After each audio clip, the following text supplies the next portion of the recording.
he doesn't have no backpack on. Okay.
Says first like you're welcome. Hello, Sora.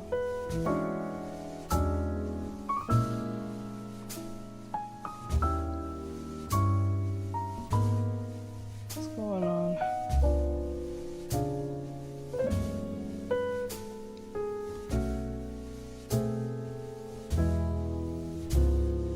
Those things are broken.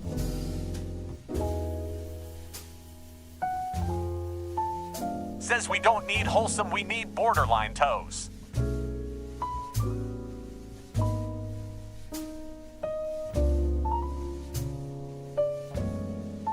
Not really sure what that means.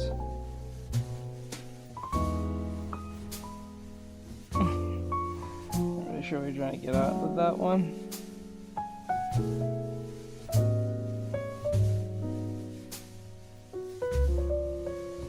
Says DOS, not toes. Okay.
Not really sure what that was about.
shitter. Oh god.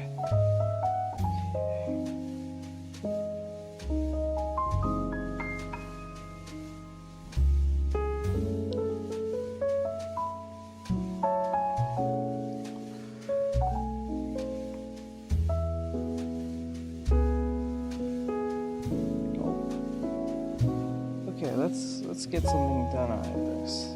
First thing, let's erase this part. Let's fix this side of the head. That part is really getting on my nerves. Okay, so we're going to have it like this.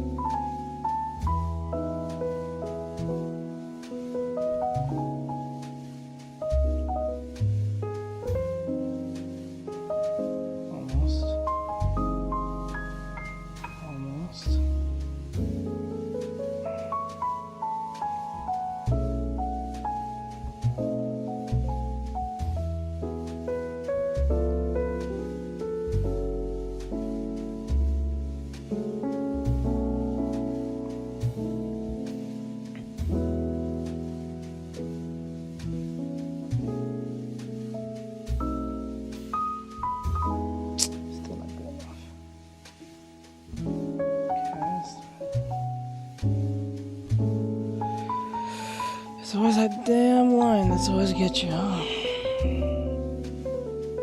Okay, first thing, the face is flat. Okay, this thing is not working anymore. This thing is flat.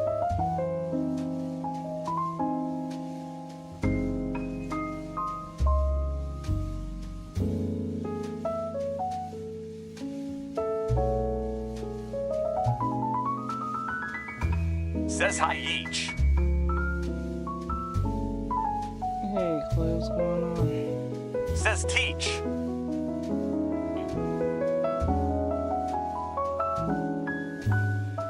What's going on?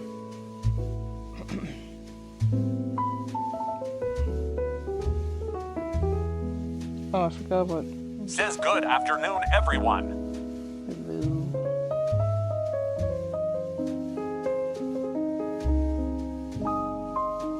Says I've had the Poke song stuck in my head. Oh, what? Oh, wait. I think I know what you're referring to. The Pokemon song. Says that Chloe Collins. Hi, Chloe. Says hi. Trying to get this right.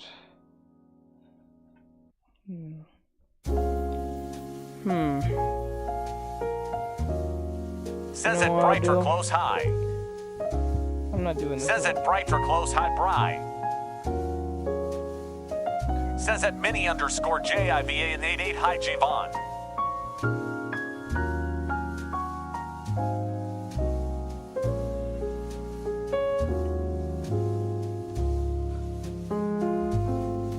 Says that Chloe Collins hi.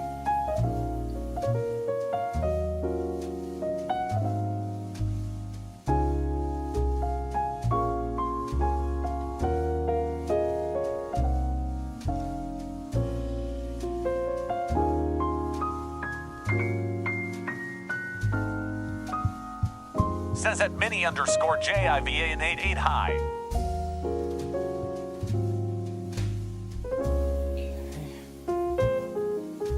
That's fine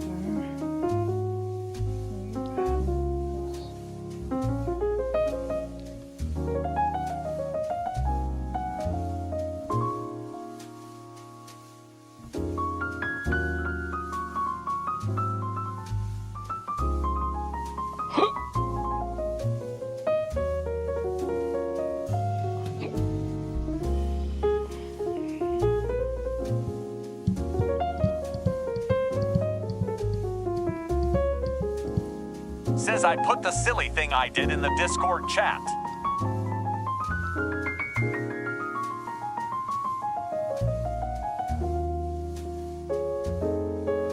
Excuse me, okay. Silly thing. Not really sure what that means, but I'll check that later. Can't do it now. Stone. Says bless you.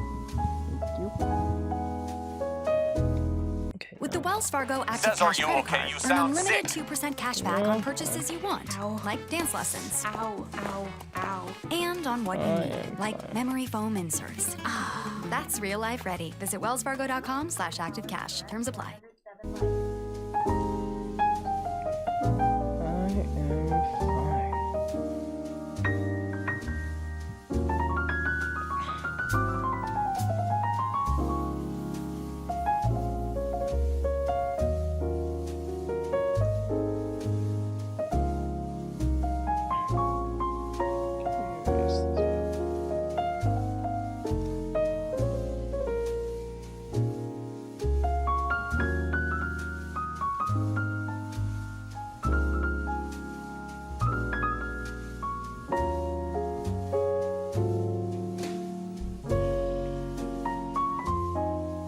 Says hi, Teach.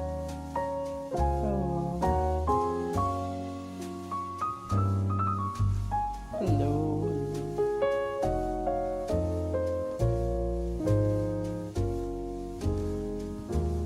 Do this into alignment.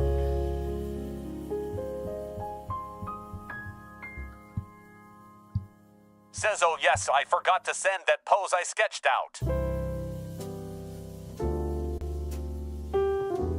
Hi Teach, how are you? Hello. Hey Mono, what's going on, bro? How goes it?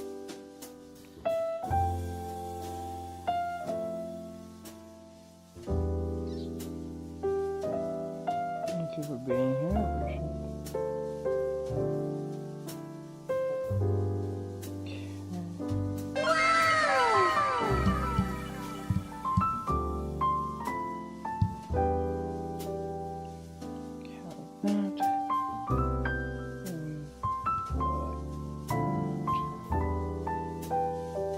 Looking ahead it was before, I think.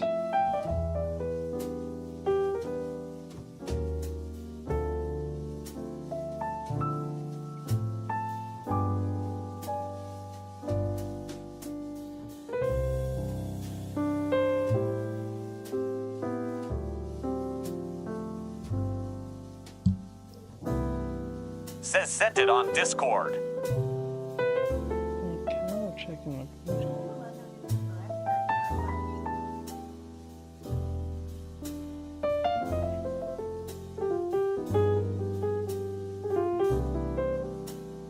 Says at a known user for 5 Hi Ari.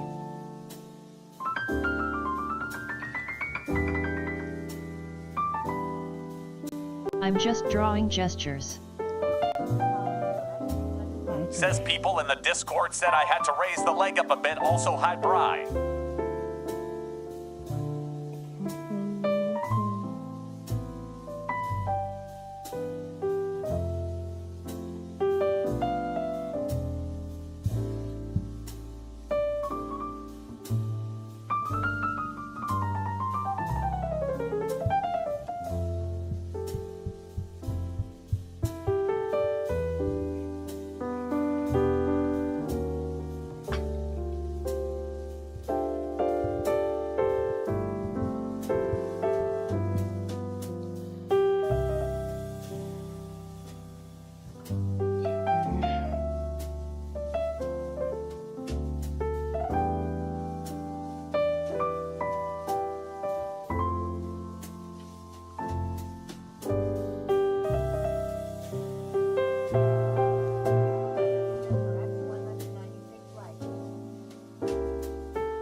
Says I will just stay here. I can't type and watch on YT like I do here.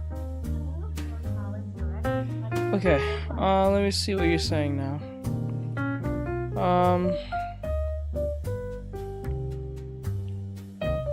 Gotta fix that face. Says at hi Mono. Says Mono, you scared me. Says at Brighter Close High.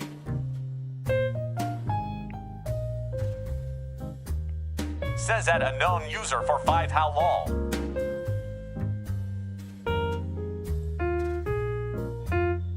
Okay, this is what I got so far. I asked some people in the art help around Discord, and they said I have to raise the upper leg that's kicked up to raise it some more. Show muscle.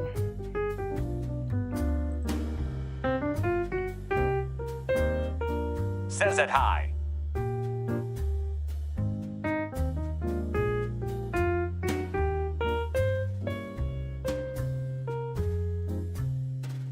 Look at mine real quick. Hold on.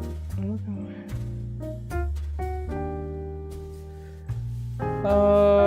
Let's see here. Says at Chloe Collins hi. Says I think I goofed in the waist a bit. Yes, you did. There's no curvature that is happening with your stomach. There's no curvature that's happening. You need curvature that's happening. See how it curves from the head down through the crotch? See how that works? Yours is kind of like... It's kind of like if it went like this and like this.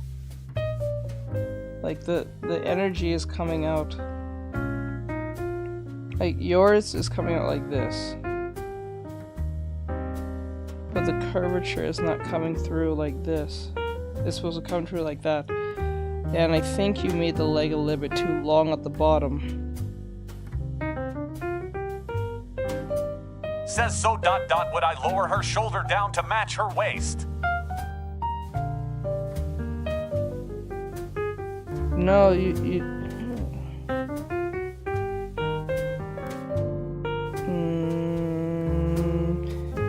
I was you, I would try to draw this negative space right here. This might solve your problem. Like this, if you try to get this triangle to work, if you can draw out this triangle.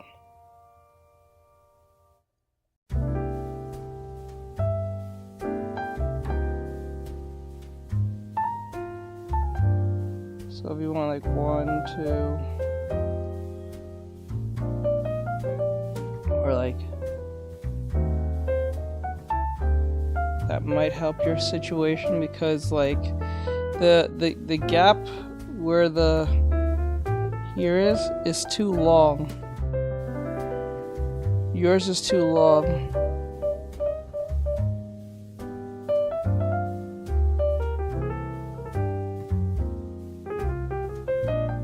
And your breasts are being like, it's like the, I don't know what it is. It is the curvature. I'm looking at it.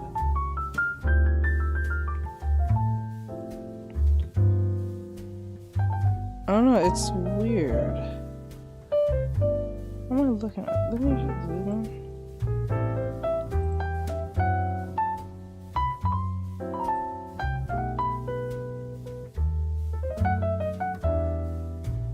Okay, look, okay, so like I'm looking at yours, and it's like this right here.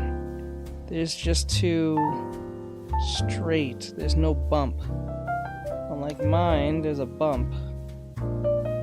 Yours have no bump, it's just kind of like straight on. Says Teach, I heard that TikTok won't be banned for at least another 3 months. It's actually 6. Says cause I tried to draw those shoulder, but the chest overlapped it a bit.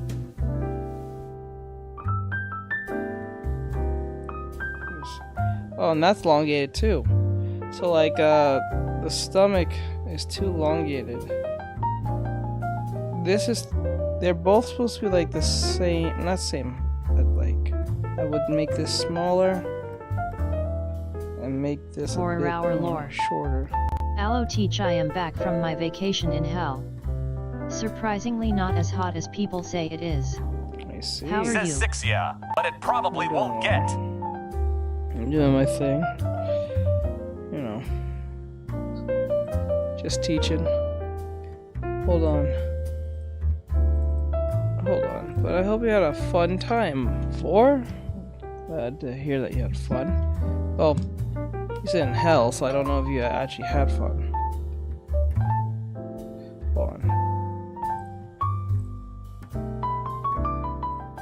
Okay. So yeah, I think the kinetic energy through yours is too stiff. You need to fix it 6 months. But I probably won't get it.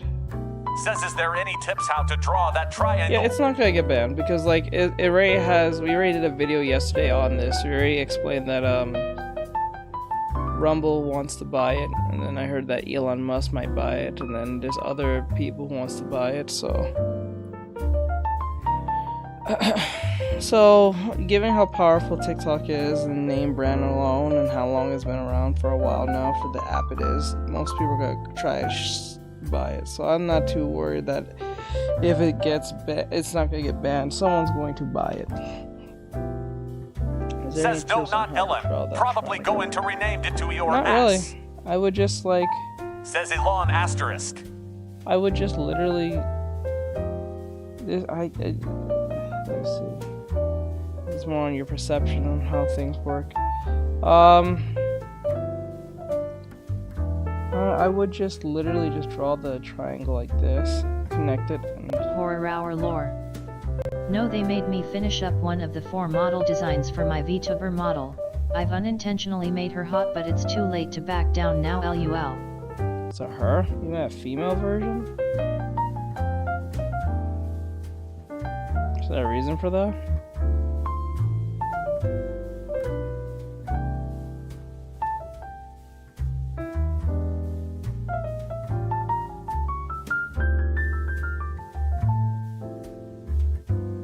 Says they said I needed to show more muscle on the leg as well.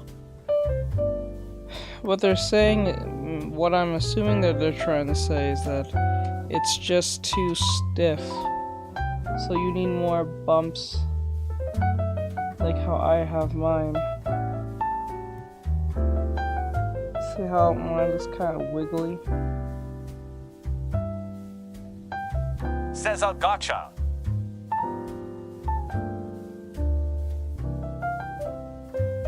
And honestly, ignore that part. Do not worry about muscle because you're not supposed to worry about definition. You worry about getting the kinetic energy correct.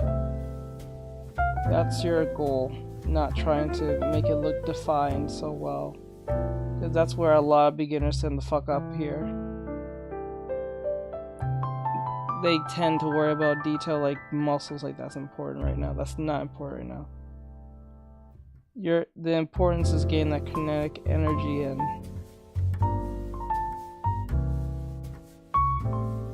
That's the important part of doing this exercise.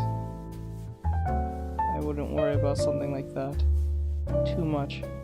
Now, if you want to make it look as decent and pretty, you go ahead, but don't let that be your main focus, because that tends to destroy the focus of what you're currently trying to do.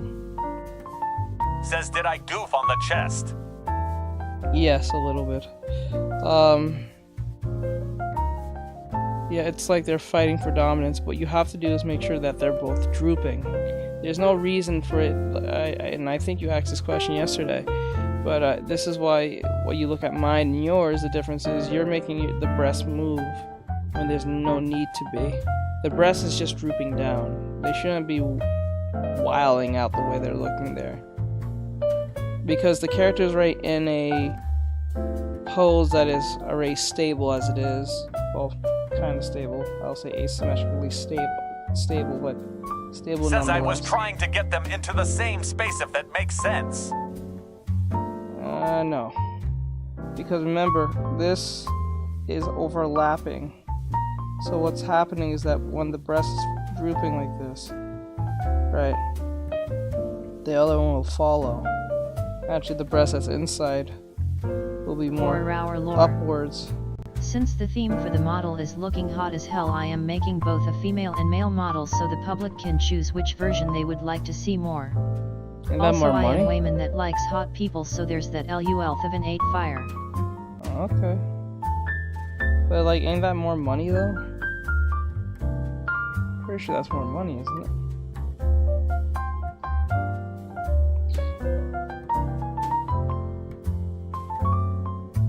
Says would the other chest be the same size or smaller?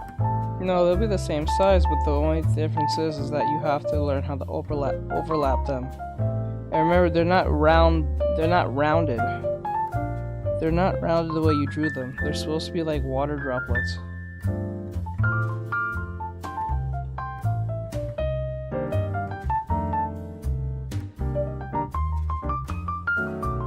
Says okay. That's where I goof, thanks.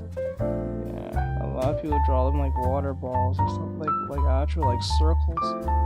That's usually where their downfall comes from, when they draw breasts and they're the correct.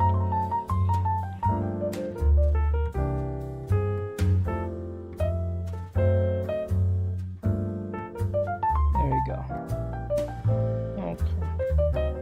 For our lore. I'm rendering and rigging it myself, so it's more taxing on the brain cells than my wallet, which is fine as my brain makes cells daily. Oh, you're rigging yourself. Says thank you.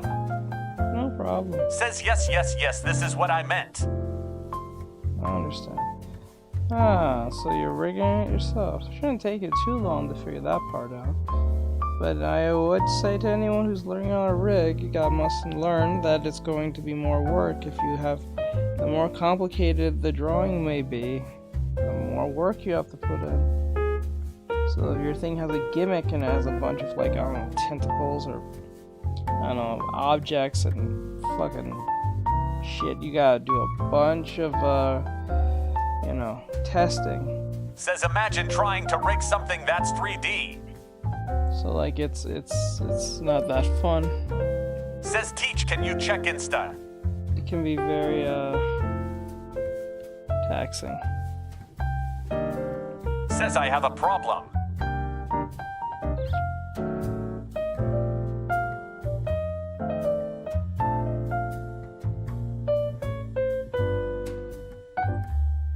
Hold on.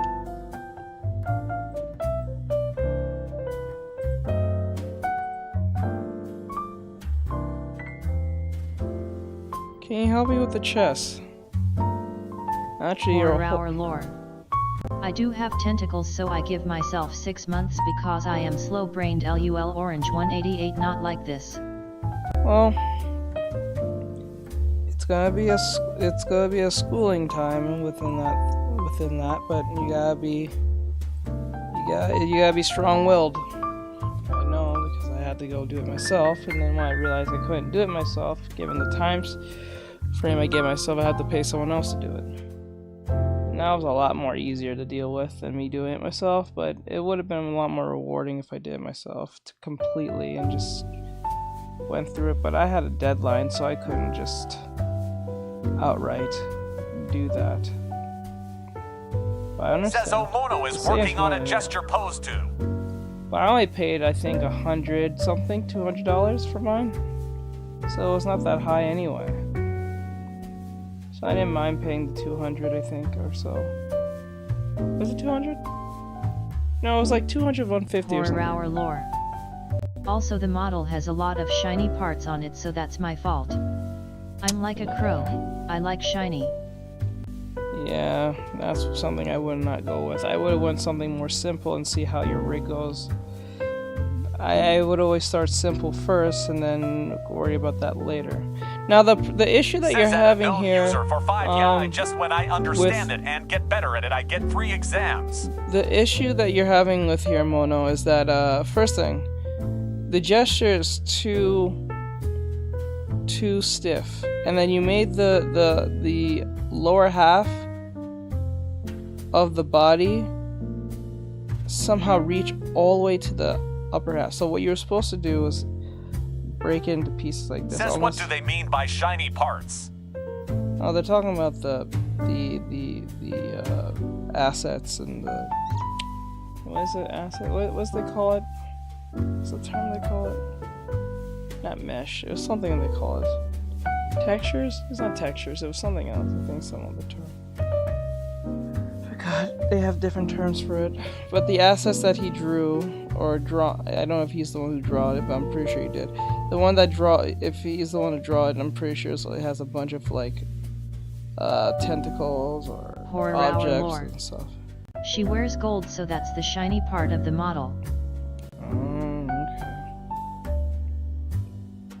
Question, you drew it, right?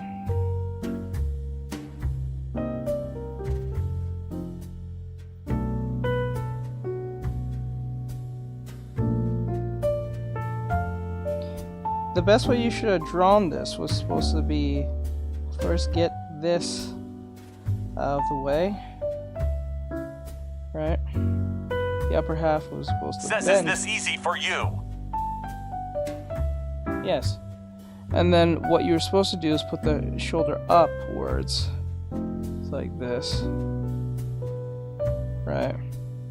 As the other shoulder goes down, because remember, whenever one shoulder goes up, the other one usually goes down by natural movement, depending on what it is, but in this particular case, this character is holding something, so there's something she's lifting or pulling up that's gotta be more heavier, or whatever the case may be. So I'm going to put the arms like this, put the hands here for now.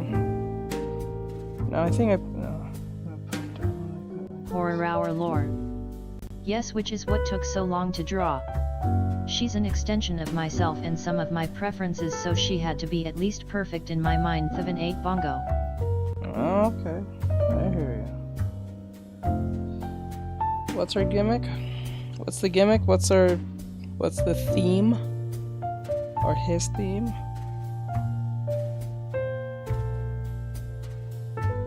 Okay, let's see here. And then remember, the love handles are pretty much the same. But when a character is turning, the love handle gets kind of taken away, but it's still the same length and height. So like if this is this like this, right? I would make Says this love smaller. handles. Yes, the love handles on women. Women love handles tend to protrude outwards as men goes more inward. So like this.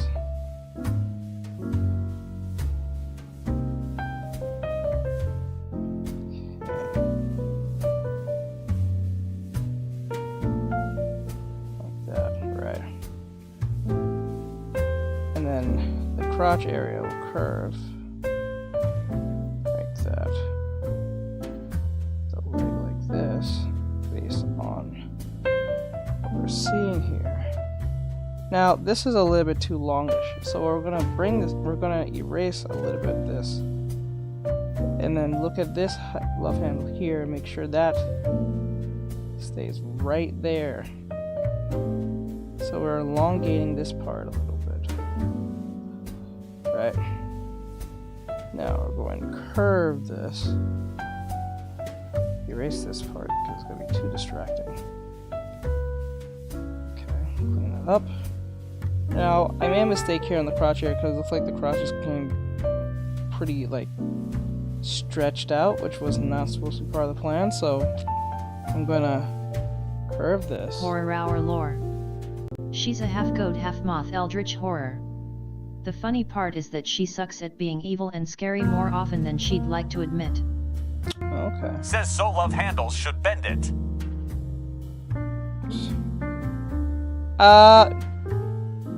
No. What you need to do is make sure that the love handles are pretty much the same here. But what Says you did, an asterisk. because what you did here, you put the buttocks here, and then you made, well, actually, I ain't there. Actually, right about here. You connected this half right here when you were supposed to take this half where the buttocks is and make the love handles. Well, Says, oh yeah, I see it now. you know what I'm saying? That's where the problem came in. Put it here.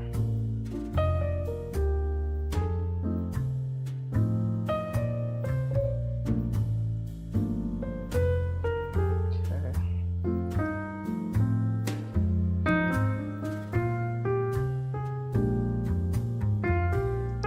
Now, the crotch area is a little bit too widened, I think, in my opinion. Way I drew this.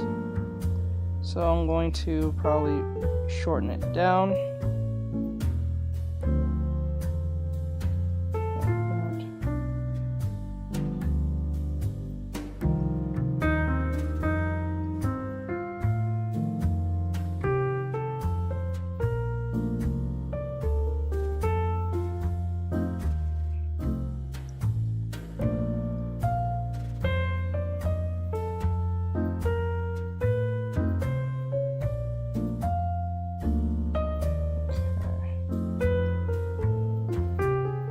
Now the problem with mine, it's not exaggerated hard enough, so I'm going to exaggerate it a little bit more by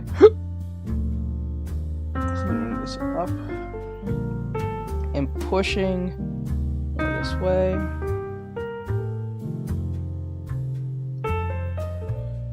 Alright, and then remember when I draw it like this, I'm drawing more like a washboard type thing, like there's no breast on it yet.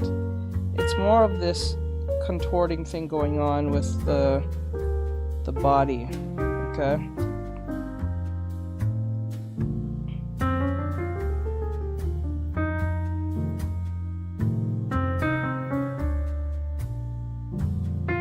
Okay, and then now when I feel like I'm in a good spot where the, oops, that's not right, where the shoulder is, or where everything is, I will then start putting the breast about here, because the breast actually protrudes out, and since the breasts here are a little bit too small, they're not that big. If I have to guess, is either between an A or a B cup or something like that. Let me see. Breast will be like this. Says gravity. Because Says kind of a 3/4 because view. her upper chest is up, and her breasts are a lot smaller. It's gonna look like they're perked up to a certain extent, but because they're so small, they look like they're just like kind of just leaning up. Says what anime hero is Because it? if the breast was much bigger, so like let's just say the breast was a lot bigger. Says Perky and Poited. Yes, kind of like it's just a model I'm doing. It's not a character. Because let's just say if I were to draw the breasts a lot bigger, Says they hobby heft. they would be more. There would be more hanging down, like this. Because remember, breasts are like drooping water bottles, like water sacks or what's water bottles? Water balloons. So depending on how big the breast is, the more heavier it's going to be. So the more heavier and bigger the more bigger it looks, the more it's going to droop, and gravity's pulling it down. So that's when you draw, because people draw breasts insanely like circles like this, which is absolutely wrong. You're supposed to draw them like literally, like if you put like a board, like say if I took a board like this keyboard. Says I see too many artists who draw water balloons like huge. Yeah, like a Says like you a no go. and then I put a water balloon on my hand, it's going to droop over depending on how big it is. So you have to look at it in that sense. You can't look at it like it's going to just literally, and like it's some round thing. Like, yeah, it looks rounded, but it's not a round circle. You know what I'm saying? Like, that's what it is. But given that the breasts here are smaller, they're gonna look like they're perking out as the character's chest is poking up. So you have to make sense of the gravity. Now, it depends on when you draw what's the clothing they're on. So, like, if they're wearing like a... Says Ops. If they're not wearing like, Says volume is another factor. If the character's breasts are not... Says wouldn't they be more together since they're small? That depends. Says I accidentally sent a co-op request. That ultimately... No, that's fine. That's ultimately what is it? That depends on the outfit. So, like, if she's wearing, like, say she's wearing a bikini. The breasts might be more close up depending on what bikini she wears.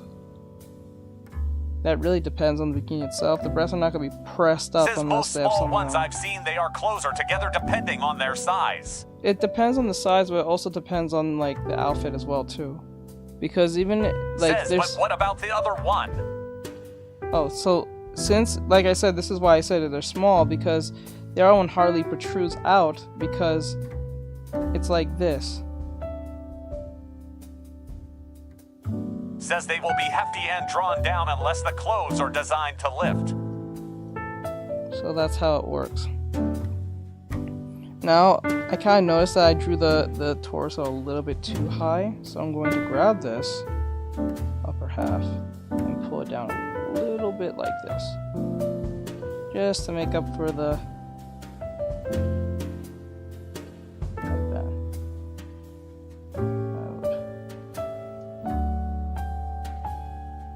That, and Says then... it looks much better now, thanks. Yeah. Because, like, based on what I'm seeing here from yours is right here, so you have to not only just fix Says it's the like back Teach here. is drawing a young girl that's not fully matured yet. Like, you see, if you, the problem with you draw yours was a lot more, well, on the short stack, thick situation, but the issue that you're using based on your reference is that over here, the whole lower half Says is why just women up here. slouch cause of their chest, gravity, and pulling us forward and down. Says, yeah, I just drew another one. Yeah, and the breast was too pressed up. And then you have to have the neck and everything else. The whole gesture was completely off. So, like, that was the issue here. And then you can draw probably everything else from that point once you get the gesture right. This is why I always teach you guys, don't worry about muscles or anything right now. Get the gesture, get the kinetic energy first. Worry about muscles and stuff later. Because when you worry about anatomy when you're first starting, what's going to happen is you're going to be in a situation where you're trying to make everything perfect. And then when you do make things perfect, it's going to look robotic. The thing that you want to make sure when you're drawing your characters is that they have fluidity. This is why gesture drawing is gesture drawing, not called anatomy. Says in art it's what looks good and draws attention. Usually I would say I always put style over accuracy, because if something looks really cool or something feels right but it's not accurate, I would just leave it the fuck alone, because it's better to have something cool and interesting that people are going to want to see than something that is accurate and boring and people don't want to see that. No one gives a shit. Especially people who are usually not artists. They're just going to look at it for a few seconds depending on where you're posting this, and then just say, oh, that's great, and move the fuck on. Because most of them either can't draw, don't have the time, or not going to put the time to see the accuracy. Only people who draw will probably pull out the whole accuracy Says correct. response. So you should always make sure to do that. But I'm not saying to throw out accuracy at all. I'm saying be as accurate as possible. You'll never be actually as accurate, but it's best to hit that accuracy as best as you can. Says if what it looks like, not what Bitney's. So, like, it's like that. But the lower half here is a little... Let's see here. I mean, not lower half, the crotch area needs to be a little more smaller.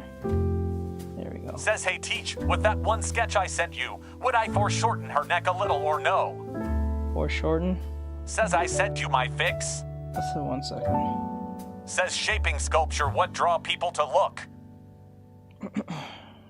So yeah, something like that would be really important to learn. So I would always tell students first, learn the gesture, get the gesture right first, as in the kinetic energy, the overall feel and everything, and then you can worry about putting the accuracy after. Never put the accuracy first, because this is why I say in the 8 fundamentals I teach you guys, I don't put proportions first. I actually put at the far bottom, because if you start with proportions first, you may have an accurate drawing, but it's going to look boring and stiff. Says one thing I say is this. What do you want to show, not what you're tuft? So that's what it is. Well, you're not taught. Okay. Says the way you taught how to draw that pose gave me a new perspective on how to draw it. Yeah. So you gotta look at it as like the energy first. What is this energy conveying? Actually, quite frank, I think that made the head a little bit too big, and that's one of my biggest problems when I draw heads. Sometimes they look too big, but it looks a little too small. So we have to work that there, and then I have to fix this neck or the head because it's not looking really feminine-ish. It's really weird. So I'm gonna circle it down. Give it more rounder look, more softer feel. Says same here. And then all that great stuff. So always make sure to draw what looks good, what feels good, but yet be aware not to fall in the trap of lack of energy, because when you have lack of energy in your sketches and you're going into the line art phase, what's going to happen is that and balance phase. This is why I would never go to line art till you get the 8 out of the way. Because if you start doing line art, once the sketch looks kind of decent, what's going to happen, you're going, especially if you don't flip your canvas, you have to flip it to make sure everything's in the right positions, right? There are a lot of professionals who don't need to do it anymore because they have good balance and understanding, but like, if you don't flip your canvas and check on what looks awkward and what doesn't, you're going to end up line arting it, and then when you line art it, it's going to look weird, and you're going to have that moment saying, why does the sketch look good but the line art looks like ass? Says see you go to art school, then they tell you do this, but that's not to be stuck in that way. No, I don't go to art school. I do not go to art school. I never went to art school.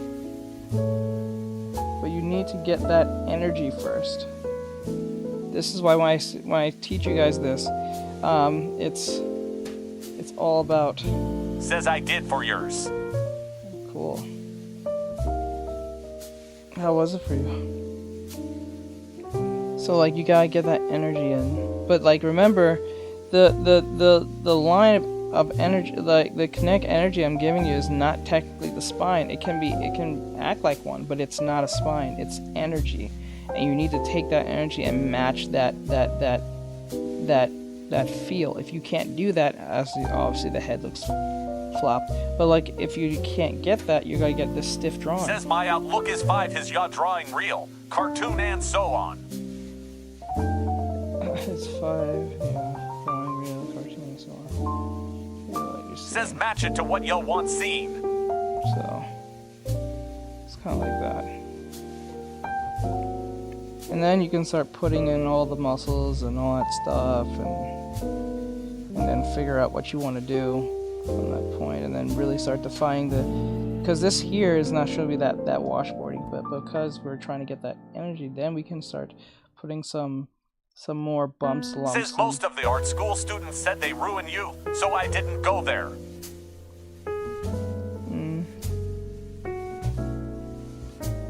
Well, it's not like art school is evil. What you're gonna learn from art school is says waste of time, unless y'all going to do a painting. Like what I initially, this is why I initially hear when people go to art school. Either 2 things happen. You improve in your art abilities in places that you didn't think you need to do, and that's generally what art school is supposed to do. But you end up, and hopefully your skills improve significantly higher than you was when you was just doing it on your own. Hopefully that happens. 9 times out of 10 you will improve. I don't see why you wouldn't, because you're in art school. Says you gain knowledge at not what you want. But the issue the second thing I hear that's an issue is that it's not really Says about it. Depending if you're trying to get into the industry of like say animation, gaming, game art, and all that stuff. It's not really what you can do; is who you know. And if you're like that one friend who's like say an art environmentalist, or like who does art like environments. Says, but y'all can get the same on YouTube. Yeah, you can get the same on YouTube. Depends on what you. That's why I always said that you don't have to go to art school. I think it's a waste of time. I remember I talked to a famous artist before, and he said to me, he said he wasted about $70,000, I think, I think it was 70,000 or 17,000. I think it was 17,000. I don't think it was 70,000. And he said it was a waste of time. He said everything he learned on YouTube, everything he learned on art school could be taught in YouTube. Says why I regretted 70 to K for me. Yeah. Oh, that's what he said. So I wasn't off. It was like 70, whatever. Says it was to 3K for me. So it was, that sucks. And he said all that didn't lead to nothing. So that ultimately led to like that right there initially. I wouldn't say that was the sole reason that got me not to go, but like I'm glad I didn't, because given what's going on these days.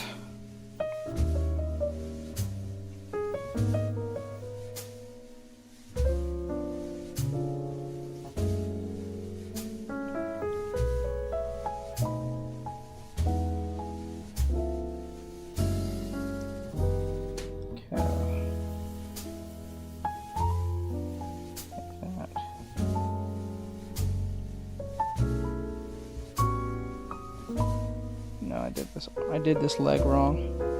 Okay, so like this leg's supposed to reach down. Yeah, it's supposed to reach down. Says what make what you want is y'all to learn the basics. Style or type y'all like, then repeat. Copy and trace. I think the problem with most beginners. Says they mostly drain you or teach you something. I think the other thing about art school is that I think what the major skills that you probably learn in art school is called deadlining, because you get a bunch of deadlines. You get like 3 different homeworks that is due in like Says the same trace. week. I was told never to trace by many artists. Yeah, I don't really advocate the whole tracing thing. I know that artists do use it, or people who claim that has helped them. I don't think that helps. I think your mind eye doing the traditional way does help. But then again, I know there's people who claim that has helped them, so I'm not going to deny them, but then again, I'm not going to advocate it either. Because that never worked for me. I don't feel like I'm learning anything. I think I can't say it. Observation. Says they said if I trace, he'll struggle more to understand the movement of the and sketch. Understanding Says based on exercise. lining and just looking with your mind's eye and then really trying every time, whether you get it or not, and see how closer you are from the last time. And then. Says learn shapes and then some. So that's what it goes. Says observation. So 9 times out of 10. Says I was tracing and it's not really good. And then what happens with the whole tracing thing, some artists, especially those who are very beginners and don't want to put in the work, will use the tracing thing as a form of a crutch to fall upon, more than using references. Says This that's is where why they I mess up. They find don't explain that's to find your own. I don't teach anything close to Says using people tracing. told me to study their movement and flow, then it becomes clearer and easier. Yes, because when you watch them, you're mentally taking in what's happening by visually watching them physically move and stuff. Now it depends, like if you're watching like an animal or like a robot or whatever, they move very robotic, very calculated. The bear moves more organically and stuff like that. So like, or like a dog or whatever the hell. Says same as now. You know, so. But ultimately, majority of most beginners should just learn the 8 fundamentals that I teach, and the 8 is usually between, it's first you should just learn your shapes, because that's going to be the foundation of virtually everything you do. And then the second you have to learn is your forms. And then when you're done with your forms, because a lot of people get these confused or don't know what I mean by shapes. When I say shapes, I'm talking about 2D, because whenever an artist says your shapes, they're talking about 2D shapes. Whenever you're hearing the word forms, they're talking about your 3D Says shapes. okay, slow ya there. Or something like that. Says And TBH, I didn't fully learn this until I watched people draw the movement and fluidity. And next, after the 3D shapes, you have to move on to gesture. Says draw the body in shapes. So what you do is combine these two with the idea of movement of a gestural line. Says so they will get me ya. So this is why you can combine these two and then use the gestural line to make up your so-called drawings. Now, they don't have to be accurate in muscles or anything like that. What a gesture is ultimately for is the idea of the action itself, not how accurate the muscles are placed. That's far from the, because you can draw Mickey Mouse doing the same gesture to a certain extent with just a few strings and a few circles, and that's it, and it feels gestural, right? That's what gesture is. It's the idea of movement, action, or doing something. Even standing is a gesture, but there's a way of looking at a relaxed stance and then a very static and very robotic stance. So when you go from gesture, you move on to, when you combine these three, I will move on to something called foreshortening. What is foreshortening? Yeah, foreshortening. So foreshortening is basically a small and I guess poor man's way of looking into perspective. And then when you get into foreshortening, it's basically about depth. It's about big and small. How far something is usually how small it is. How close something is how big it is. Okay? You'll learn a little bit of color theory with perspective. this, or so. But this is not but it is perspective, but it's a poor man's perspective. So it's all about just distance. It's not about being precise. When people use the word perspective, it usually means the idea of preciseness and visualization and point of view. People also told me to draw the shapes to match the fluidity of the posture and to get the shapes close to the movement before the actual pose before it's fully sketched looks accurate. Correct. You're supposed to do that. And then from... Says up, down, left, right, how close, how it looks, and much more. So like depth, that's one. And then next you can actually go to perspective. But I wouldn't go to perspective just yet. The reason why I won't go to perspective just after foreshortening is for good reason. Because you can actually draw, you can draw a body, like I said with the fist thing, you can draw a fist, not even accurately. Says that's later. And put the shoulder here, and make this or connect like this. Put the fist here. Alongside with the head, let's just say I put a head here. Says I was shading with my ballpoint pen mid-math class, and I think I did a pretty good job. And then put the fist right here. Like, this will be bigger and stuff, because remember, it's not about preciseness. Or if I use a circle, like if I use a giant circle, and then I put another circle, and then another circle, and another circle, and another, and just goes off into the distance. And I put one big circle here. This one's going to look big and thick by comparison compared to this one now. Says it how you're looking. Then as it goes and goes, that's why it's called the poor man's perspective, because it doesn't have Like that to. arrow shape you drew for me is what helped me to align the pose accurately.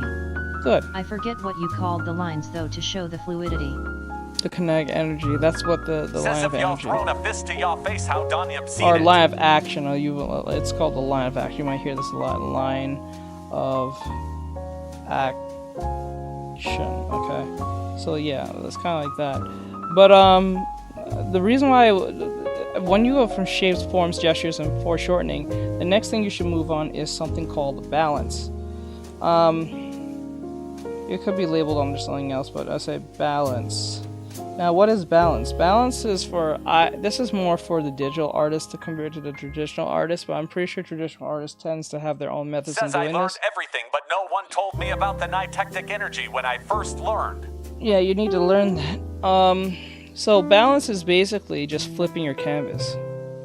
The reason why this is very important, because you can have a poor man's drawing, foreshortening on a drawing like this, and can make it work as long as there's balance. So this is why you should flip your canvas, because if you flip your canvas, you'll find anything that's awkward with it. There are so many ways. And then when you have you take away what's awkward about the drawing, because at first her head is still kind of off. Her head was find a way that works for you. The head that is off here is too morphed, so we need to fix that head. And then until we can see on both ends of the spectrum that they look mirrored pretty well without looking too distorted or looking weird or strange, that's where you think you have a good sense of balance at that point. And also, this also applies to like keeping your characters not tilting over. That's why the point of, because you might draw a character that's standing and they'll look like they're tilting over, or you have a character that's doing basically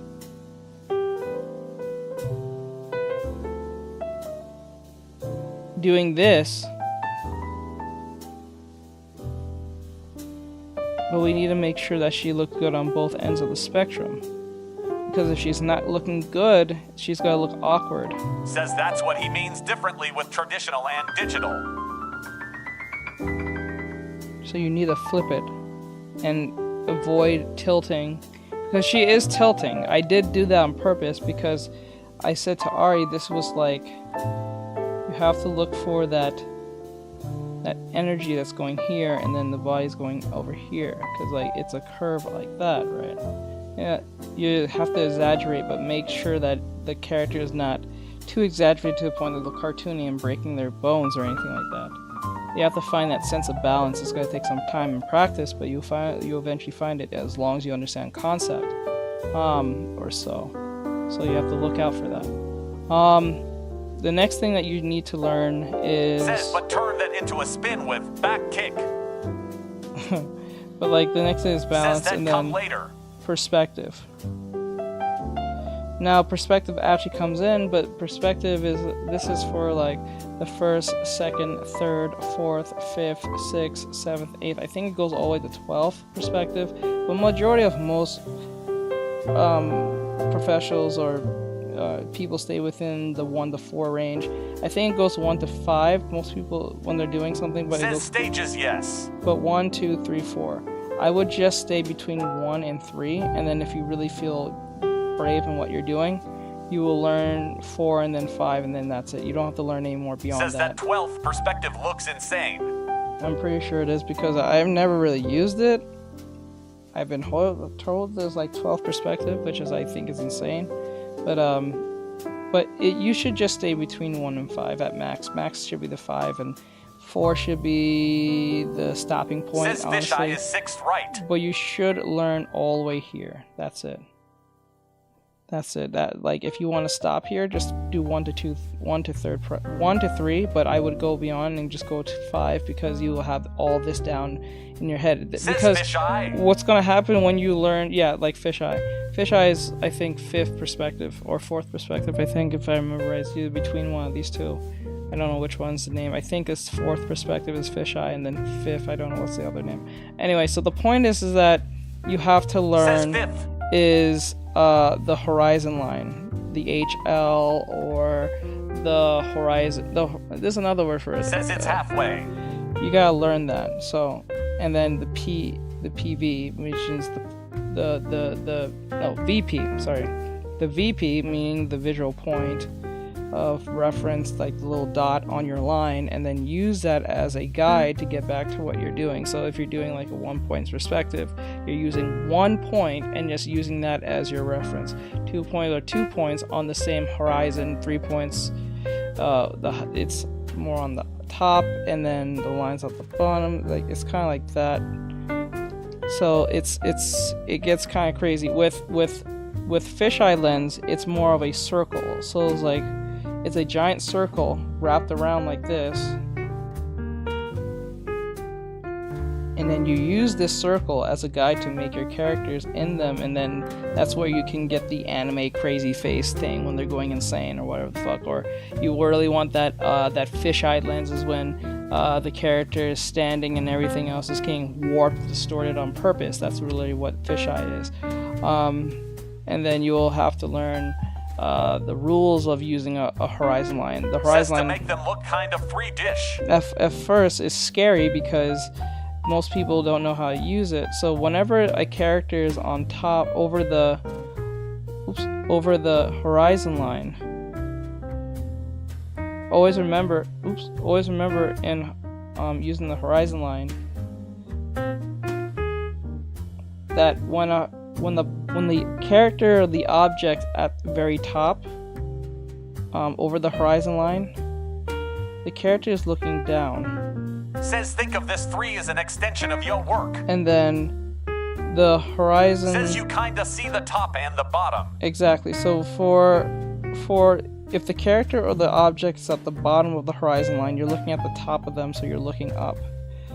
So, like I said, it's always the opposite of what it is. So when it's up, you're looking down. When it's down, you're looking up. It's a flip of the coin, right? Says would the fisheye kind of apply if you were drawing like a character that's upside down? That would be insane. Says up, down, left, right. And then whenever your character is on top of the horizon line, you're not looking neither at top nor bottom. You're looking directly at them, completely in front of them. That's all that's important. So whenever you have a character standing and they're on the horizon line, you don't see the top of their head. You see their head, but you don't see the bottom of their crotch or their feet or anything like that, or so. So you'll see the feet of someone if they were sitting up here. Say if someone's legs was here, sitting, you'll see their feet because they're hanging off from here, but you won't see the top of their head, no way. If they're standing here, you'll see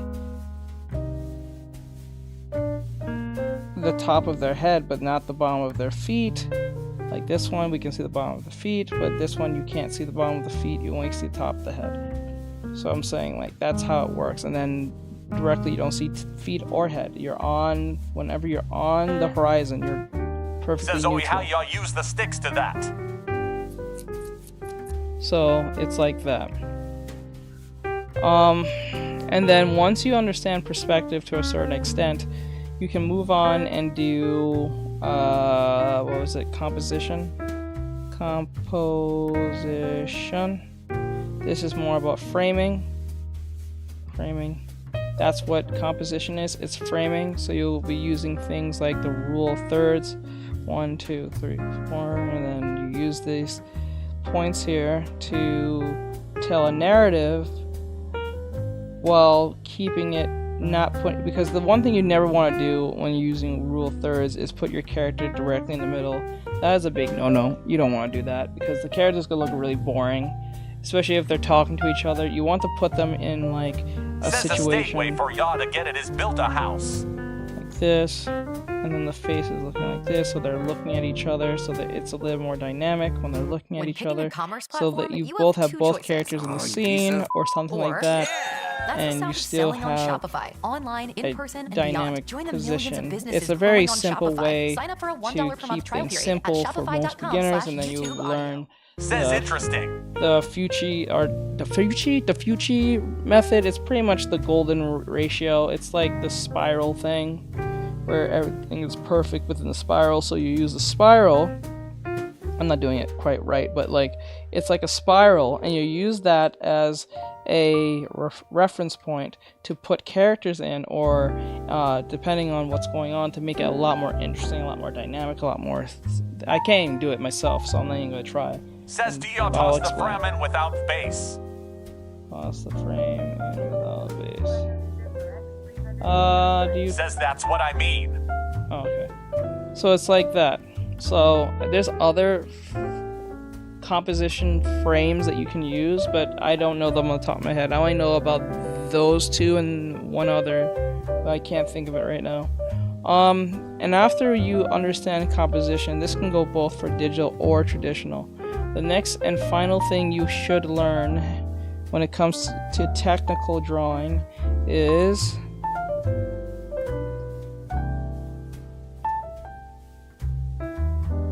proportions.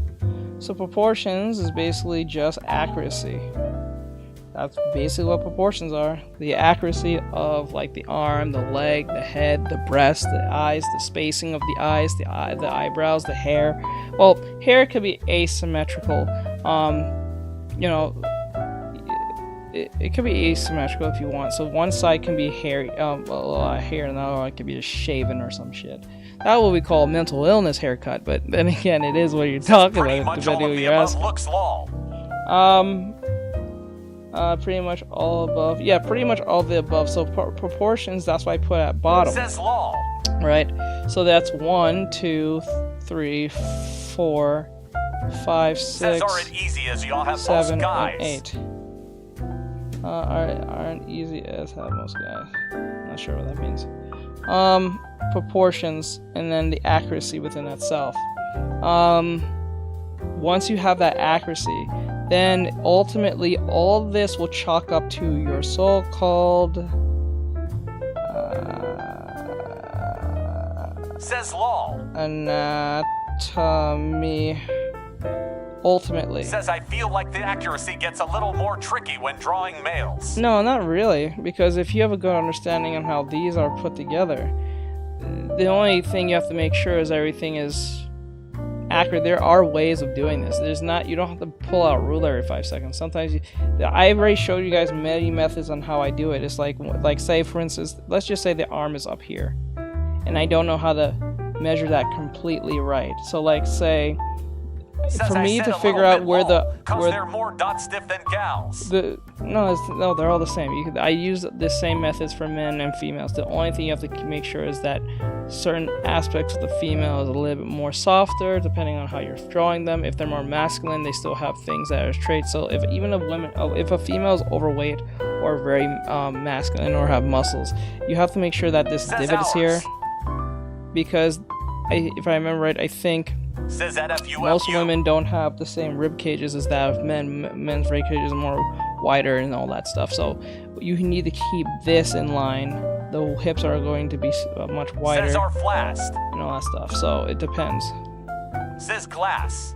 So right here. So if I don't know where the arm is, what I'll do is just make an arm here. And then once if I feel like this is the right place, I'll put it here as where the elbow will be. That's how I know. Like for this knee, like this, even though this leg is going down, because this is coming up, I would go like this, right? And then I'll put the joint right here, and it'll work like that. You don't have to think it too hard. And usually you can figure that out, especially if the nails tend to be shorter. Yeah, they tend to be shorter depending on who you're asking, but. Says at Fufu, what are you talking about? So with the anatomy, ultimately, all this will be the anatomy, right? And then once you have an understanding of all this, and then you got your anatomy in place, and you have a good understanding of it from practice and, trials and tribulations, the anatomy from the 8 fundamentals will lead to your anatomy. I'm spelling it fast. And then this will lead to your so-called obsession with the art style, because that's all people care about, because they want to be unique and special. Because we all have to get a badge of being special. I have to do a YouTube video on this. This is something I really wanted to talk about and hammer on to beginners a lot. Because a lot of them use this as an excuse method to not improve. So for instance, they'll come up to them and say, "Oh, I think the arm is off." They'll come up to me and ask me for advice, and I'll say, "Okay, student, let me look at it," and then they'll be like, "Okay." And then I'll say, "Okay, correct. Fix this arm, fix this, and fix that." Too many people say they have an art style when they really don't. They don't have it. In most cases, if you can't, you only have an art style where you can draw something as fluid as, like, I don't know, the number 1. Says off is not bad, it's unique. You know what I'm saying?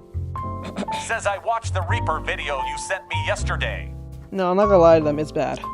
I will tell you directly, the drawing is bad because you're lacking in fundamentals on what it is. Because this is how I look at it.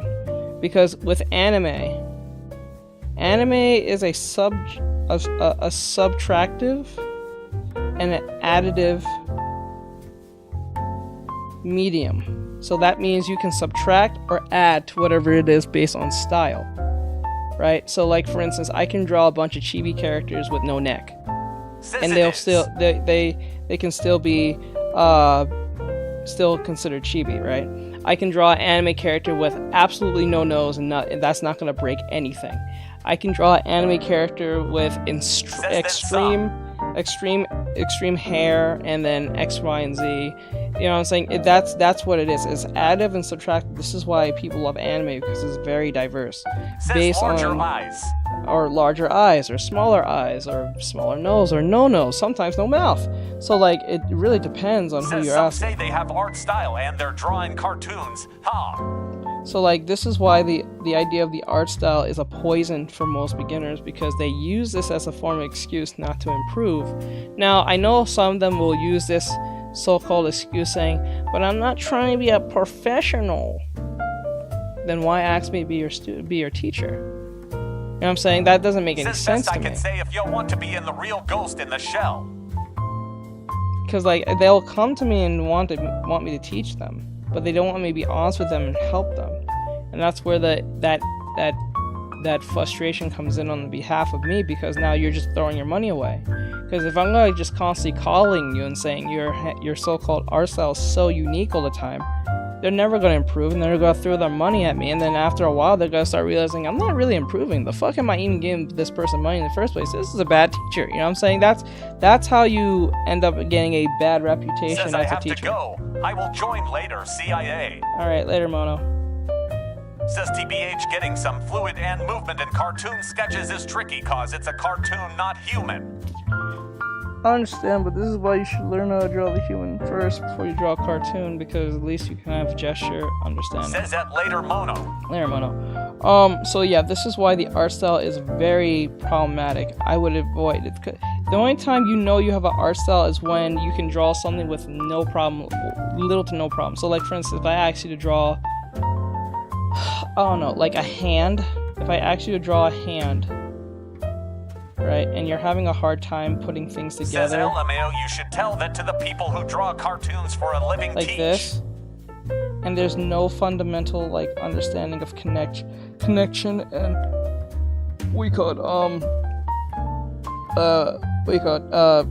shape, fluidity, proportions. We don't really need perspective on this, because there's no defined perspective when you're drawing a hand. You don't really need that after a while, because like you can just draw it in mid-air. It could be just a hand. It doesn't have to be connected to anything, right? But says they are at that point because people of their work. Look how they're at that point because people of their work. Says that's their own think on that. I think that's a dangerous thing to tell them, to coddle them. I don't do that coddling shit. I'll tell you directly, you need to work on this, and this, and you need to worry about this, and this. It's because you need to, because my job is for you to improve. Says DBZ and then some. Like, my job is for you to improve.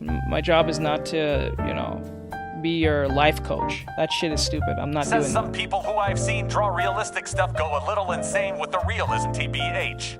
And that's fine. There's nothing wrong with that. Says make your own work.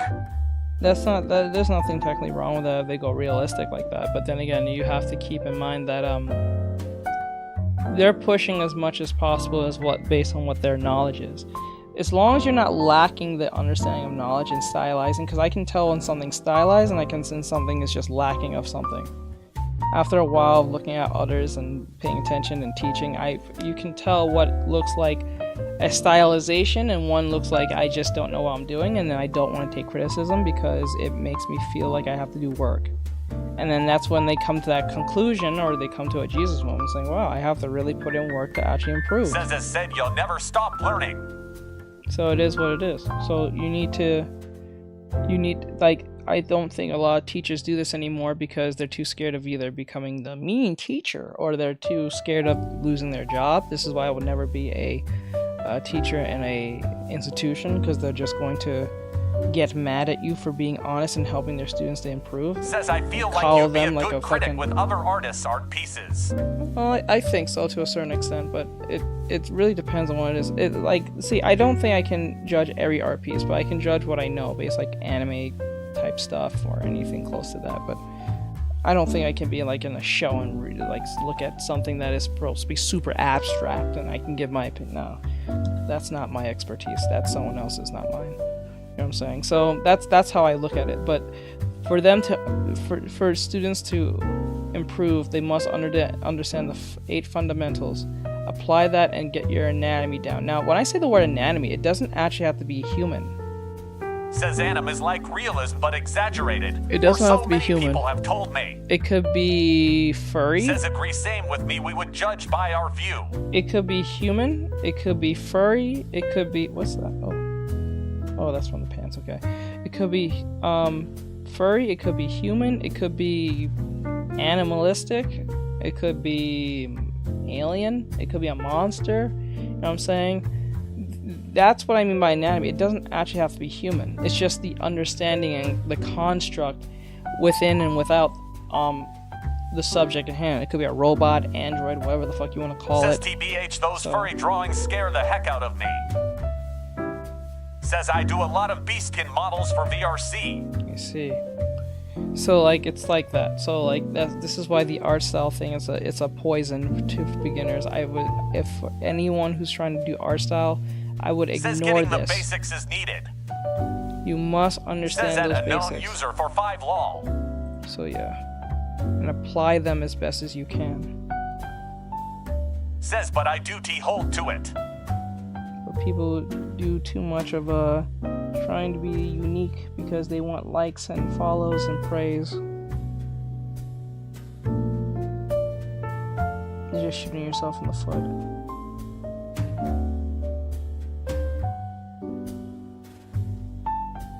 Says what? Furries are creepy. I see too many of them on TikTok.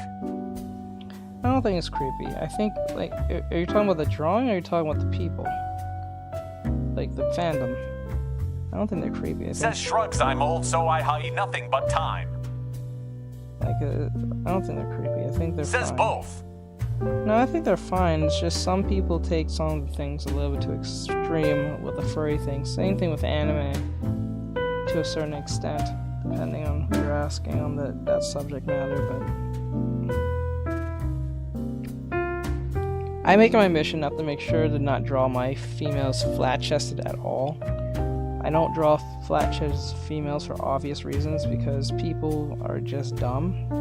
So I don't even want to deal and contest with them, so I just draw them with big breasts half the time. And I refuse to draw any females and post them with any flat chests. Because there's always... It could be an actual grown-ass woman. And I'm not talking about that excuse when they make something that looks like a fucking toddler and say she's 400 years old or some shit. I'm talking about just literally just... Says why is that?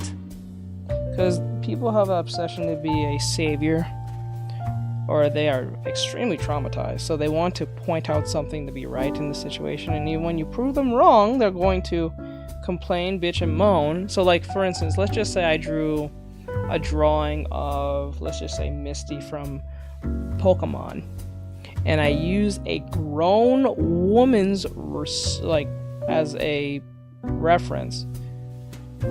People say, that's a child. But there's not a lot of women who don't Says, dress like yes, Misty the and Karens. go to... Gotta love them. Not. Like, it's not a lot... Like, we're gonna pretend like there's not a lot of, like, sexy Misties that goes to Comic-Con or these comic conventions and dress like her in her classic outfit and be looking kind of like, you know... That's what I don't understand. They don't say anything to those people, but if I draw one, that's a problem. So this is why I don't really draw certain characters, because I don't want the hell and the bother. It just causes too much of a pain and headache, and I don't get FU money like J.K. Rowling, so I don't have time for that shit. Says that's your own preference. So...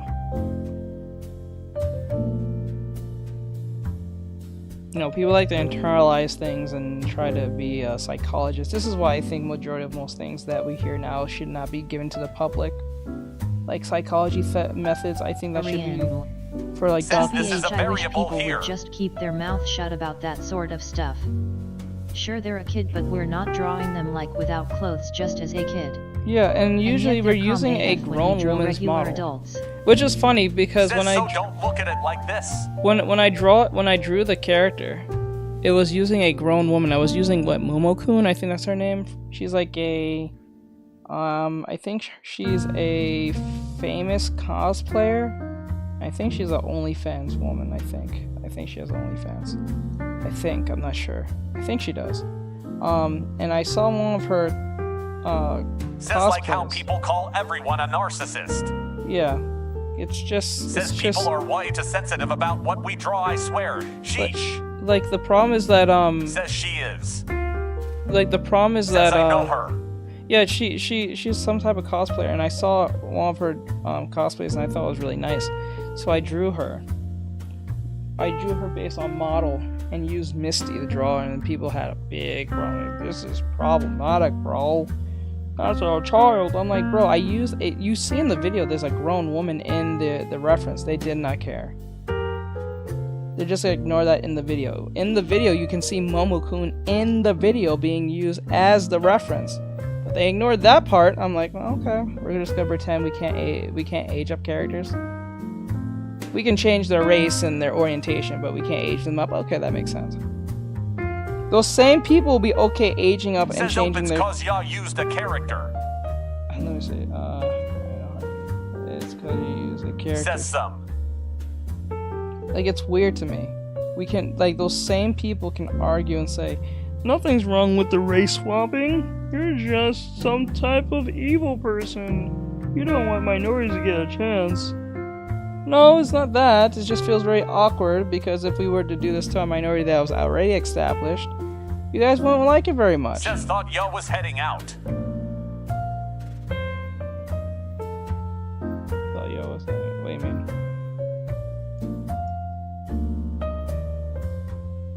Like that shit is wild to me. That's how double standards it works.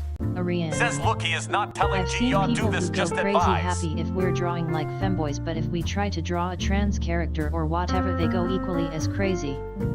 Our life, go figure. Look, not telling G to do just advise.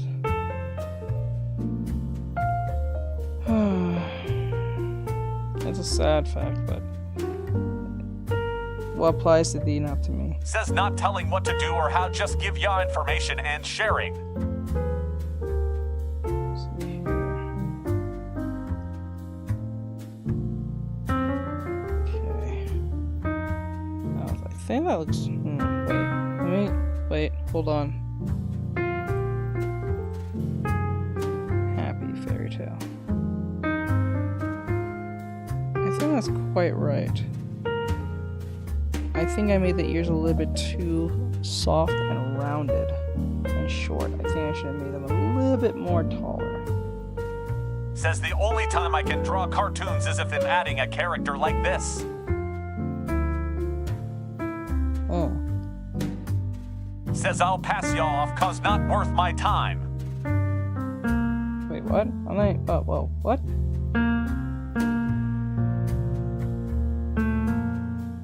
Alright, laters. Let's see.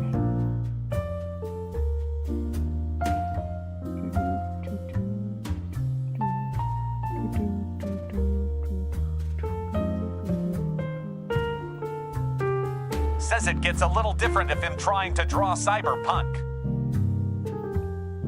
Says making if y'all want to fight or block y'all. What the fuck? What? Fubu, what's your problem? The fuck? The hell? Where is that coming from?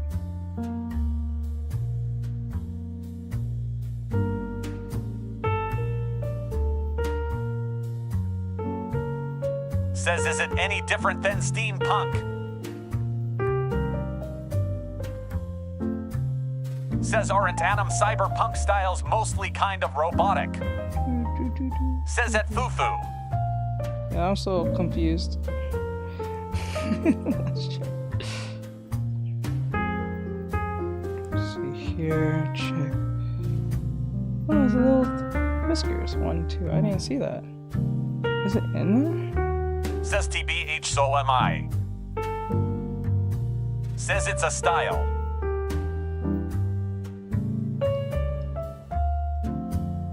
I'm not sure. Says or references. I feel like there's a disconnect somewhere. I'm not really sure what's going on. Let me see. Right here. Like that. Yeah, like that. Okay. Says nope. Like that. Let me fix this back here. Okay, that looks quite right, I think. Says I was asking if cyberpunk anim is basically like an anim robot. Okay. Says you're going mechanical. Okay, then I think I should change the positioning on this.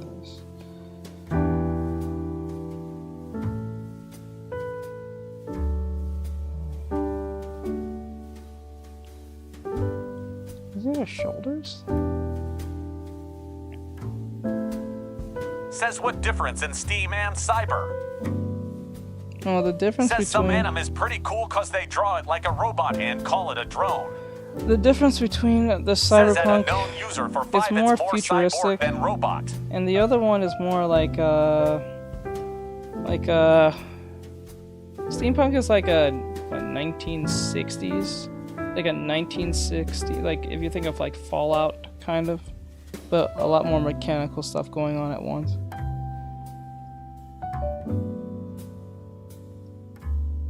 Or like 1960, I think between 1940s, 1960s. Says stuff. weights.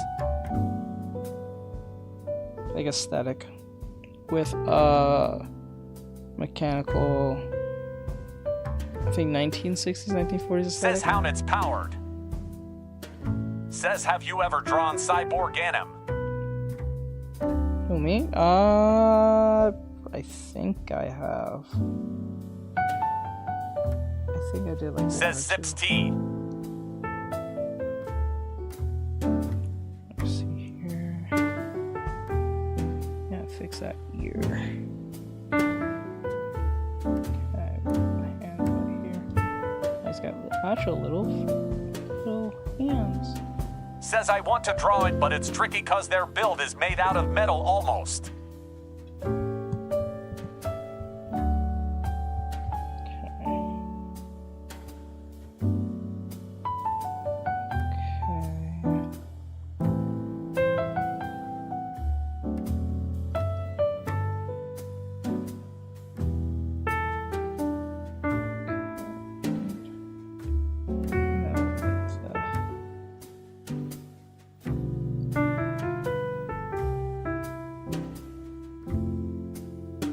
Says can I combine Cyber and Steam works?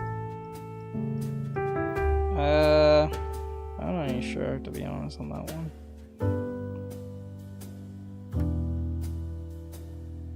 Says raises brow.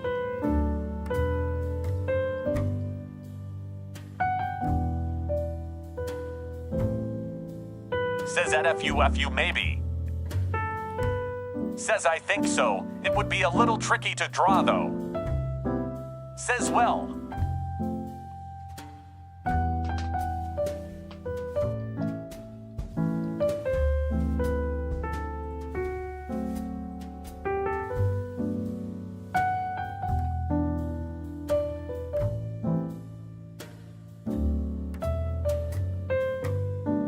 Says there y'all go unknown. Says Cyborg has like this weird metal armor they wear or it's part of their body.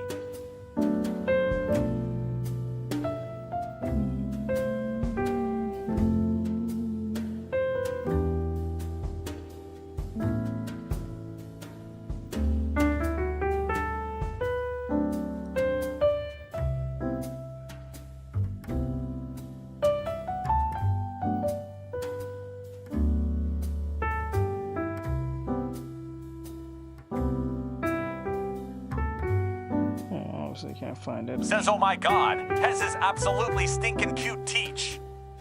Oh, yeah. Says combine Steam works with Cyber, try that. Okay.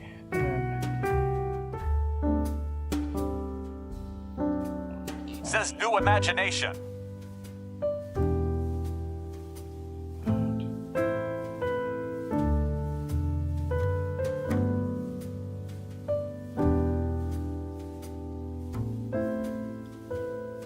Fuck.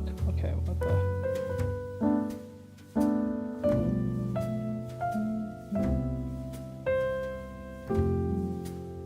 Says we separate so much, but duty think to combine.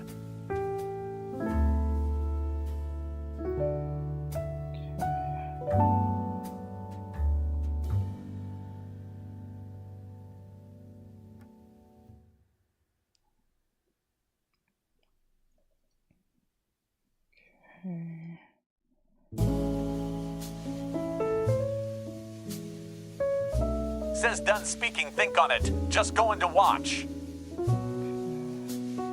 Says smiles and tie.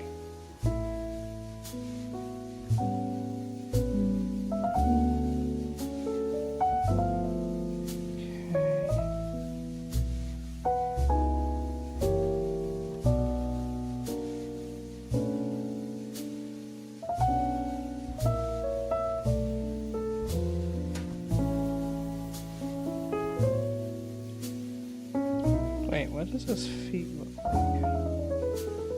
Should be doing it wrong. Could be doing that wrong. Says well he is drawing a cute character, so it is pretty relaxing to watch.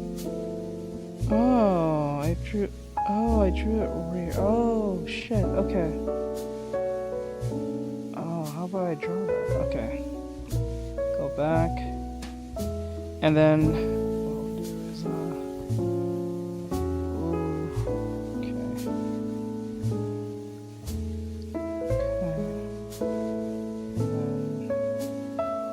Says giggles.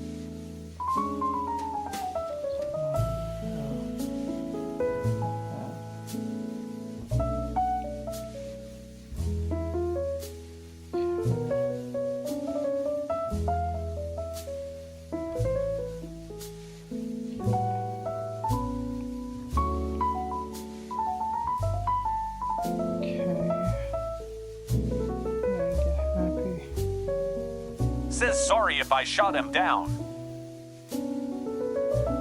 sorry for what? Wait, shot who down? Says I didn't know Teach liked those cute anim characters as well. No, I'm just adding this from the fairy tale show. Says it's just a ways for them to think. Fufu, what are you talking about?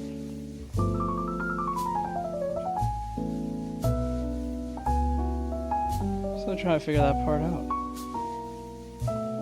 Let's see.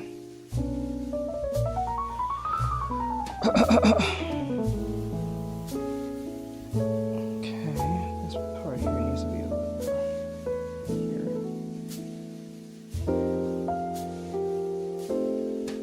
Says they tested, I responded. I'm not really sure what's going on. Do you have any idea what's going on, Bri? Says it will tee what they like.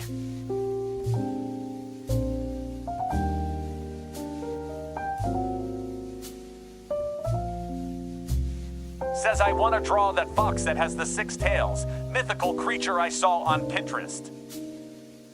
Says I it. made them think. Who's them? Says I made them think. Are you talking about Says Ari? bumps. I mean unknown. She goes by unknown.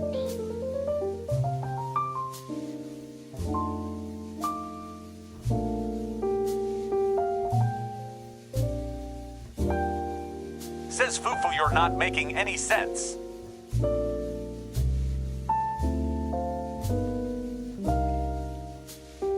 The neck is a little. I think I'm going to pull back that neck.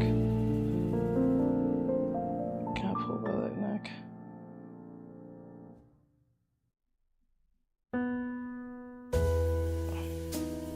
Says Bry, how would yo join steampunkin' to the cyberpunk world?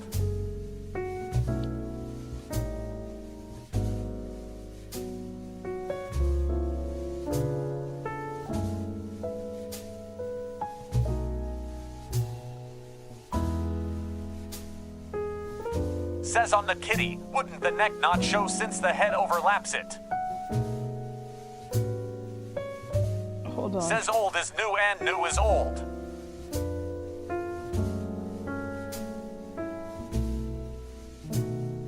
I'm going to copy, paste. I'm going to erase this. Says waits, I'll give you a hunt.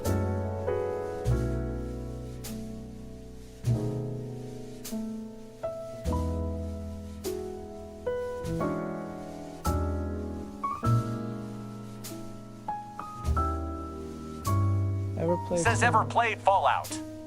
Yeah. No, I have never played it. I know of it. Never really intrigued me to play it.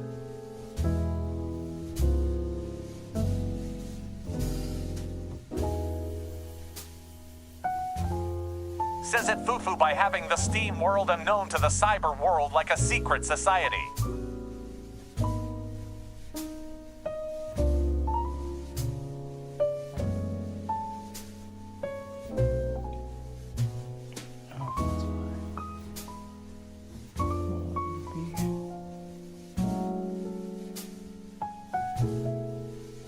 Says all good.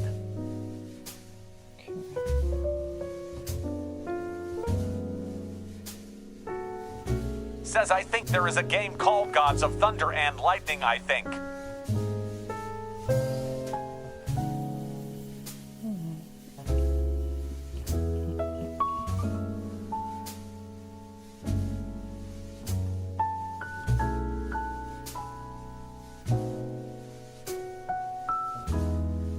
Now the arm is too easily seen, so I will erase this again for this time. A little bit more short. Says also apologies if we are a tad distracting.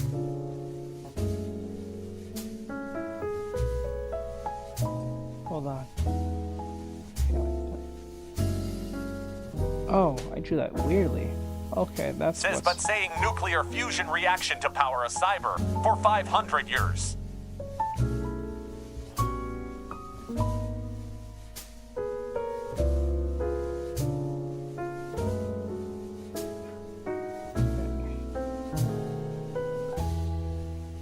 Says information is key.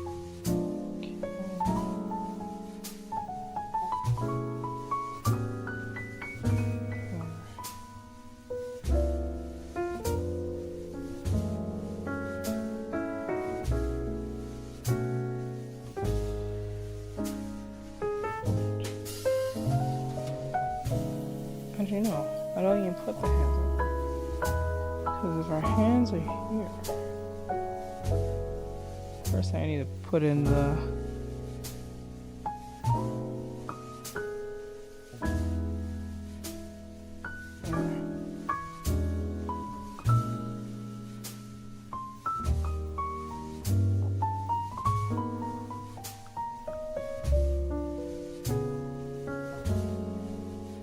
like that. Says bumps need to head off and cook dinner, having manicotti.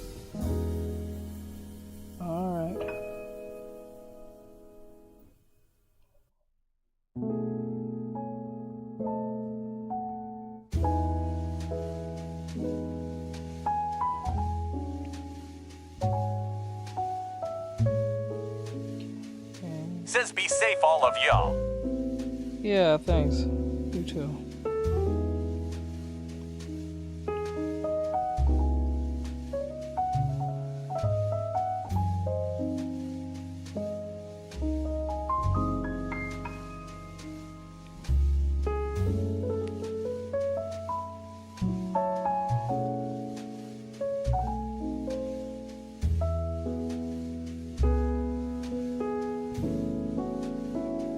Says is it just me or was Fufu a little hard to understand? I don't know. I honestly didn't know what the fuck was going on at the time. At first, I was with the person when when I was giving advice about how to do X, Y, and Z. After that, it just kind of went off the rails. I'll be right back. I need to go to the bathroom.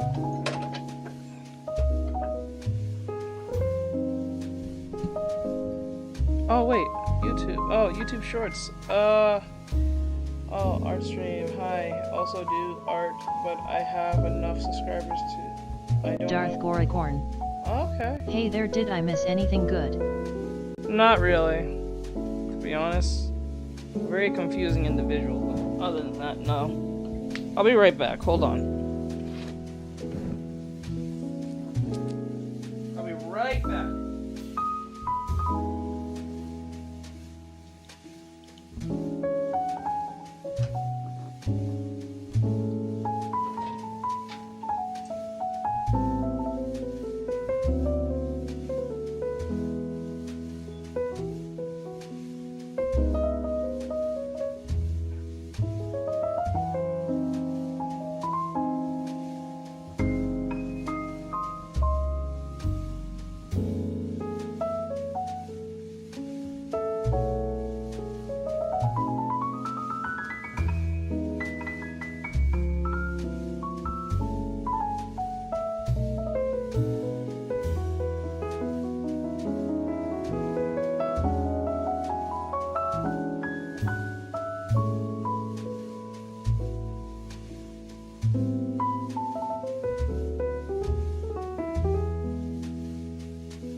Okay.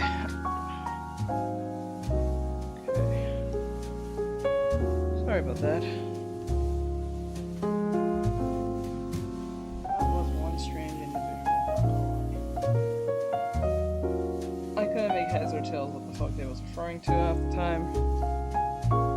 And I think they got offended somewhere down the line, which I did not even realize. I can't even tell. Can't tell if someone was trolling or the case might be. So.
Alright, so I guess it's time for us to just get to the reaction stuff. So you can come over here.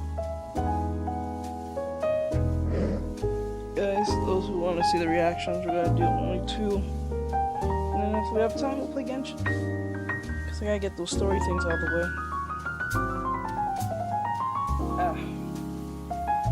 Okay.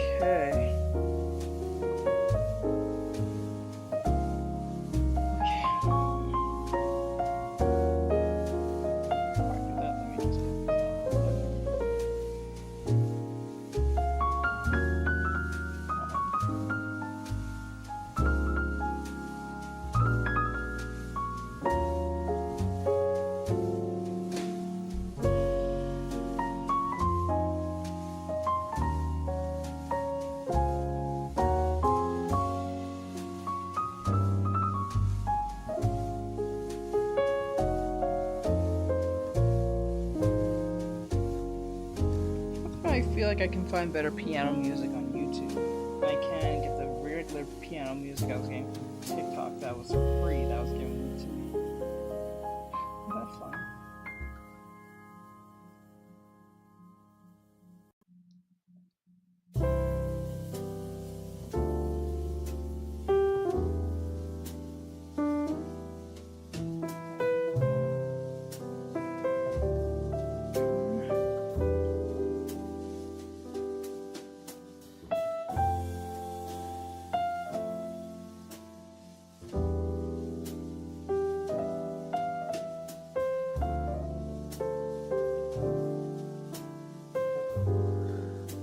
Let's see here. So we have 2 videos. One from actually doing 3. We have 1 video of a DVR, 1 video of Clownfish talking about OF and Patreon. Apparently. Says you startled me.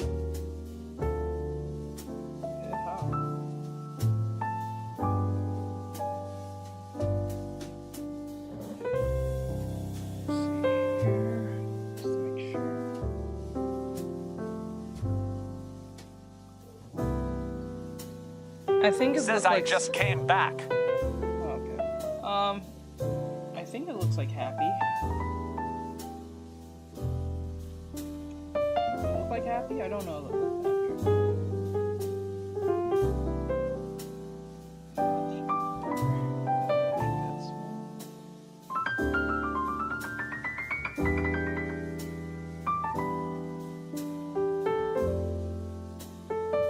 Womp womp. Says just need the tail. Okay. Says what anim did you say he was off of? I can look for you. I'm already looking. Says Kitty. I'm already looking at him. He's happy from fairy tale. Says womp womp. Womp womp. Says that a known user for 5 fairy tale. The only reason I'm even doing this fan art is because fairy tale happens to be, I guess fairy tale is coming back again or something. I think there's an announcement that they're having either another season. I don't know which fairy tale. I don't know if it's Fairy Tale 0 or just Fairy Tale with Natsu and friends. Pretty sure it's with Natsu and friends, but I'm not totally sure.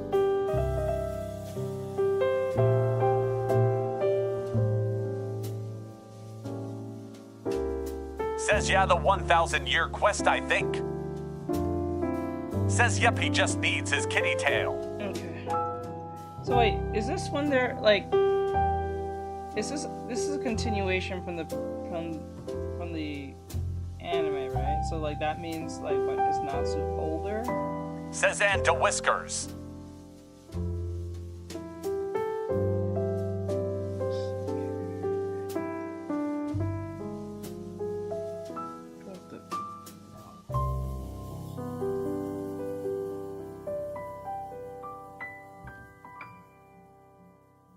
Does it look like some weird time skip?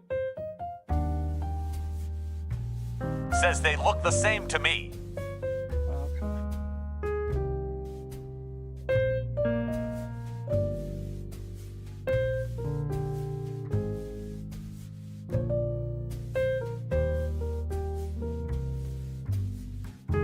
Says you forgot his eyebrows. Yeah, I delete them. They didn't look right now. Need to get this first. The overall idea first. I think it looks like happy. Says a gotcha. It just didn't look right when I drew the eyebrows. That's fine. Oops. Oh wait, I think I know what's wrong. There we go.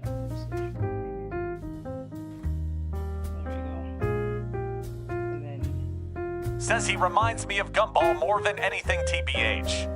humble.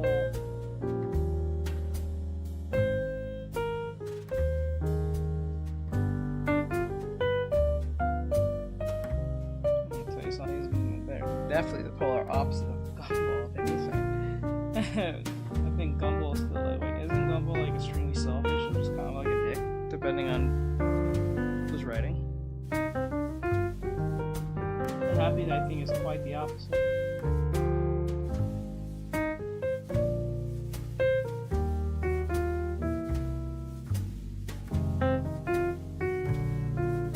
Says you pretty much teach lol. Yep.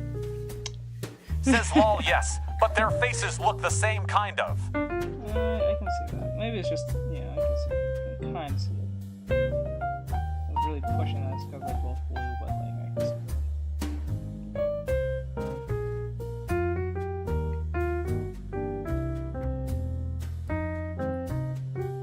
it. Isn't it funny that even up to this day, even if you see Happy, as much as you see in a fairy tale, right?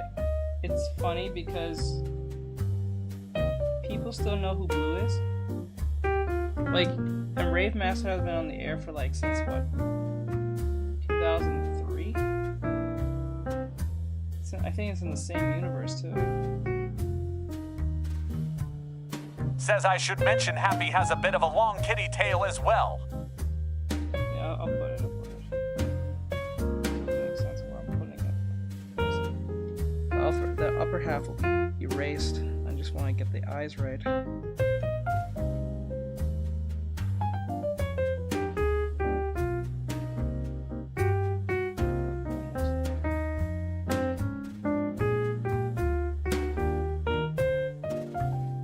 Says and the carrot-nosed dog. Yep, Blue.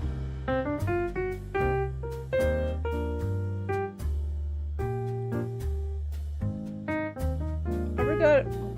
Why does Blue hang out with the Fairy Tale Guild? Can someone tell me, or that was just for cameo reasons?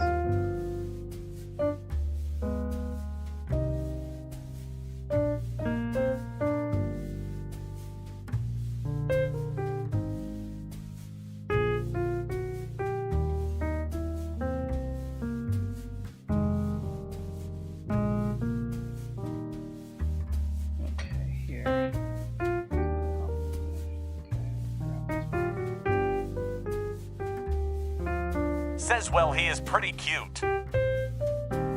Says, isn't it one of Lucy's spirits? Is he? Really? How did that happen? Oh shit, I didn't know that. I forgot about that. I didn't remember that. Says, yeah. What the fuck? What the fuck? Oh my god. So wait. But isn't he supposed to be with the Rave Master? Didn't the Rave Master make like a cameo appearance in that as well with Natsu?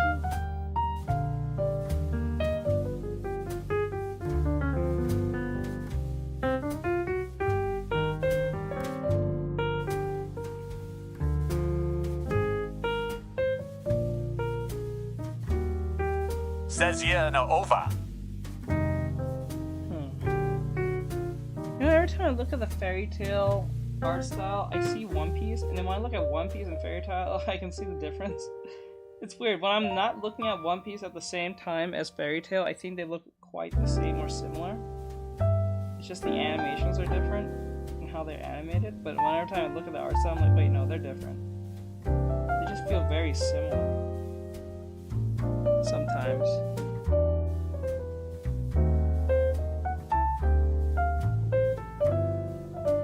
Even I think Radiant has like a similar art style to like to something like Fairy Tale.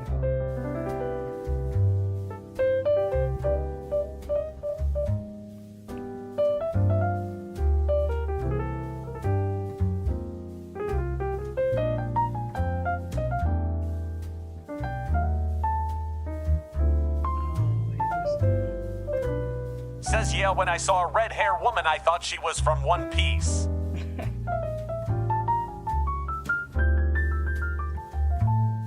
That blows my mind Alright, so as I'm working on Happy, because pretty much, she's near done anyway. Lucy, I'm pretty sure. I'm gonna play the reactions. Womp womp. Says not Urza the one with the fire hair. Fire hair? Not Urza? Fire hair. I can't remember off the top of my head. Says it wasn't streaming to Facebook. I checked a little while ago. Oh, fuck. I know why. Hold on. Fuck, that's why I forgot to. Now I should be streaming to Facebook. Didn't notice it. Okay. Didn't even know Facebook was dead. Until, like, realized. Says no worries, just figured ID remind ya. Oh. Okay, let me see. I guess it's actually... Artextric. Send stars to show your support. Okay. I'm gonna stop this. Says Flair the girl who fought Lucy in the Magic Games. I'm having a blank. I don't know why. I'm literally having a blank. I gotta go back and watch that show. I'm having a literal blank. Says having a forgetful mind as an artist can backfire on us after a while.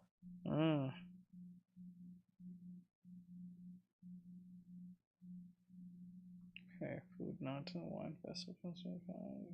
Yes. Says red hair, red eyes, red dress. Here's the only reason. It's Sunday evening from 4 p.m. to 12 p.m.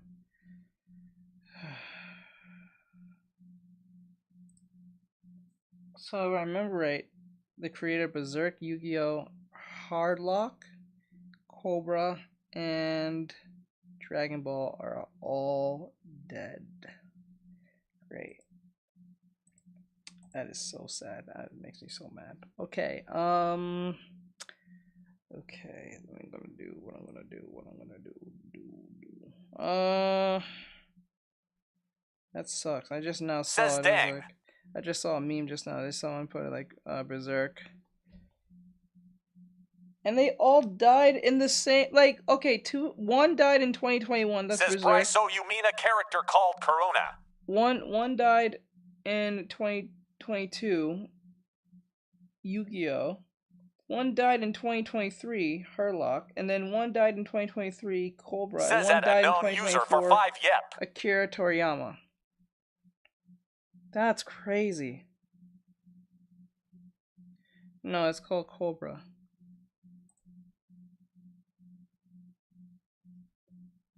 There might be a great chance I won't be streaming on Sunday, but then again, if I'm not streaming on Sunday, I won't be back till next, well, Sunday.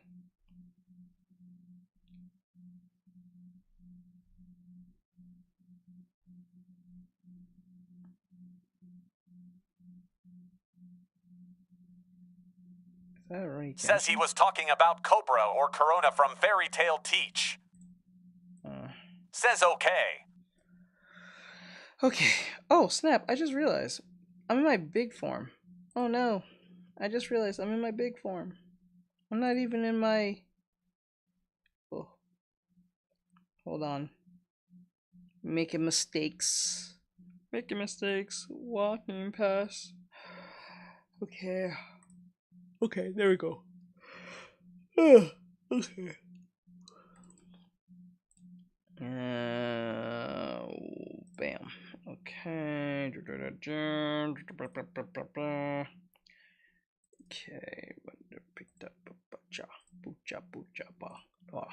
Okay. All right, guys. We're gonna do the reactions. Where's my ear? We're gonna do the reactions. We only got 3 videos. 1, Clownfish, 2, Edemion, and then I'll probably find 1 recommendation anime or 1 review or something. I don't know. We'll figure it out. Alright. So come over here on YouTube, Twitch, Trovo, Kick, or whatever the hell you want to pick. If you're on YouTube Shorts, you're perfectly Says fine. okay, You can stay hopping there on too. YouTube. Alright, bro. Alright, we're gonna jump on this. Let's go. Okay.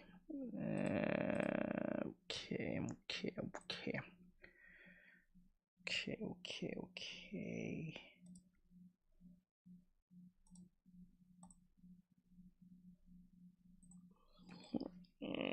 I'm probably gonna say yes to get out of here, but why not? And well,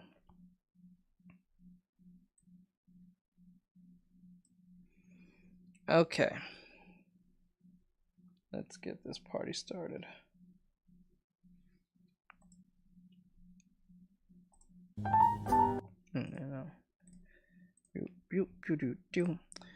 Alright, so this is Clownfish TV. And it says they're fleeing OF and Patreon. Uh-oh. Big trouble in the Patreon world. And the OF ladies. Oh, that sucks for them. Well, people was already making their bunch of predictions that OF was not going to last long anyway. Because there's too many terrible people on that anyway. So, like, there you go. And then other reasons. And probably it's hard to keep up with that type of website after a while. This wise and all that great stuff. So let's see where this goes. Let's go.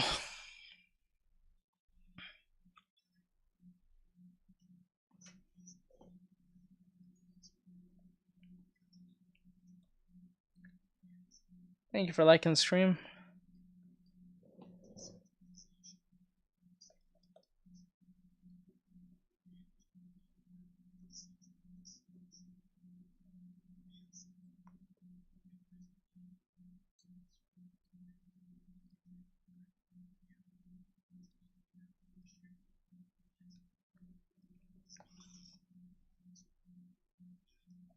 Says now he has another problem.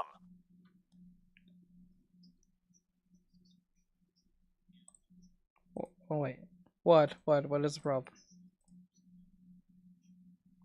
Oh, wait. Did it again. Hold on. Did it again. There you go. A lot of people are very leery about Patreon Says because sound of wasn't scripts streaming like through this. all. They were trying to pass the Alright, so I'll pull it back, subscription. whatever. Hey guys, welcome back to Clownfish TV. This is Neon, not here with Geeky Sparkles in this video, but we're going to talk about Patreon. We're going to talk about OnlyFans. We're going to talk about Web3 and decentralization, and how I've seen a couple articles floating around that more creators are looking at a decentralized solution for fan support. And the reason being is that you can get screwed over royally by Patreon. In fact, we did a video talking about the issue last month or the month before. I think it was the beginning of August, right? That they weren't paying people. There were paused payouts and canceled subscriptions. And this is not the first time that there have been issues with Patreon. And Patreon has been rapidly declining. You know, it's been it's just been in this state of decay. They were a darling of the pandemic, and then a lot of people are very leery about Patreon because of screw ups like this. They were trying to pass the subscription fees on to users. They've been policing people's content all over the place, but YouTube's doing that too now. The situation with Russell Brand, where Russell Brand is having some allegations thrown at him, and it really has nothing to do with his YouTube content, but because of it, YouTube has taken his monetization away. And we've seen this time and time again. Any kind of fan support, if you get into overly political content, or you get into dicey content, or just people don't like you for whatever reason, they can mess with your money, right? And the problem is when you have a third party like Patreon in the middle, or even PayPal or whoever, they can mess with your money. So more and more people are looking at turning to Web3. So we're going to talk about this. We're going to talk about decentralization. Before we get into it any further, please subscribe for more pop culture news, views, and rants, guys. Geeky sitting this video out again, so no woohoos today. Just sadness. No, sadness over Patreon, what it was, what it is now. I do not have a Patreon. We actually use DonorBox, which is pretty solid. You guys can check it out at thereef.support if you want to kick us a few bucks, help keep us on the air. So far, to the best of my knowledge, they have not engaged. Alright guys, so this is the easy ritual that's helped my grandma drop close to 72 pounds. Okay, I don't care about your grandma. Engaged in a lot of the shenanigans that Patreon has, but they're not nearly as big as Patreon is either. But this is coming from Cointelegraph. OnlyFans and Patreon models are turning to Web3 amid payment and censorship fears. Patreon creators had difficulties getting paid in August, while OnlyFans once tried to ban porn on the platform, forcing creators to look at alternatives, including Web3 decentralization. Adult content creators, not just adult content. It's not just adult content. They're saying it's mostly adult content. It's not just adult content. I think anybody who does anything even remotely political, or if you do content that questions the narrative around certain pharmaceutical products, you are in danger of losing monetization. If there are certain candidates that you don't like, if you don't agree with certain lifestyles, whatever the deal is, like if you're a wrong thinker, it's not just being an OnlyFans model or doing porn or whatever. If you're a wrong thinker, you're in the crosshairs for cancelization, because basically if they've decided you're a no good Nick, the ends justify the means. And if they're like, hey, they're getting a good chunk of change from this platform's revenue sharing, and this person is saying things we don't like, or engaging in behavior we don't like, or tweeting the wrong things, or following the wrong people, whatever, hey, just hit that button and zap their money away, right? But porn is also affected. OnlyFans and Patreon, after, let's see, they have had the ever-present threat of being deplatformed. And it's not just the adult performers, so we're going to call them the performers. It's not only people producing that kind of content, it's people producing drawings of adult content. It's people drawing in an anime style and having their Google Drives rated by Patreon to make sure that they didn't have any artwork that was considered too lewd, or had characters that look like they could be underage, engaging in acts too. So they get really like granular. They really do look into your life, unless of course you're on the right side of everything, according to the people working at these companies, and then they turn a blind eye to it. I'd like to know why. I definitely believe that. Whatever Neon is saying, I don't think he's wrong. I don't think he's lying. I think he's true. If I remember, I think Patreon is pretty left-leaning, like pretty extreme left-leaning, so like they have their bias. The brand has And same thing with YouTube. been demonetized, but I don't think Colleen Ballinger's been demonetized, has she? I don't think she's been demonetized on YouTube. And her accusations were pretty tough too. She just laughed it off, played the ukulele or whatever, but I don't think YouTube demonetized her. I could be wrong, but I don't think they did. Says I'm back. So anyway, this is Leon Lee, the founder and CEO of Only One, a decentralized version We're doing the of reactions. OnlyFans. Come over Tells on YouTube. Cointelegraph there's been a recent power shift from intermediaries to content creators thanks to Web3. In August, creators on Patreon reported having difficulties withdrawing their earnings from the platform as payments were being flagged as fraudulent Says by okay. banks. Yeah, I they won't moved stay everything to, I long, think, though. Ireland All right. because of taxes or something. I think that's what happened, but they didn't tell people they were doing that.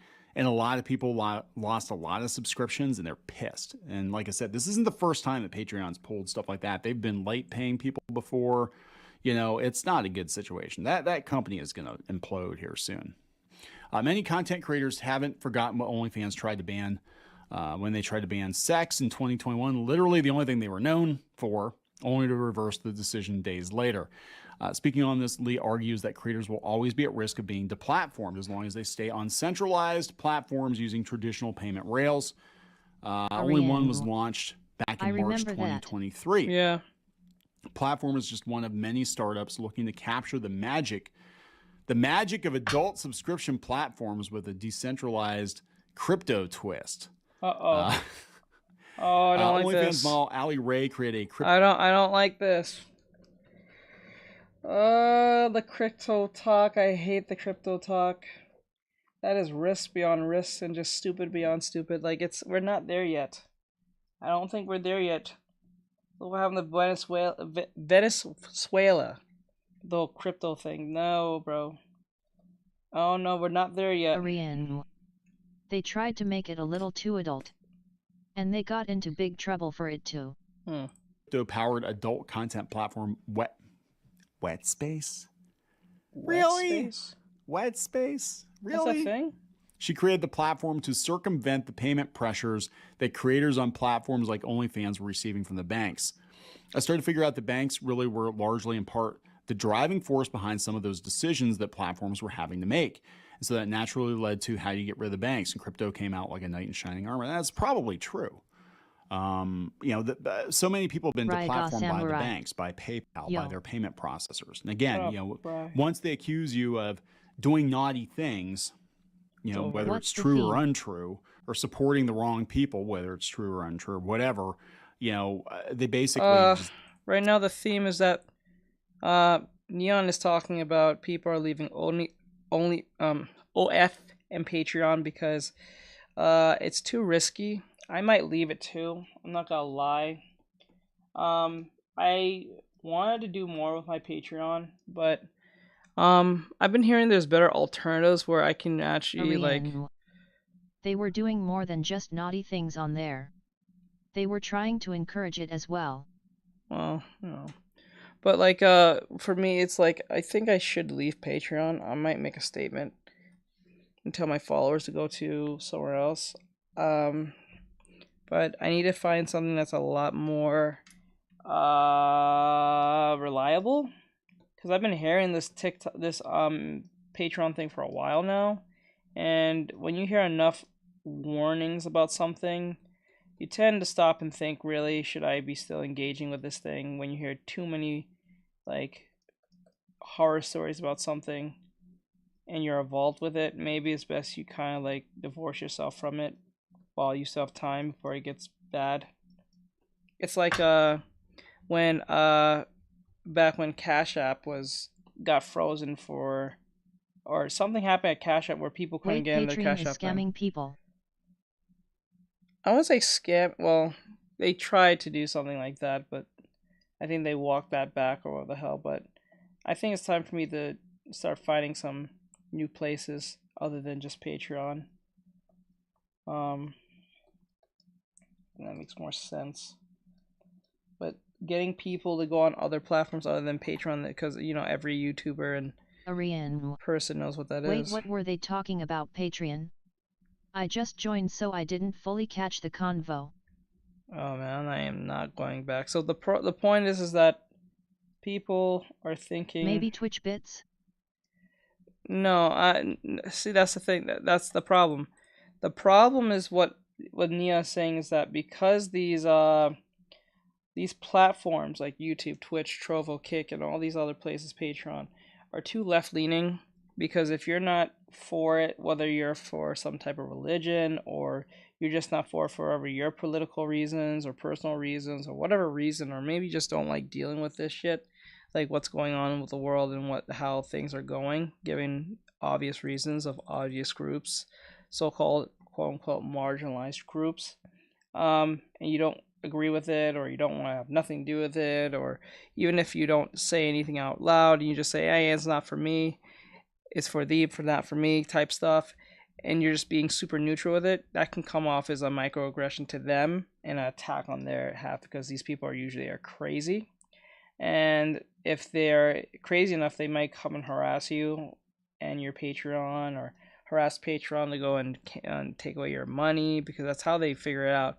Because when you're someone with status, money, or something like that, they usually want to cancel you because you have money. It's not like you even because your opinion actually matters. It's just that you have money, we want it, or we want you not to be in the same level as us because we couldn't get it. So therefore, we try to cancel you, X, Y, and Z. This is what they try to do to J.K. Rowling all the time, and it always backfires on them because she got fuck you money. So it's kind of like that. So no matter what they do, she wins because they're so obsessed with it's like, okay, messing with J.K. Rowling is like messing with Twitter, right? It's like reverse Twitter. She's like reverse Twitter, right? So if you go mess with J.K. Rowling, because you like Harry Potter. Because first, for this to work, you have to like Harry Potter. If you like Harry Potter, you lost the game already. Because for you to like for you to know J.K. Rowling to a certain extent, you must know Harry Potter at one point. Actually, you don't actually have to know J.K. Rowling to know Harry Potter, but 9 times out of 10, if you're really into Harry Potter, you have heard this woman's name at least once. Yet I heard people were leaving those because they were making money, and it left a lot of people pretty fumed. Yeah, and the thing about that is that because they're fans first and activists second. I'm going to stay on TikTok till I can, but tell me when you find another source. Sure, no problem. Sure. I will definitely make an announcement on that. But on either all my platforms so people know.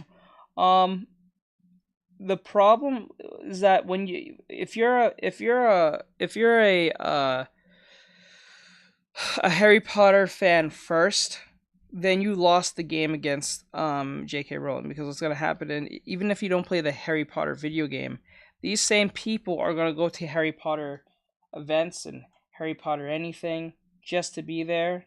You know what I'm saying? Even if they don't like the creator, which is the stupidest thing I ever heard. Because somehow them liking Harry Potter is like, nothing wrong with you liking Harry Potter, but because they don't like her, they want her to suffer, right?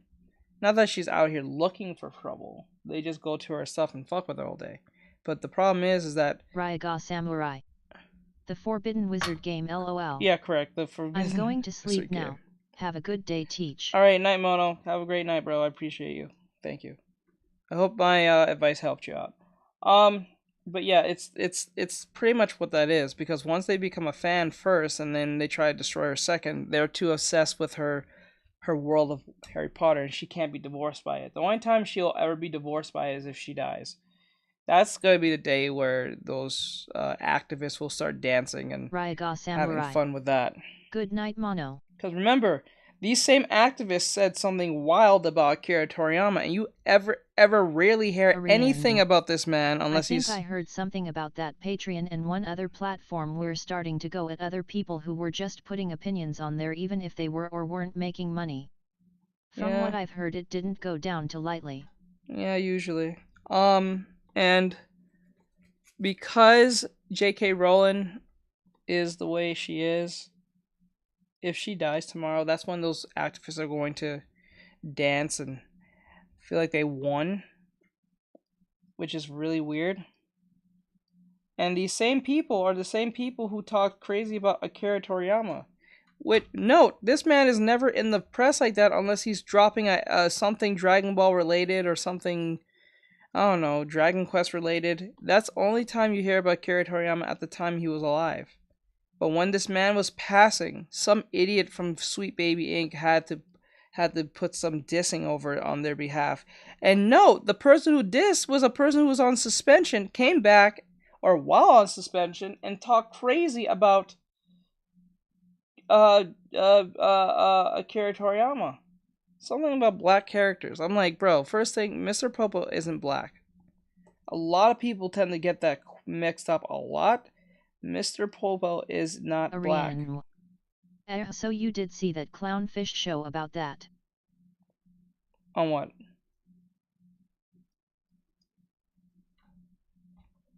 Let me see here. I'll fix that. There we go. Snap their fingers and take your money away. They call up the bank, they call up PayPal, whatever. Creators are waking up to the fact and are becoming less dependent on intermediaries to monetize. He acknowledged that TV producers, advertisers, and brands will maintain a market share in the creator economy, but said a true peer-to-peer... About Sweet Baby Inc. going after that person who died in Dragon Balls. Oh, that's been around everywhere. It's not even just Clownfish. Clownfish, Demion, Neurotic, all these people talked about it. That was the most disrespectful thing I ever seen. I'm surprised that majority of people who was into Dragon Ball... I'm surprised... Well, I'm pretty sure the person got ratio on Twitter, but I'm surprised this person didn't get attacked and doxxed at the same time. That was the wildest part I didn't understand. Because these Dragon Ball fans will throw their whole lives away for a power scaling argument, right? But like for some odd reason, the creator who made the very Dragon Ball That world, even got me upset when I first heard about it. like yeah, it upsetted me too because I was like, bro, you really have to bring that up now after this man passing? You're such a punk. Like, are you serious? Like you had to, you say something after he died. I'm pretty sure you would have said nothing the very next day. But because you heard that he died, you'd now say this? Ryaga Samurai. Teach, I'm so glad Daquan Wilshire roasted him, lol. Yeah, I know. And what's funny about that too is that Says what happened. that shows how disingenuous these activists are. So we're talking about the curatorial. Well, not really. It's segued itself into that. But like, I was just talking about the incident with Sweet Baby, one of those Sweet Baby employees. I don't know why they call themselves that. That is such a stupid name. The Sweet Baby employees. One of them who was on suspension for some bullshit they caused was, I think, still was on suspension at the time or was just getting off suspension. Once they got word that Akira Toriyama passed away, that's when they started saying something around the lines of something around saying, oh, he made the worst and best black characters in anime or some crap like that. I'm like, bro, really? Who gives a shit? No, I don't even think black people give a shit. No one gives a shit if this man drew the best black characters in his show. No one was talking about this. This man passed. Arian. Let it go. Says If it what? were me, I would have punched him. They couldn't just let the man who passed be respected, but by making fun of him. No, these people are evil like that. That's not cool. They did that same shit to someone else, if I remember right. They did the same thing to the person from Berserk. They did the same shit to Stan Lee. They did that shit to Stan Lee when he passed too.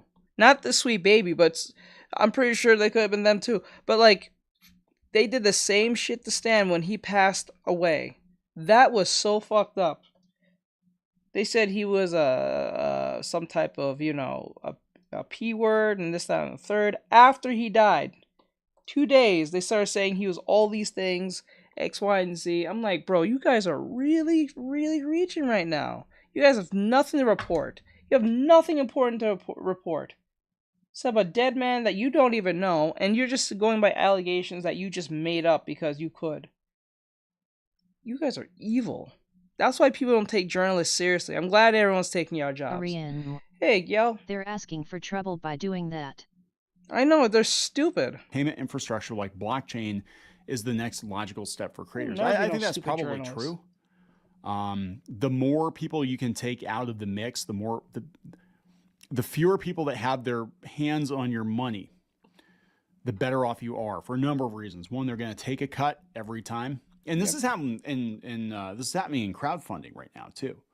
Crowdfunding, we ran into a situation, and we're not in danger of being deplatformed. I mean, we're not very political. We really aren't. And my politics are pretty mild, but we ran into a situation with Indiegogo where, for whatever reason, they decided they were going to hold funds on one of our books for like over a month. Hey, G-Money, what's going on? And I'm like, that sucks, because then it pushed everything back. The production pipeline, it pushed everything back because I didn't have the money to. I mean, I had the money to pull the trigger, but I didn't want to because I'm like, I don't know if they're going to pay me. I'm going to be stuck paying for this stuff. And I have no idea what is going on here. I might have to refund everybody. I don't know what's going to happen.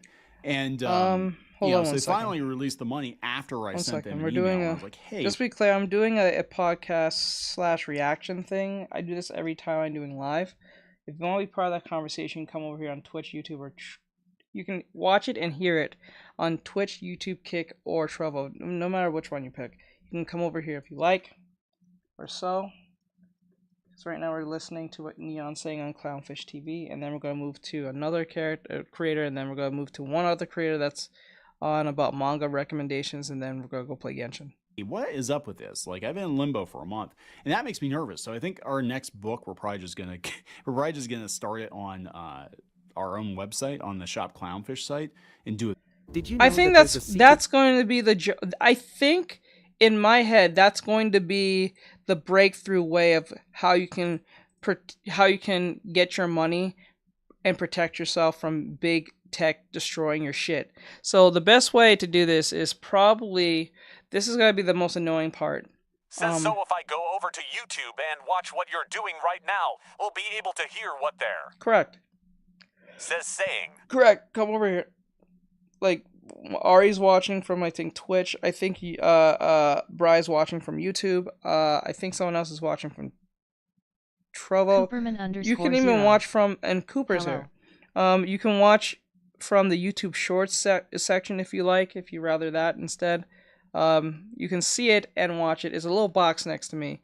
I try not to make it big because I don't want to get like flagged up because, you know, it has to be transformative, and this is the best transformative way to do it. It'll make money, but I'm not sure how safe it is.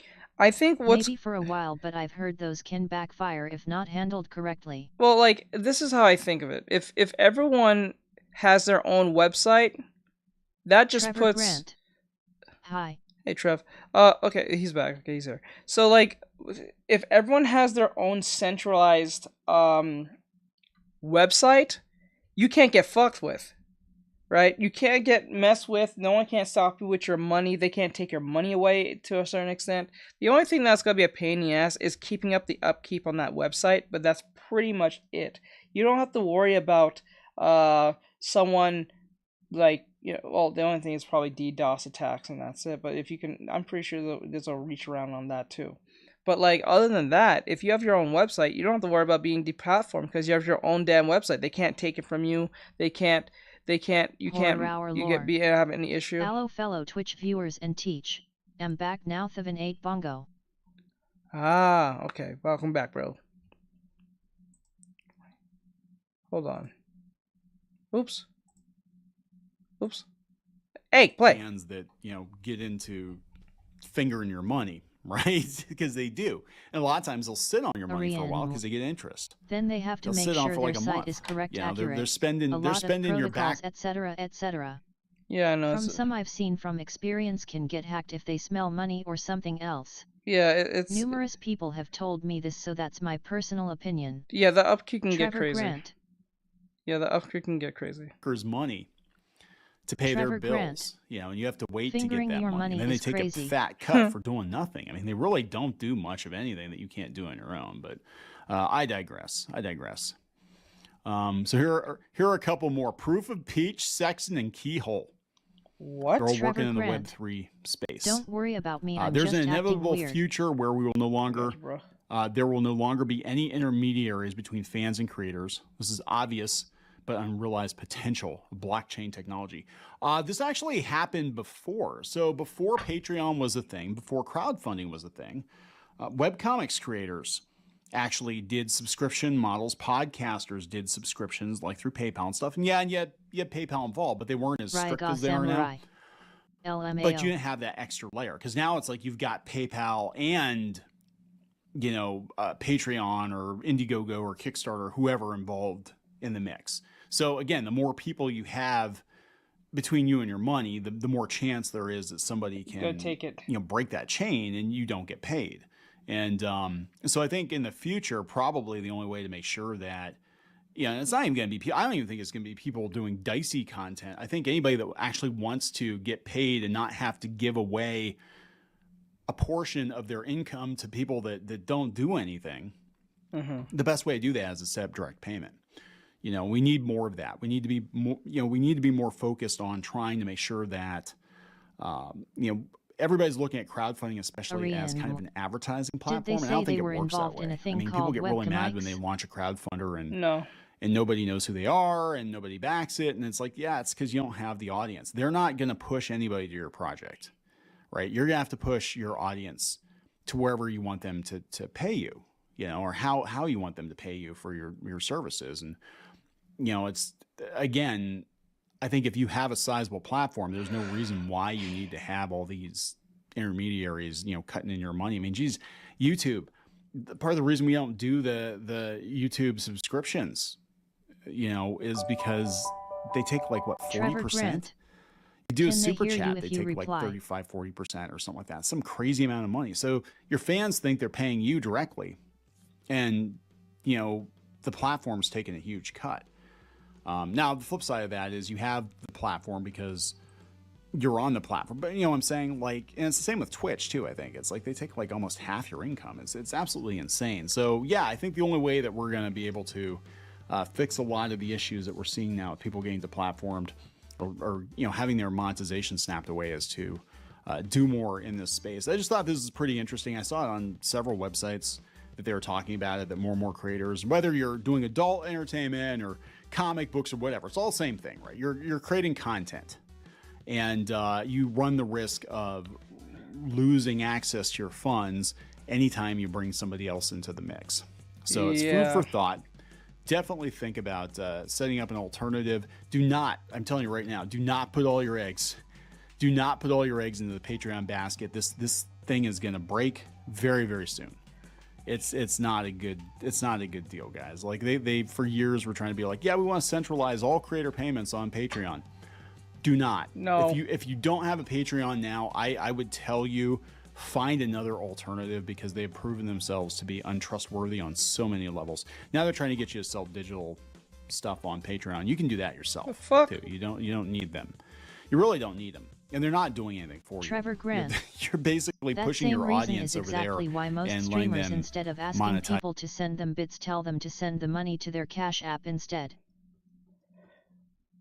Yeah, that's why. I've heard But if they want to add extra people to their funds, they have to go through a lot of paperwork and like agreement stuff before it's legal. yeah, because like what he's actually saying is that what we need is not, because what he's saying is that he's trying to get away from the idea of centralized, like I think you want decentralized instead of centralized donations, because a centralized donations like the TikToks, the Twitch, the bits, TikTok subscribers, you're sharing money amongst. Oh, I can't talk about that. But you're sharing money amongst the other companies to a certain extent, right? And you want to get 100% of your money. You don't want to even share it. You don't want to share 90% of it, 60% of it, whatever. So he's saying have like a straight to donation to you type talk. That's what he's saying. Like without no middleman. He's saying the less middleman you have, the better off you're going to be, and you don't have to worry about you being canceled. So like, let's just say you have a certain hot take that they don't like. Let's just say we're talking about Sweet Baby Inc. and they love Sweet Baby Inc. for whatever reason, right? And then I say something that they don't like. They can stop my money at any moment, because even like, let's just say something like Cash App. Let's just say, I don't know if Cash App has any political standings. I'm pretty sure in some form, because it's run by Facebook, right? So, and Mark Zuckerberg is known to be pretty left-leaning. So, like, the fact that if I say something wrong, they can actually stop my money from coming to me because I was a mean person on the internet. I'm pretty sure there's other ways of getting around that, for them to get around that without just outright saying it to you. But they'll make up some lie saying, oh, there's some type of processing problem or something to that extent to just fuck with you. So, like, this is what he's saying. If you're sharing the money, does that mean when you pay it gets separated to the other groups that are connected to the other payment methods, they get an equal share of the donation that's donated?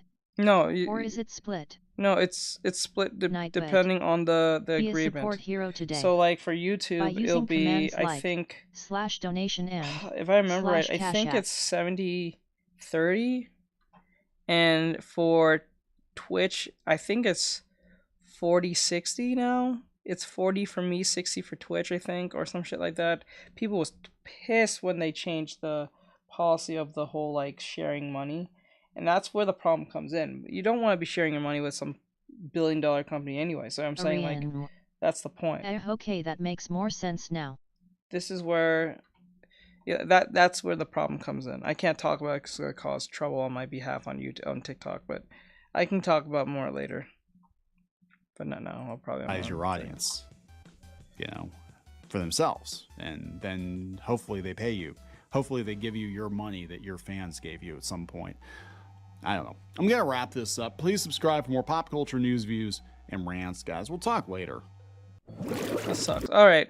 So that was Clownfish TV. They're fleeing OF and Patreon. This is not even just Patreon. It's Patreon and OF and other platforms like this.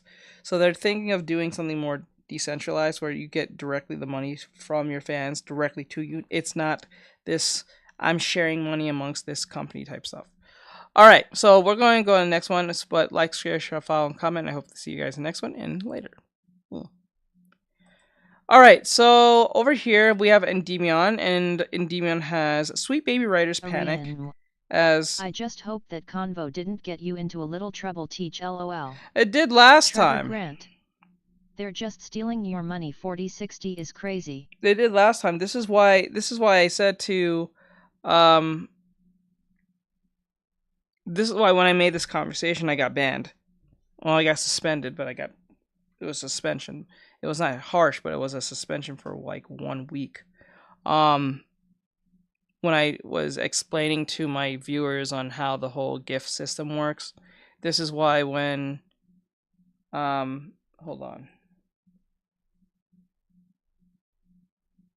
This is why when you're having certain conversations, hush LOL. No, it's like this is how it works. So if I have if you guys spend $20 of gifts on me, you didn't spend $20, right? You spend a quarter of that 20, so I get $5, and then TikTok and the others get, they get more.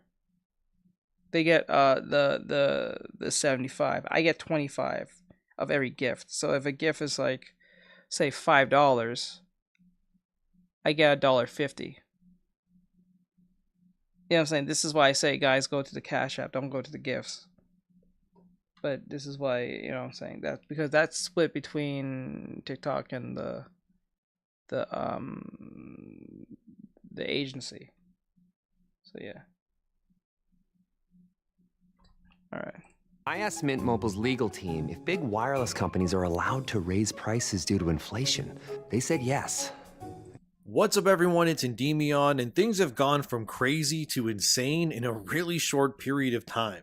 Not only has the entire discourse surrounding the baby gone nuclear, but now it's I was being smooth. So Endymion's doing this video here saying Sweet Baby Writer's Panic as Gamergate 2 goes absolutely N. Plus racist consulted bans white developers. That's crazy. What's up, everyone? It's Endymion, and things have gone from crazy to insane in a really short period of time. Not only has the entire discourse surrounding the baby gone nuclear, but now it's attracted some legit organizations involved as well. From Homeland Security getting involved with and officially calling what's happening right now as Gamergate 2, an ex-Sweet Baby writer being exposed for being openly racist, a game developer article proving themselves wrong, and more examples. There's a ton to go over today, so let's just start with that Homeland Security story because it's wild. From Bounding Into Comics, we have this article titled, US Government-Funded Nonprofit Take This Response to Sweet Baby Inc. Backlash, by calling on video game industry to clearly and unequivocally denounce Gamergate. Firstly, let's properly understand what the hell is going on here. Homeland Security has many branches to their organization, with each specializing in different kinds of threats or security. In terms of video games, one of these branches is a non-profit organization called Take This, which according to them they are described as a mental health organization providing comprehensive resources, support, and consultation tailored for the unique needs of the game development community. So they're kind of like a gigantic therapist group that exists to mediate and help video game studios and the developers within them come to terms with and understand the discourse that's targeting them. This could be from Another one! Unnecessary piece of shit Trevor company! Grant. Another one! Low-key Ryan Reynolds is the only guy that I would actually be with. Pause. Jesus Christ. mail, DMs, and harassment campaigns, to name a few. Of course, Take This has officially declared what is happening to Sweet Baby Inc. as being a targeted harassment campaign, and they even unironically referred to it as Gamergate 2. Which I remember making a thumbnail before when this first started with those exact words on it, and to be honest with you, that thumbnail was kind of a joke. I didn't think it would explode like this. But here we are, fellas. We are officially... Hey, Ryan Reynolds here. Big Wireless Picking up the devil. once again raised their prices.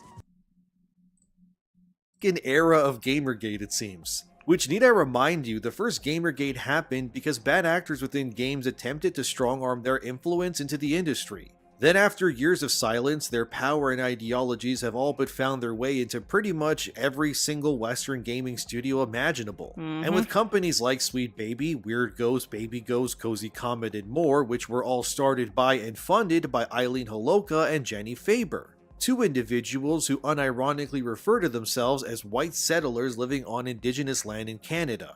So I bet you those same settlers, how they claim to be, will not give those same people their shit. That was so funny when I saw that on TikTok, on Twitch. So these people in Australia claim that they're living on indigenous land, right? They're living on a building, and like I think they're living in a building or apartment, right? Or apartment building, right? And the indigenous what do you call it? Aborigine people saw the sign saying, it literally says on the building, "This is stolen land," and we acknowledge that it's stolen land, right? The Aborigine people went next door to buy a bunch of Aborigine traditional clothing, came back to the building, knocked at the door, asked the people if they are living here. And they said yes, and they happened to be white. And what's funny is they said, "We saw your sign over there, and it says that you guys are acknowledging that this is our land or some shit, right?" And the white people said, "Yes, it is, technically, because they're the ones who put it up there. This is where when you go woke, you go stupid and broke, or at least go stupid. But when you go woke."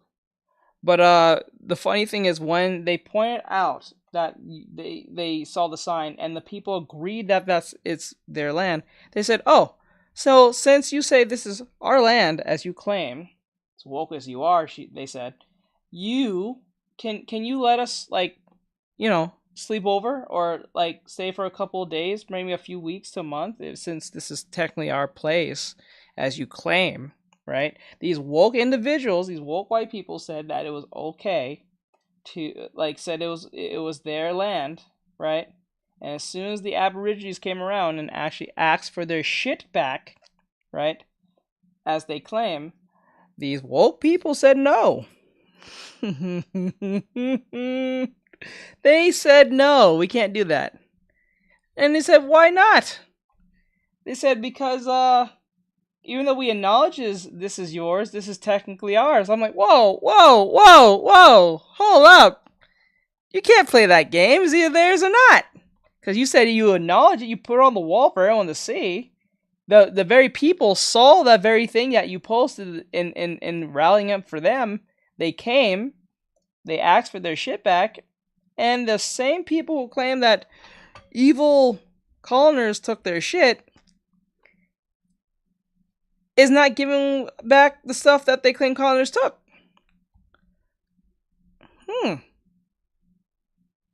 That's weird. It's odd. Wasn't this the perfect opportunity to virtue signal as hard as you could to give these people back what they have been stolen, as you claim? Why you are against not giving it to them? Did you not put the sign on the wall for everyone to see outside your own house, acknowledging that this is stolen? So what's the problem? Why wouldn't you give them back their shit? Ryaga Samurai. Well, can we have it back? No, you're good, bro, lol. Exactly. Exactly. Bride just summed up in that one sentence. Literally. Why does this conversation sound strangely familiar? You might look it up on Twitter. It was really funny when I ran into it. It made me laugh so hard. I'm like, this is why you don't virtue signal, because it's usually fake. It's 90% of the time, no, 98% of the time fake. These people have no conviction whatsoever. They just want to sound like they're some type of savior half the time, and it's not true. They're not trying to save anyone. They're not trying to help anyone. Ariane. It's more than familiar. I've heard this topic before more than once. There's a YouTube video. You can go check it yourself. It was in Australia. It was really funny. I couldn't stop laughing. I was like, wow, when you go woke... Self-hatred and virtue signaling not only runs deep, but it emanates from individuals like this who consider themselves white saviors. And before anyone tries to say what I'm doing or saying here is somehow harassment, it isn't. I'm simply showing you what's going on here and who's involved. I didn't start these companies, I didn't make the awful decisions that are plaguing video games today. But of course, many in the games industry will have you believe that all of this was started by the players themselves and not the other way around. As always, whenever bad actors get ousted, they run hit pieces and campaigns to change the narrative surrounding the situation. And if you go to any of these mainstream media news outlets who've come in defense of Sweet Baby and others, they all conveniently forget why this Gamergate 2 nonsense is happening to begin with. They like to say it was because of a Steam curator tool that compiles which games they worked on. But that tool would have just been something small and whatever if nobody paid any attention to it. Of course, instead, Chris Kindred, who works at Sweet Baby, attempted to strong-arm Steam into banning the tool and then banning the user as well. Yep. If they just ignored it, this wouldn't have happened. It wouldn't got even half the buzz it did. It probably had, what, maximum 5 to 10,000 people. It would have been stuck there at 5 to 10,000. That's not a lot. But now it's at 200,000 or probably more.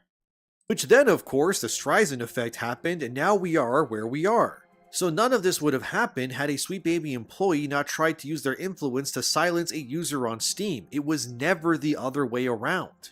Of course, you have this now infamous article from GameDeveloper.com titled, "Why Are Valve and Discord Permitting Harassment Against Sweet Baby Inc.? Steam and Discord are being used as a home base for hateful reactionaries to single out and harass game developers." This article, which is written by this person, Bryant Francis, attempts to, like the rest of the games industry, try to paint what's happening as a harassment campaign that evolved out of nowhere. But like I said, we know why it began in the first Trevor place. Grant. What I find very Because interesting at the end of the day, everybody wants to seem better than what they actually are. Yes.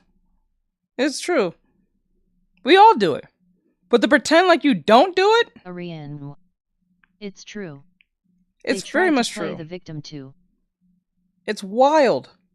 It is fucking wild. is within this very same article on GameDev.com, they prove that the Steam Curator tool itself does nothing nefarious or illegal whatsoever. They said in their own article here, "When word of the curation group Sweet Baby Inc. detected first surfaced on social media, it seemed like a joke. What was the point of making a curation page detecting games that a consulting company worked on, especially when the games are listed on their site?" Thank you, Brian, for proving the very point thousands of So players around- stupid! So stupid! Think about it. We put in a curator to let you know what games they're working on. So it lets people who don't care for them not play their game. They complain about people knowing about that to Steam. The same people who claim that that's harassment goes on their website and put those same games on their website to let people know what games they worked on. Man, when you're woke, I don't think brains really, like, the synapses are not working. It's not really running up there, huh? It's not really running up there, huh? Jesus Christ. Jesus Christ, man. Ain't that funny? Ariane. Yeah, then if I remember accurately, Sweet Baby Inc. tried to beg them and convince people they were innocent and being harassed in numerous ways and forms, and the people were not having it. Yep. They eventually told them to shut up about it too. Yep. The world are trying to get through your thick skulls. Exactly, the tool itself does nothing bad, since it does, like you say, just compiles a list of games that Sweet Baby's founders compile themselves on their own website of their own free will. There are plenty of tools on Steam. Some compile lists of every game that has de novo. You'll also find tools that compile every game that Activision has worked on, or Square Enix, or whichever other developer or publisher too. None of these tools are inherently bad. They are simply specialized versions of search engine optimizations that any consumer on Steam can use to more effectively sift through the thousands of games that are on Steam. And stuff like Denuvo, which is an anti-tamper and digital management system, basically anti-cheat is what it is, so you can track all the games that have Denuvo in it. Yet even if some may look at Denuvo and frown upon it, Denuvo's developers obviously didn't attack anyone for making the curator tool in the first place, because if they did, then obviously it would have sparked controversy industry-wide. When it comes to Sweet Baby, compiling their games is again not harassment if they do it themselves too. The only reason why this would be seen as bad in their eyes is because they don't want people to know which games they've worked on. And if they were actually proud of their work and knew what they were doing was for the betterment of the video games industry, then it would be fine. But they know, as you and I do, that what they're doing is largely disingenuous and has actively made many games worse in response. And other consulting groups like Black Girl Gamers, which worked on Forspoken, obviously were paid to work on Square Enix's game. And all they ended up doing was making an unlikable asshole of a main character in Frey. And the users can't be blamed for why characters like Frey are unlikable, since her existence, mannerisms, identity, and everything was controlled, molded, and finalized by Black Girl Gamers, They did who obviously, as their name suggests, that were made, but they did it secretly only to be proved that they were perfectly harmless. They specialize in black character consulting. It's also suspicious that, of course, games that have been worked on by Sweet Baby have closed studios like Volition when it came to Saints Row's remake. And they've tanked other franchises with nonsense like Suicide Squad as well. So clearly, pretty much unanimously across the board, everything they work on just gets worse and even sometimes results in hundreds of people losing their jobs and the entire studio going under. One of the biggest outspoken people on this entire thing has been Grums over on Twitter. He led the original team that made World of Warcraft into the global phenomenon that it was and produced games like Diablo and StarCraft. He was recently on the Quartering's channel talking about this stuff, and I won't show everything he said here of course, but here's just a small bit that kind of shows you why we are where we are, so please listen. It's not that gamers are, upset about, oh, hey, we have some diversity in the game. It's actually the way that they go about it, with pure tokenism, with phoning in weak characters instead of creating strong new characters. And more importantly, it's about a vindictiveness to destroy the past, to destroy the IP, to ignore the source material, and to tear it's ultimately it's what the ultimate goal, the ultimate goal among all of this is just to come after the white man. That's it. That's it. That's it. That's literally what all this is about. Let's just be honest here. That's literally what it is. Correct. That's ultimate everything from there's two things. It's three things. Hold on. It is the attack on the white hetero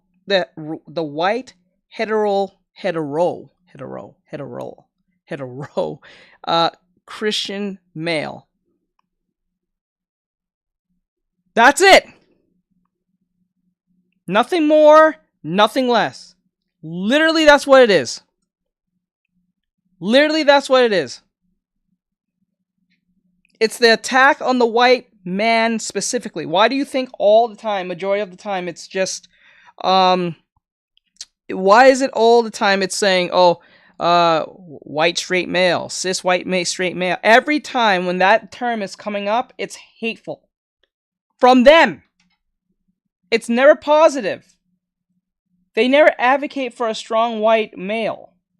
If they get a white male, he's either saying sorry all the time, or he's weak, beta male, or weird, or strange, or just make things, or just go with things just because. It's like what happened, what they did to Peter in Spider-Man 2. It is what it is. That's literally what this ultimately, all this ESG is just to kill the white straight male. Not to bring it to a racial standpoint, but every time there's a comment like that, it's always a white person. Oh, yes, that's what makes this. I'm like, here comes the BS. This is what makes this even more sickening. It's not even coming most from minorities. It's coming from other white people. That's what makes this very strange. It's like if a bunch of black guys, like if a black guy said the same exact thing about his own race, he'll be ousted almost instantly. instantly with almost like with even with context, you would be destroyed by your own community. Why do they always go after us white people? I don't remember if we offended them, but we must have caught No, them no, from it's us not. full force. It's not a Or I'm minority. just a little stupid. It's not a minority against a white person thing. It's a white person against white person thing. That's ultimately what this is all about. It is a white on white problem.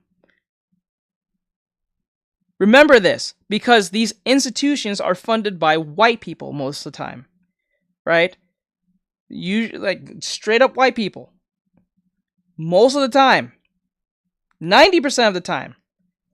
And they're making the choices to say, no, we're not going to have no straight, hetero, strong male. Why do you think something like Reacher is making so much money on Amazon, I'm Prime? Just trying to figure out what we could have done to have offended There's them. nothing you could have done. This was just, what's happening is that this is just a underbelly problem that's been swelling for so long with a mix. Hold on. Yes, it is. Yes, it's happy. Sorry, I'm on mute real quick. I'm talking about something. The issue is that it's all about anything that has a ism at the end hates white people. Feminism, transgenderism, all these isms that is very annoying or woke hates white men specifically. If it doesn't affect a white man, they don't pay attention to it. If it does have any inkling of a white, why do you think D&D sucks? Number one people who are doing it is white people. That's why. Crazy. They weaponize mental illness to destroy white men and traditional norms. It just is what it is. This is why you have these weirdos running up on children and saying crazy and bringing up these ideologies that they know is wrong, but because it goes against the Judeo-Christianity / traditional ideals of common fucking sense, they will have a problem with you. This is why they can say, this is why in South Park, when I think it was Kenny, no, not Kenny, it was Stan. I think it was Stan. Stan made or was it? I think it was Stan. Stan pointed out about the racial changes of all the women, and that's when the principal said, maybe there's not a problem with them. Maybe there's a problem with you for stating the obvious shit that's in front of you. That's what's happening. So if you have common sense, they go after you, your children, and anything. Like, if you're a minority, this is why people don't like Kyle. Because if you are a minority and you're speaking facts, honesty, and being fair amongst not only minorities, people of orientation, and even white people, you are hated. Because you have to walk down that line of being evil to white people and always propping up anything that is opposite of what the white male is. That's literally what all this is about. So if white man likes video games, change everything. If white man likes D&D, change everything. If white man likes this, change it. Because I don't see a bunch of woke people going up on black people and trying to change how they do things. They don't. They leave them the fuck alone, or they encourage it if it's destructive. It's either one of those two things. Like, for instance, how many times do you hear white women complain about black men playing dice? You don't. You hear a bunch of white women complain how evil white men are when they're playing D&D with dice. People can't even be normal anymore if we try to fight them as well. Yes, and if you have an opinion that doesn't run with that narrative, you are the problem. That's the problem. That's ultimately the issue. This is what all this is about. It's about to destroy the white heterosexual male it's rooted in any Christian Judeo type thinking and logic out the window. This is why we have these things happening today. That's just literally the facts of it all. So this is why when you play your video games and something feels very off, it's that. That's literally the facts of it. Okay, I'm unmuting myself. All right, there we go. Beloved characters in some sort of. There's a simple rice hack anyone can use to dissolve their belly fat almost overnight. Did you know that you can pee out fat? Ew, most people don't know disgusting. that. Fitful rage that we don't understand and is very disingenuous. And I think no, we know where that rage is coming from. Grums is playing. I don't even think he's towing the line. How come they go after males so much and not so much after females, though? Because females is the driving force. Because it's easy like this. What? It's easy like this. Okay, hold on, let me mute myself. Okay, so it's easy like this. The reason why all these LGBT stuff is going on is because the female is okay with it. Think about it. Feminism is okay with this. If feminism wasn't okay with this, you wouldn't have LGBT running around the way they're doing. Point. I never thought about it that way. Because think of it this way: if women really did not like something, they will let you know it, and men will have to turn their ideology. This is why you have simps running around saying X, Y, and Z for women. But those same women who are okay, perfect example. Feminist women will not date masculine men who won't Trevor Grant, do their bullshit. You have to meet yourself so you don't get in trouble. Yeah, pretty much. Face with tears of joy. Yeah, it's fucking annoying. But the point is that if they do not, a lot of feminists do not get with men who are masculine and not going to toe with their bullshit, right? But you'll have a bunch of simps do the same, will vow for a woman who they know is crazy, but because they have not been with a woman for a while, where a case may be, they think it's going to work. And 9 times out of 10, it doesn't. And then they neckbeard their way through and then try to think they can get a woman. And then when the woman don't want them, they'll say, I did everything. I try to be an ally. Da, da, da, da, da. This ally word came from them. And then the LGBT started using that term. And then everyone's just started using that as a form to say, I'm on your side. Why do we have to be allies? We're not on war. What the fuck? I'm surprised the males who fight this hate it, but they can accept a woman who accepts this. I'm surprised they can even tolerate it, TBH.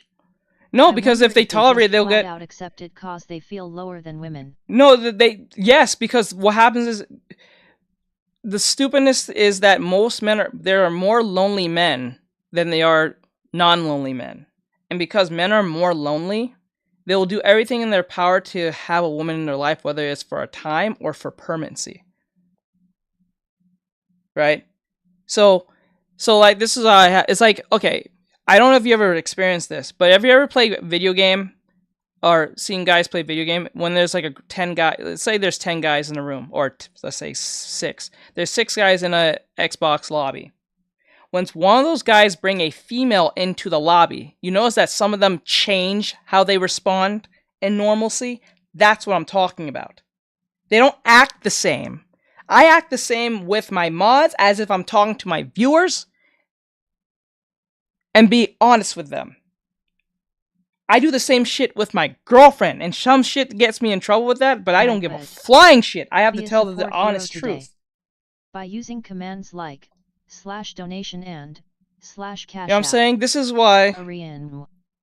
Well, women can come off a little intimidating, lol. No, but that's not it. It's not them being intimidating. Women are actually not intimidating.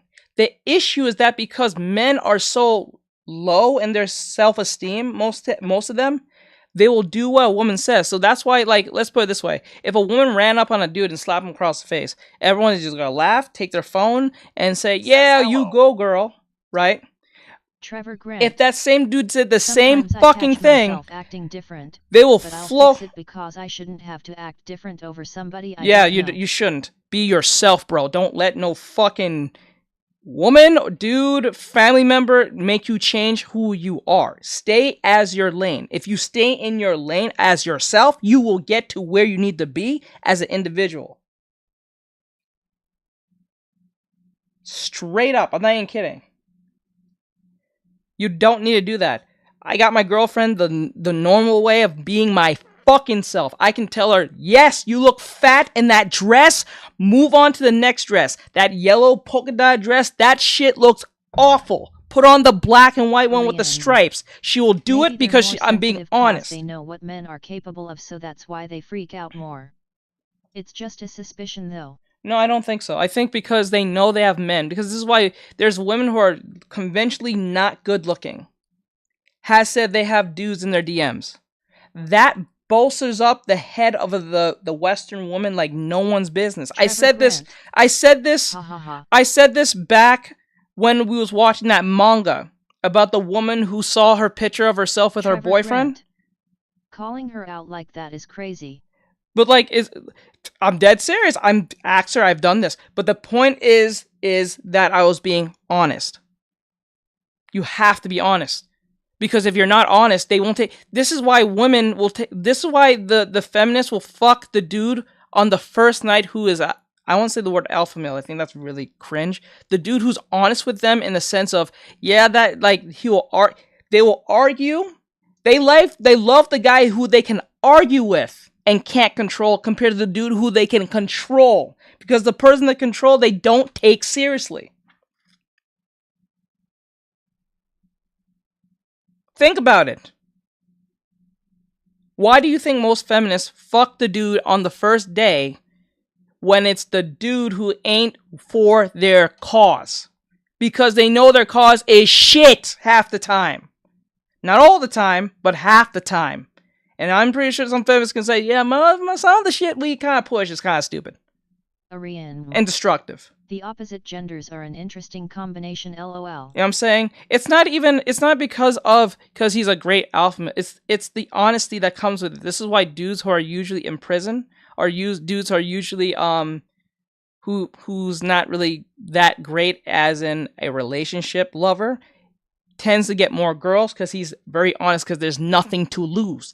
The dude who don't get girls usually feel like they're losing something because their self-respect is gone. Once that's gone, they lose everything and start acting out and say, why girls don't like me, X, Y, and Z, blah, blah, blah. It's true. And this is no red pill talk. This is like psychology. It's straight up. Women go for dudes who they can't control. Why do you think feminists wants a dude who's more over them? They don't want a dude who's the same as them. They want a dude who's over them in their finances, physicality, just overall thinking and everything. That's why. This is why you can watch fucking, you can have the hooker and the college grad say the same fucking thing feminist-wise. You'll be in two different economic situations and say the same fucking thing as if that's for them. That's not good. That is very strange and odd. The only reason this hatred is happening is because white men didn't put this in check in the sense of, you know, we understand there's diversity and that's needed, but shoehorning things that didn't exist does not make it work. What could have worked is say, okay, I'm gonna write a story about a DC hero who happens to be black or X, Y, and Z or say Hispanic, whatever, right? And what you can do is make them feel interesting and authentic, right? You can do that. Stanley has done this many times. He's an old white dude. And I'm pretty sure he asked some questions to other minorities and stuff, but not to a point where he has to be scared to do it. When you're scared to ask someone who you're trying to prop up, that's not diversity. That's just straight up superiority and that's just oppressionism in its finest, and you don't even know it. That's what's sad about this. That's what's really sad about this. This is not a hate speech response. This is really what's going on in gaming. The reason why your games suck is because feminists hates white men because they can't control them. Or they're trying to control them to put everything in there. And then they use the LGBT or the vice versa to each other as a vehicle to do what they want. So that's why you have Batman crying about his feelings, some other heroes, some type of orientation. Spider-Man's constantly saying sorry because he's I don't know. He's always saying sorry for some odd reason, right? This is why do you think both Reacher from Amazon Prime is making so much headway and money for them right now? A masculine, traditional, white, straight, blonde-haired, probably blue-eyed male is making a lot of money on Amazon Prime on I think is a thriller, on the Reacher I don't series. mind telling men they're cool and all that, except it tends to get to their head and then their egos tend to go a little crazy, lol. Yeah, but that's very rare. Like, it's very rare men can just be their ego, because once you put them on the internet, they start shifting because they don't want to be canceled. You can have more women saying more insane shit. I've heard more women say more insane shit to men, and women who are not even qualified to be saying shit to men in the slightest be saying shit to men. Like, you could be a woman with 19 kids, overweight, totally like just not conventionally good looking, and just an asshole all the way, and still think she deserves a man that makes 6 figures. That exists. But a man who's streaming every day to make it to where he needs to be, if he gets $5 that day. What do you mean they don't want to be cancelled? Okay. Confused me. So what I'm saying by cancel is they don't want to be canceled by their family and friends and ousted because you said something. Say for instance, you gassed up their ego. They say, oh, and they say something to you that boosts their ego even more, like it's not like a slick line or some cheesy ass line that makes them sound like an asshole, right? Because now they're propped up.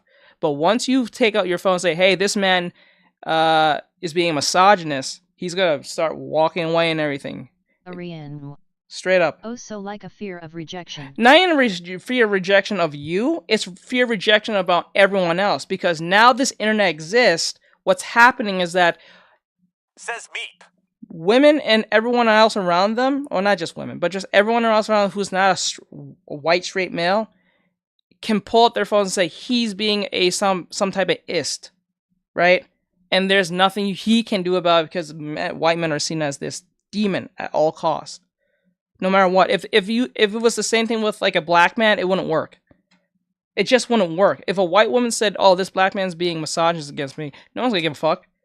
It's gonna like last for 24 hours and that's it. When the white guy does it, it's gonna last for the rest of either his life, depending if he's famous. If it's just a basic white guy, a week or 2, month or a couple, depending on how viral it goes, or how many people see it, or how many people talk about it, or how many of his family and friends see it. You know what I'm saying? That's what I'm saying. This is why you are having this problem. And this is what Grums is saying. We are more than what you see. We are complex. We are profound. And to tear apart these... I'm not saying anything off that Kyle hasn't said. Ariane. What's worse is if you claim to be a harasser and the police have evidence against them, they can fight like you'd never seen. And they try to act all innocent too. Well, sometimes you don't need to have evidence. There's this saying. Yeah. Says, are you muted? Yes, I'm muted on purpose. You don't have to have evidence if you're a dude, if you're a female. You can just, we have a policy that says believe all women no matter what. And even if we have evidence that you didn't do it, you won't go to jail. That's the thing, you don't go to jail if you make an accusation. The accusation is just good enough for his life to be ruined.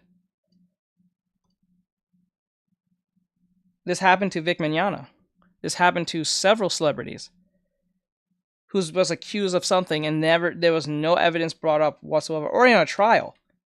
Says that's a stupid policy, but there's no way anybody can abuse that. The only people can abuse that is usually... Yeah, that's the thing. Yeah, look it up.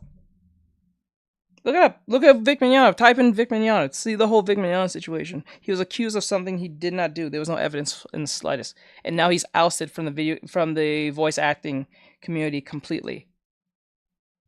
Completely. And not only that, they went to court on that very thing. He sued the people who made this lie. And the people who he was suing had witnesses say he did this. And the witness even... Somehow she managed to get a witness to talk for her on her behalf on what he said or did to her. And the witness said that never happened. It was the most funniest thing I ever saw. I like, bro.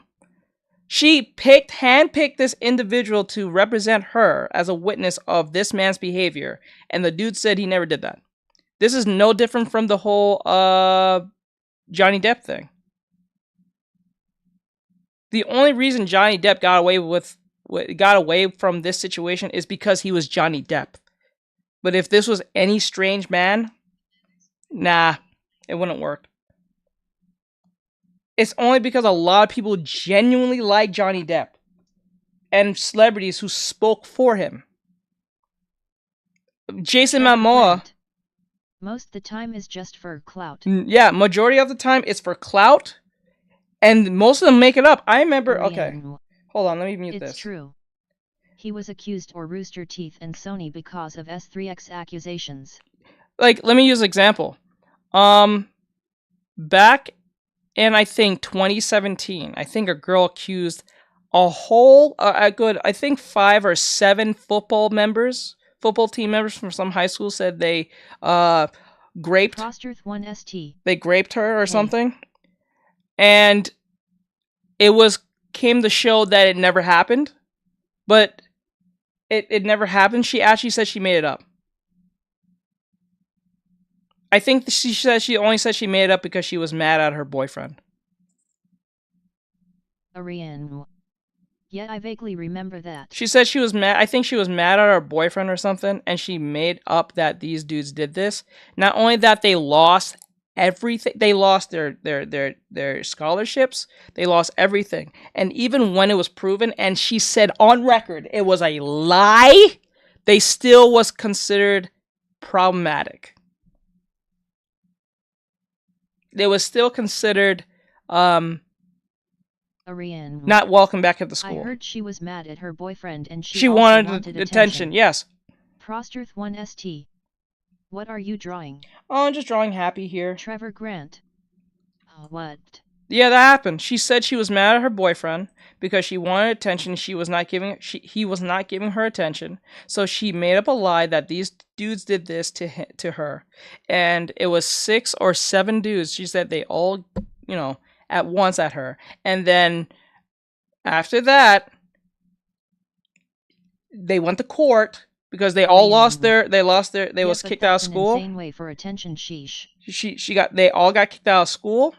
It was expelled. I think there was totally expelled from school for their actions. They lost all their scholarships going to Harvard or one of these Penn State and all these other universities. I think they lost some extra opportunities for them to hit the NFL or something like that. And when she was on the stand, she literally said, "I made it up." She sat there and then she was not arrested. She was not prosecuted. She was nothing. She walked out of there, these boys, and she got to go to college and everything, and she got to do her scholarship and everything. Actually, she got more accolades and more opportunities after the lie than after the fact. She got rewarded for being a victim. And what this taught a bunch of people over time from 17 and up, to 2017 and up, victimize myself to get stuff. There's that Marxist nonsense. If I victimize myself... She was probably a stupid teenager who was needy and trying to show off. No, she was 18.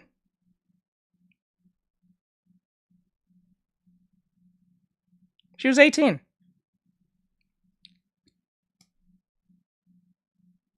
Ariane. What? All the boys range between I think 19 to today with I think 17, 16 to 19. She was 18. So yeah. 1ST. Even teenager mustn't do things like this. Oh, they do that, and it's sad. And that's not the first time that's happened. A girl did the same thing she did the same thing, but the difference is she didn't do it to her boyfriend. She told that to her father because she was scared that she was going to get Trevor Grant punished. Why would somebody even want to do that? Ruin somebody else's career, they don't care. Or life because you were mad at your boyfriend. Ariane. Because they don't care. How embarrassing. They just do not care. By the way, your package. Is it outside or is it here? They don't care. It's not about. Remember, we're not living in a time of morals. Remember, you gotta put that in perspective. We're not living in a time of morals where you are nice to your neighbor and you know your neighbor and you can keep your doors open and all that shit. Well, that doesn't exist anymore. Right? No, we are not. There's more people being. Honestly, there's more people being rewarded for being an asshole or being a victim to themselves and trying to convince everyone else to be a victim of themselves and victimize themselves, causing trouble, right? Than people doing the right thing and being rewarded. Like, let's perfect example. Like, I don't know if you know this, but like, there's that dude named Izzy or Mizzy or what his name is. He was a British content creator, and he was running up in people's houses for no reason. Didn't this for also clout. happen in 2019 or 2022 as well? Somewhere between 2016 to 2019. One of those, between those three. But like, there's this guy named Mizzy. I think everyone probably knows this. Probably Brian knows what I'm talking about. He's a content creator in Britain. And he was running up in people's houses for like no reason. Like, if he saw a door open, he'll walk in and have his phone going, showing his audience on Kick, right? And then he'll steal people's dogs and run off with it. Boot Gang did the same thing. He'll grab people's stuff, run off with it, saying, Boot Gang, yeah, Boot Gang, yeah, we about that Boot Gang. Running off with people's shit being chased for clout. Trevor Grant. I'm not sure I heard of him, but I know a couple people that just stole exactly what he was doing. And then the next one, I remember hearing about him. And then the next one is Johnny Somali. I think everyone knows who that is. He was a content creator on Kick. He went to Japan for some odd reason, saying evil, racist shit to the Japanese. Remember, the Japanese are very nice people. They are very conservative and very nice and quiet people. They do not fuck with you like that, right? And he was up in trains and subways saying evil, racist shit to the Japanese, saying like the most low down shit, and then making fun of them and threatening them at the same time. And then when he had any form of opposition, he would victimize himself almost instantly and then say he's sorry. Yeah, I remember hearing about all of them. And what makes matters worse, they believe it was the Yakuza that found him. They came and told him, if you don't stop this shit on your stream, you will face the consequences. So say sorry and we can put this behind us. You must know how nice the Japanese truly are when the Japanese mafia comes up on you and says, just say sorry. We won't fuck with you. Just say sorry. Bow your head and move on with your life. Don't do this again. You know what I'm saying? You know how nice that kind of mafia is when they just ask you just to be nice to everyone around you? You know how fucking stupid you gotta be to do anything beyond that? And now I think he's in prison now. Because he was doing more fuck shit. And I think the Japanese have this rule saying, if you're a delinquent, and we see you keep doing delinquent things that's breaking laws, what they'll do is they'll pile a bunch of evidence against you, and then when they take it to court... Didn't they try to make one person say sorry and he just provoked them even further? It was the British one, I think, who did it. I don't know which one, but it was either one of them. But it was all these Kick creators, for some odd reason, getting more views than they ever would because they're pushing this terrible... Like, look at TikTok. You know what I'm saying? This is what this all is. It's just degeneracy as fuck. That's why you ask that question. Why would you ruin someone's life? They don't see as the other opposition. They see them as opposition. So even if you're telling the truth and they're on the receiving end of that truth, they don't see it as, man, this person is trying to help me, or this person is trying to be honest with me, or this person is trying to do the right thing, or they're pointing out my wrongs and I'm going to be wrong for it. And you know what? I'm going to say sorry. No, they see it as you as an opposition. Truth is an opposition towards virtually everything. This is why you have your YouTube, your video games and everything else, and your movies are ass. This is why the girl boss don't work, because it's not truthful. This is why Black Widow didn't make no money like that. This is why Marvels didn't make no money like that. This is why all these movies starring these women did not make any money, because it's not real. Majority of women don't want to be girl bosses. Because it's too much work. Ariane. I heard they got a lot of attention for a little while, but a few weeks later their sites were taken down because of them challenging authority. Or I something remember like that. clear as day. Or something like that. But it's wild. This is why this is a evil thing that's happening. This has nothing to do with because they just love gaming so much to try and make it inclusive. It's just trying to destroy the target audience, if you get what I'm saying. Beloved characters in some sort of fitful rage that we don't understand and is very disingenuous. And I think that is the tremendous reaction to Suicide Squad. And this is going to have an immense financial impact. And mind you, I'm not even defending this because I like white men so much or something. It's just because you're destroying them, it ends up destroying everyone else around you because it makes everyone a hypocrite. We can't say stop racism when you're using it to destroy another group of people, or gender, or orientation, or religion. Trevor Grant. It's not going to work. How long do you think the stream is going to be off of all the stuff that we're going to do?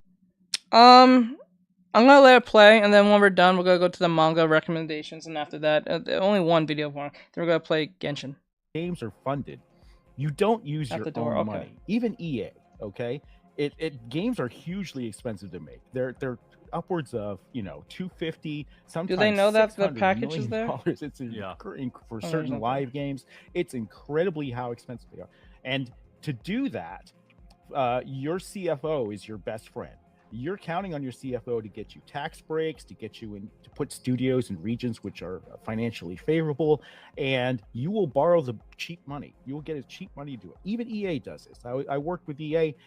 We were putting together a deal where they were taking bailout money from the banks in the last financial crisis that we had, and they were applying that cheap money towards games. Same thing with COVID money. They're applying that cheap money towards games. And what has been the cheapest money while interest rates were still low? ESG. A couple of years ago. ESG. It was ESG. Yeah, there you go. It was ESG. Oh my God! It just doesn't end.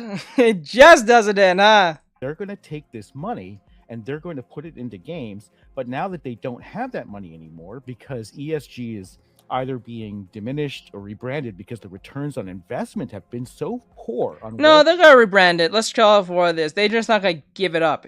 Something massively insane has to happen for them to give up on it, right? Something massive, like something catastrophic that has to make them literally reverse back to traditional ways. Nah, something seriously insane beyond any comprehension. It has to be almost divine for them to go backwards to fix things and do what they need to do to get back on track from this ESG thing. It goes beyond deep within the roots of Disney, EA, Marvel, DC, all that stuff. They just can't drop ESG that easily, LMAO. Yes, it's not. This is why I said to you guys, if tomorrow they change the name Sweet Baby, they're just gonna, if they call it Sweet, if they went from Sweet Baby from Sour Old Ladies, it doesn't matter. They will literally, their writing style or what they're trying to push will be too obvious. Even if it's a whole different studio with a set of new people, they can't help their fucking selves. They can't help themselves. They won't be able to do it. And because they won't be able to do it, we'll just make it more easy for us not to buy their shit. Wall Street for ESG funds, that source of revenue is drying it up. This woke machine cannot continue in the way that it is now for AAA gaming. And I think, unfortunately, it's so entrenched that you're not going to see much of an ability to course correct because the studios are they're just going to shut down, right? They're going to shut down. Yeah. And this is truly the rise of AA gaming, or what some of my fans call S tier gaming. This is like Helldivers. Like so yeah, this is what I think this is what Moist Critical said the other a month or two ago. There's no way in the middle of my game of COD. It just kicked me out of my whole entire account. What? Why? What happened? What the hell? But this is why I'm saying to you, this is what Moist Critical is talking about. Right? He said, let this keep happening. The next best thing is just indie games. It's just gonna be indie games. Indie games are gonna be where it's at. All this shit is gonna come to an end, to a sense, Trevor with Grant. indie games. Oh, that's crazy. I forget the name of that. Really incredible success stories in a period where game companies are experiencing significant losses. The bleeding will continue until, and no one's going to wake up from it. Unfortunately, it's going to be a total nosedive. I never thought as a pediatrician that I would be at all useful in a war. My name is Seema Jelani. And as you can see from Grums himself, the reason why ESG funding has become so prevalent in games was simply because it was the cheapest way to invest in the future of video games around 5 years or so ago. So to put it in other terms, look at it this way. You're at the grocery store, you see 2 packs of beef. One is the premium good stuff, it's the real deal, but it's also expensive, it costs a lot of money to buy.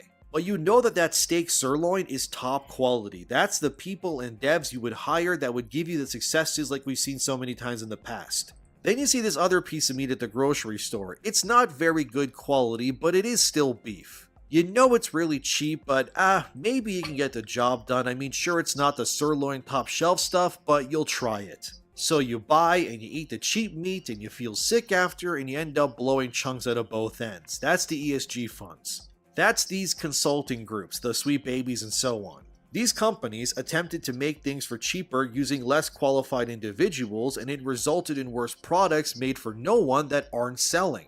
And combine that with the already bloated budgets for video games as it already is, and you have a recipe for utter disaster. But unfortunately for game dev studios and publishers, once these consulting groups get in bed with them, they're very hard to get rid of. Yep. They're kind of like herpes. They're always there and you just kind of have to live with it. That's Sweet Baby basically. And like Grum said here, really isn't a way for these studios or publishers to get rid of these consultants if they maybe have a contract with them or whatever else. And they've become so embedded within the industry and the inner circles that they are now just a part of the ecosystem and these groups forever. And ultimately, the only way to flush them out is unfortunately the only way it ever works. Which is that whatever have a giant crash. These parasites are attached to, you have to essentially burn down the host to kill the infection. Yep. Let the bubble just come and just destroy it all. That's the only thing. That's the only way. It's like what this is equivalent to. Believe it or not, I know this is exaggerating to a certain extent. What this is equivalent to is a zombie outbreak. And what's the best way to stop a zombie outbreak? Use tactical means. You know what I'm saying? Drop it. Just drop it and hope for the best. You know what I'm talking about. I can't say it, but like, just drop it. And then we end this from here. We just fall out that entire thing. You know what I'm saying? Whether it's the city or not, just get rid of it. That's all you have to do. There's no way of stopping this. Because even if you kill like 500,000 of these zombies, they're making more at a faster rate than you can get rid of them. So might as well just get rid of the entire city when you can, if you have the means. Once and for all. So the gaming space is like Raccoon City, pretty much. The only way to get rid of these zombies with this T-virus is to drop that Fallout weapon. That's all you gotta do. God damn, I'm just throwing out metaphors today, but here's another one for you. Sweet Baby is the zombie virus. Oh! What did I just say? Oh my god! Let's go! Let's go! Let's go! Let's go! Woo! Wisdom! Woo! This is one of my best videos! Let's go! Psychic. Oh my god, I should go back to my psychology game. Jesus Christ! How did I know he was gonna say that? This is my first time seeing this! Oh my god, let's go! The studio has been bitten by the baby. Do you risk the human survivor coming back to camp with you and maybe hopefully they feel better? Or do you just put them out of their misery and not risk complete destruction of everything? Yes! Sadly, that's what's going to happen likely, as Grum says himself. These groups are so intrinsically tied to these studios and their connections that, for example, let's look at Rocksteady. You really think that their next game after Suicide Trevor Squad, Grant. if they even manage to live long enough to NBN, make it to their next game, which isn't likely, because but if JDS. that does happen, do you honestly think crazy. that the next game won't All right. also have Sweet Baby involved? It absolutely will. So what then? How do you get rid of the rot that permeates throughout Rocksteady and Sweet Baby? The only definitive answer is that Rocksteady would have to close shop entirely. And once these funds run out and the games that aren't being bought, like Suicide Squad, which bombed at release and is already heavily discounted, the end result is a graveyard of studios and thousands of people being laid off due to this monolithic machine that we call video games. I'm not gonna lie to you guys. I really miss the days when video games was just seen as a childhood, just a child When that hobby. happens, I'll be cheering. I'll be cheering too. I miss the days when people just said, "You're a nerd for playing video games. Video games is lame." I miss those days now, because the less people was in the hobby, the great the hobby was. You know what I'm saying? I'm just being dead serious. The less people that was in the hobby was the greatest thing to gaming. Cause it was better off when people wasn't into certain hobbies than people being into the hobby. Because now when everyone's in the hobby, they feel that they can change the hobby at any moment. Video games used to be fun, now I don't even want any part of them. Yep. I miss those days. I miss those days. The more I used to hate when people just like talk shit about video games, now I miss those days because it was only meant for you and your friends and I guess family members. It was just meant for you and your friends. So when you play that game of Halo or Far Cry or what was another game that Gears of War or whatever case may be, or you played Kingdom Hearts, whatever the fuck, whatever game that you had and you enjoyed it with your friends. Stop, I'm sobbing over here. It was the greatest thing. You would play all night with your friends on the weekend from middle school or even high school, and then you get to play like Forge mode with your friends Trevor and fuck Grant. around. I still play video games, but only the ones that nobody plays. Personally, I just like to find diamonds in the rough, if you want to call it that. Hey, that's perfectly fine. I understand. I perfectly understand. I think diamonds are the diamonds in the rough is the indie scene. The indie scene is where we're at, not these AAA games anymore or quadruple games or whatever the fuck they want to be called now.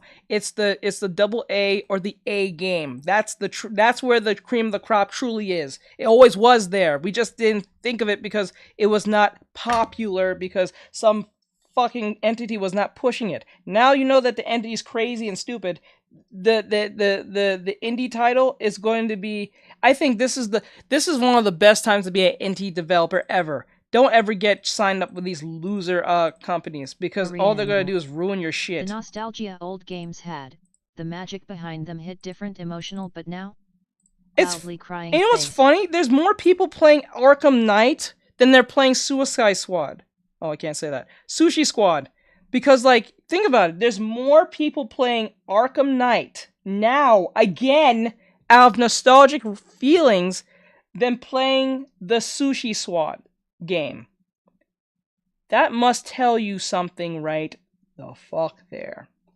I understand where Kyle's getting this anger from. Because Nice when you... catch, BTW. I know. The more we think about it, the more I think about what Kyle says, it resonates more with me as I think about it. But the more I resonate with it, the more angry I get.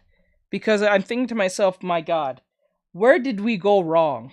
We had the world as our oyster. We could have did great things, but this ESG nonsense with this feminist nonsense and these inclusivity, diversity hires came in and then ruined it all for everyone else. For themselves and everyone else. Not for them, because majority of them not even playing the games. The games that they claim is so inclusive, they're not playing it or bringing it up.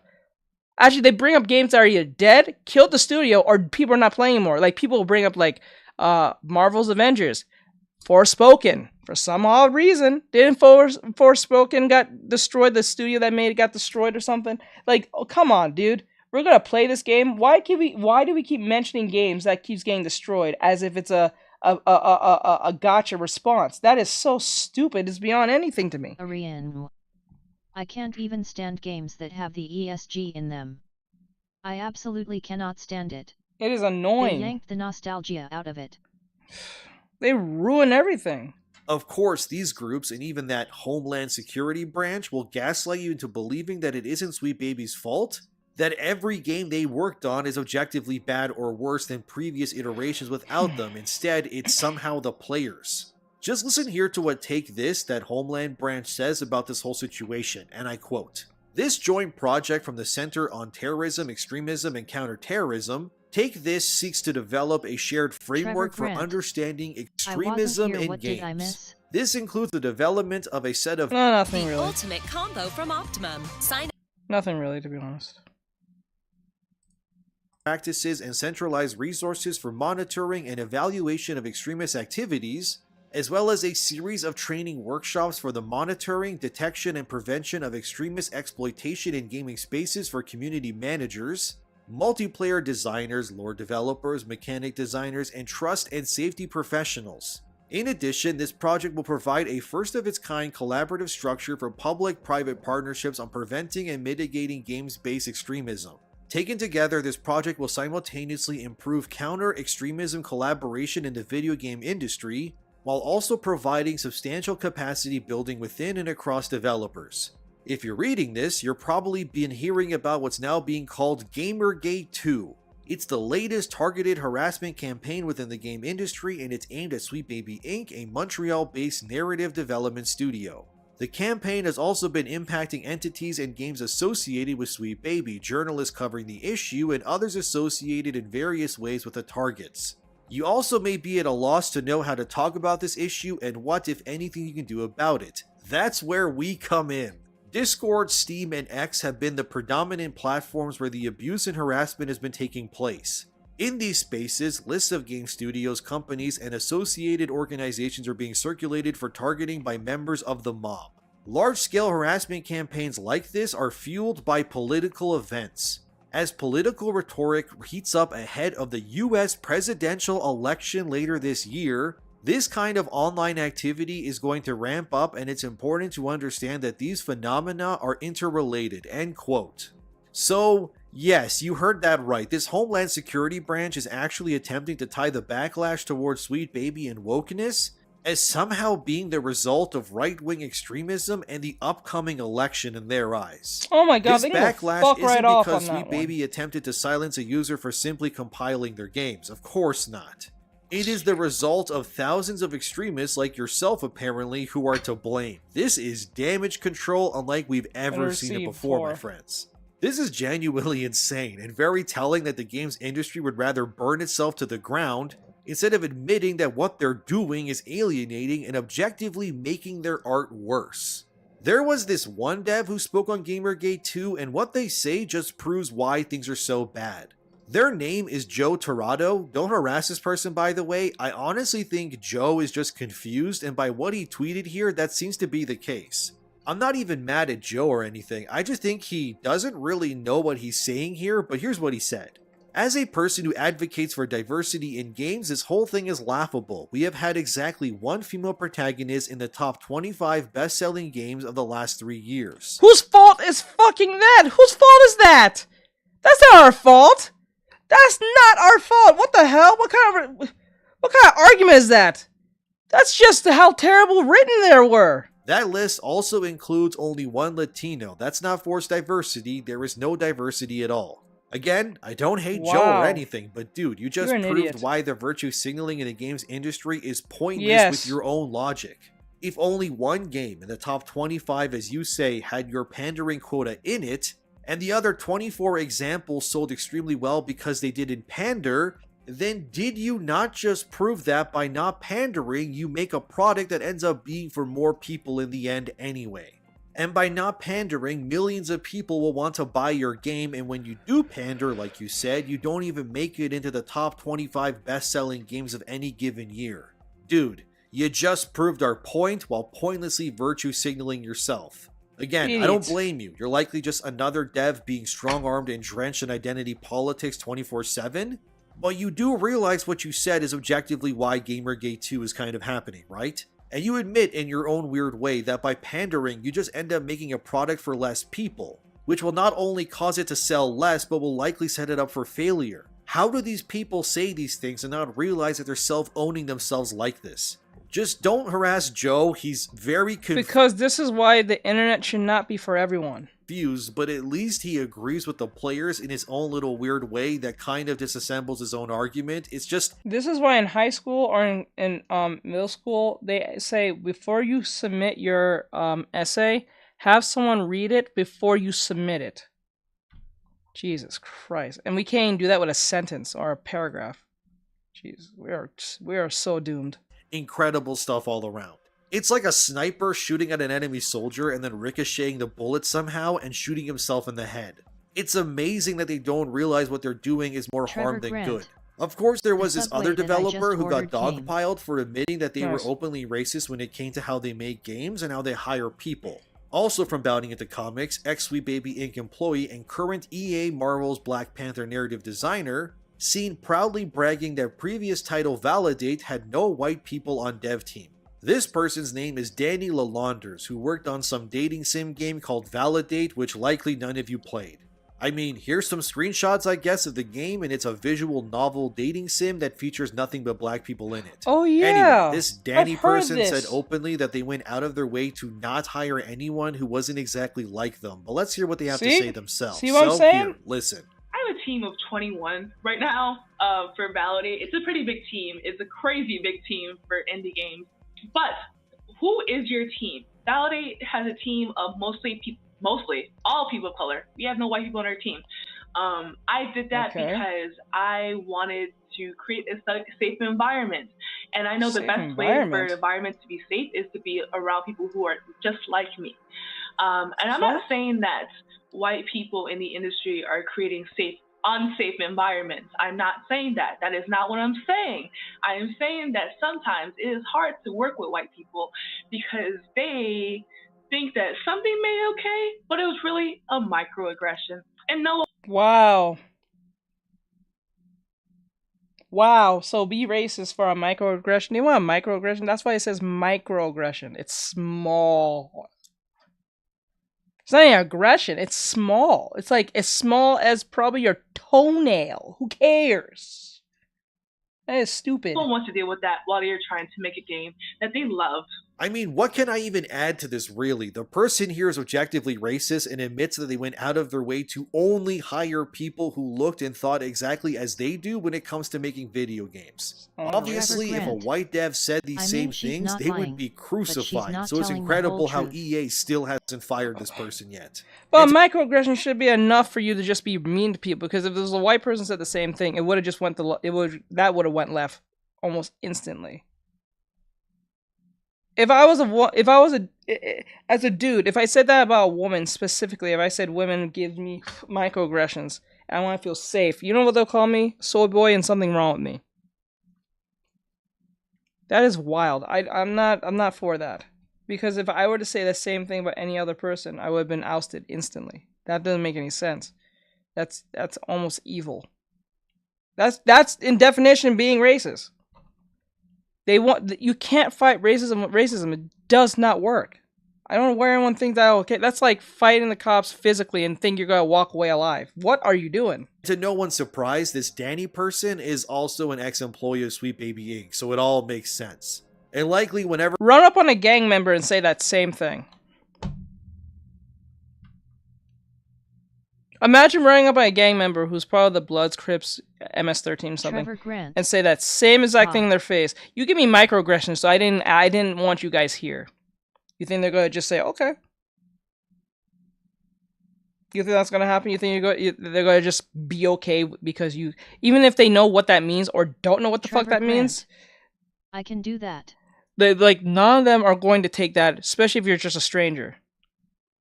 Imagine they said that same fucking thing. That would not work.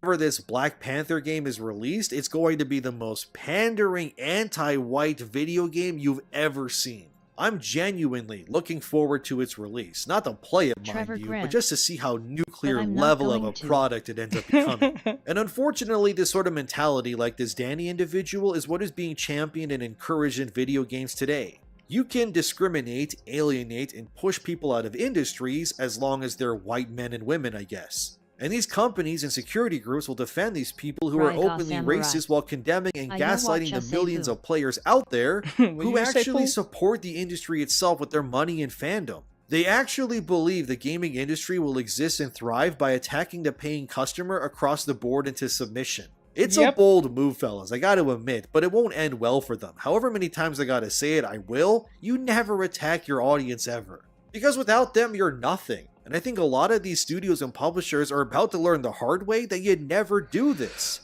Plus, them threatening us by saying you won't get new games if these studios don't thrive? Do you have any idea who you're talking to? You know Us who the fuck players you're have talking to? Yes, sir. insane backlogs. If anything, a good 3 or 5 months of no new games would allow us to catch up on the other things we bought already. Plus, this entire year, outside of playing Fortnite with some friends, all I've been playing pretty much is Japanese games anyways. I have like 81 hours in Final Fantasy VII Rebirth, and the only Western games I've been playing this year are older ones like the Batman Arkham games. So go ahead, don't release anything new. Not that it matters It anyways. doesn't matter. This shit is trash anyway. So if I never heard they was not making any games in 6 months to a year, even more than a year or so, I don't give a flying shit. I don't even sure they stop now. Because the games are ass. They're just terrible. They're just terrible. They're bad. I'd rather play my old shit. I will pull out the fucking PlayStation 2. I'll pull out the Nintendo 64. I don't give a fuck. The Super Nintendo. I don't care. I'll play that. I will be perfectly fine. Shit, I'll play ping pong before I start playing these terrible games again. Hell no. I'm not doing it. That's how bad. I don't give a shit. You know what? Better yet, if they stop making games, maybe most of us men will just probably do things that's a lot more constructive anyway. Shit. You'll actually make more men be in society anyway. And probably might stop this shit anyway. So, like, you don't want to take away their video game. Because the worst thing you want to take away is something that people dear. Because when you take that away, they have nothing to lose. That's the funny thing when you threaten people like that. When you try to take away something they hold dear, and you take that away from them, they have nothing left to lose. So when they have nothing left to lose, they're coming for you. That's the irony of when you punish someone. Trevor Grant. If they remodel some of your favorite games even though it's trash, would you try it out? Nope. Raiga Samurai. Wink, Nope. wink. I'm so for the indie scene, it's not even funny. I don't care for remodels, remasters, all that shit. That shit's lame anyway. I never liked remasters anyway. I never really see the point because it looks slightly better or has a little extra more graphic capabilities or like, what's the right word? They have more levels than it previously. I don't give a fuck. In most cases, they change a bunch of stuff that you liked in the first place. Look at The Witcher. They're taking out a lot of stuff in the Witcher remake. Nah, I'm good. Remakes are ass anyway. No one cares about that shit. Look at what Neil Druckmann did to fucking... 24 alone, pretty much every single major release so far and success story from Pal World to Tekken and more, none of them are even being made in the West anyway. This new hat's amazing. Best dungeon run ever. He's not wrong. Majority of the like good shit is coming from overseas anyway, so it doesn't even matter. So if they say we're gonna stop making Marvel games or DC games, like fuck, or Star Wars, well fuck you, I don't care. Trevor Grant. Are you going to get GTA 6? I'm gonna wait and see, because I ain't gonna waste my time on that game. I'm gonna wait and see what other people say and do. If it looks like it's worth my time, I'll get it. I'm hoping it's not ass. I'm really hoping it's not ass, because that'd be a waste of time on their behalf. Raiga Samurai. Maybe Trevor Idk. Don't know yet, because even though the graphic looks promising and it looks promising in general, doesn't mean it looks promising, doesn't mean that's a guarantee. Because these days you can't, and it might even be live service. They was thinking about making the game into a live service game. They actually said that. Like, I also heard something really insane, which I think it was just a rumor. I think this one was just literally a rumor where they was going to charge you driving cars and shit and buying weapons, like with real money in the game, or some stupid shit. Some microtransaction aggression thing they was trying to push. That was a rumor. I don't know how true it is, but I heard that was going to be a thing. So, but you know, you never know. Like Dragon's Dogma 2 coming as well. I haven't even started Like a Dragon Infinite Wealth yet either. And then I got The Legend of Nayuta, Boundless Trails from last year that I bought, Unicorn Overlord came in the mail recently. Shit, I can right now fire up my PlayStation 2. If like all these things connected online, I will fire up my PlayStation 2 and play Dragon Ball Tenkaichi 3. I can play that all forever. I can play that forever. I did before when my 360 went away way back when. I was playing the PlayStation out. After my 360 died, I started playing the PlayStation for like 4 straight years straight. Well, no problem. I didn't complain. I could have bought another 360, but I was like, nah, I'm not buying another one until the next one comes out. Too, like, I'm good, dude. I got plenty to play already, and if you're going to threaten me or others by saying games like a Black Panther video game made by an openly racist narrative designer like this will be affected, oh no, how will I ever recover from that?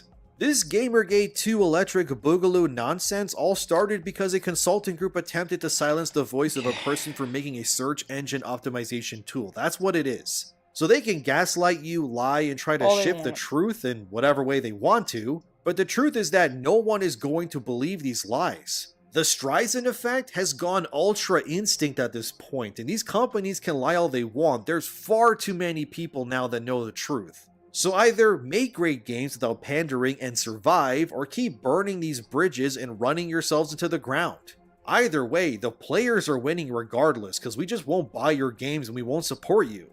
And it's not because we're racist, actually it's because some of these people in these companies are instead. And I know the rot runs deep and devs are tired because I got them in my DMs talking to me almost every single day. So you can try to gaslight me too, but I know the truth. And there's nothing you can do but respect your audience, and if that's too much, well, I guess we'll see what happens. So hold on to your butts, fellas, this is about to get nutty, but I want you to know that you are in the right. You are not in the wrong here, and you deserve quality products for your time and money. Never let anyone tell you otherwise, because we deserve better and we will not stoop to their level. So don't harass these people, don't engage with them. Just read what they say, laugh, and then go enjoy some quality video games that don't adhere to this nonsense. And until they accept the truth, we'll just keep going. This isn't a movement of hate as they want you to believe. This is a battle for the soul of a medium that we all love with our hearts. So thank you for watching, subscribe, like, and share the video, and have a wonderful day. Thanks to my patrons as always, and I'll see you in the next one. Alright. I know this video was pretty much longer than it should have. I think it's like an hour long because I kind of went in. Sorry about that. So we're going to go on to the next thing. So like, subscribe, share, follow, and comment. If you guys enjoy this, hit that Patreon. Well, I don't know if I'm going to still use Patreon, but we'll figure that out. Also, follow and DM me on and me if you like. So it is what it is. Is that tongue? Scientist sticks materials My message didn't go through. Face purple crying. It says, scientist sticks materials with electricity in shocking discovery. That's kind of weird. It looks like meat or something. Alright.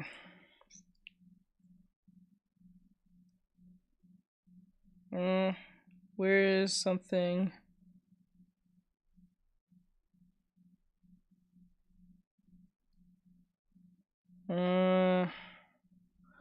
I'll just type in manga review.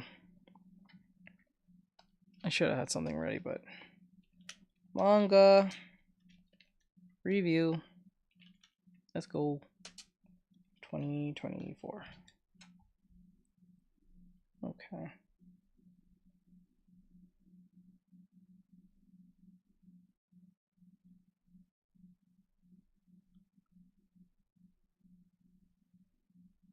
Trevor Grant. That's too long.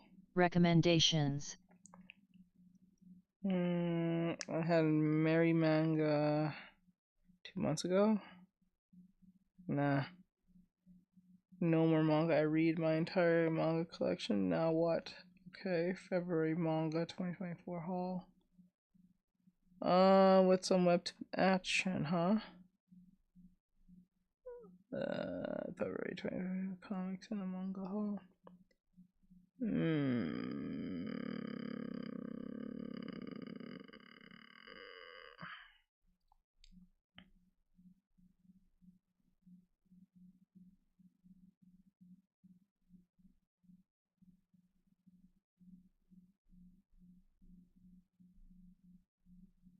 I guess this, wait, February, comics and manga. I guess this is fine. We'll go with Trevor comics and Grant. manga.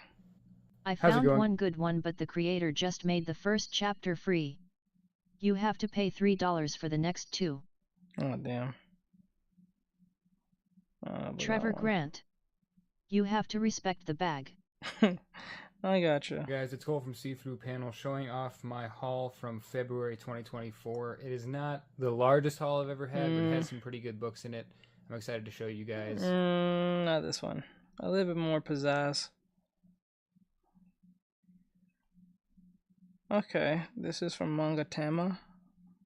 While we sheltered in place, the team at Downstate University Hospital worked day and night. Hi everyone, welcome back to my final video of 2023. I'm so excited for this one. Today I want to share 7 series with you guys that I really enjoyed over the course of the year and that I want. I don't want to be that guy, but I feel like there's going to be a lot of romance novels and probably a lot of mystery shit, but we'll see. I could be wrong. So, manga you need to read in 2024 by Top Manga, and my Top Manga 2023. Okay, 2024 and 2023. Okay, from Manga Tama. So we'll see where that goes. Want to recommend to you guys in this upcoming year. I tried my best to include a bunch of different genres and some series that you guys might not have checked out. So, without further ado, let's go ahead and get started. The first series on this list is Pluto by Naoki Urasawa.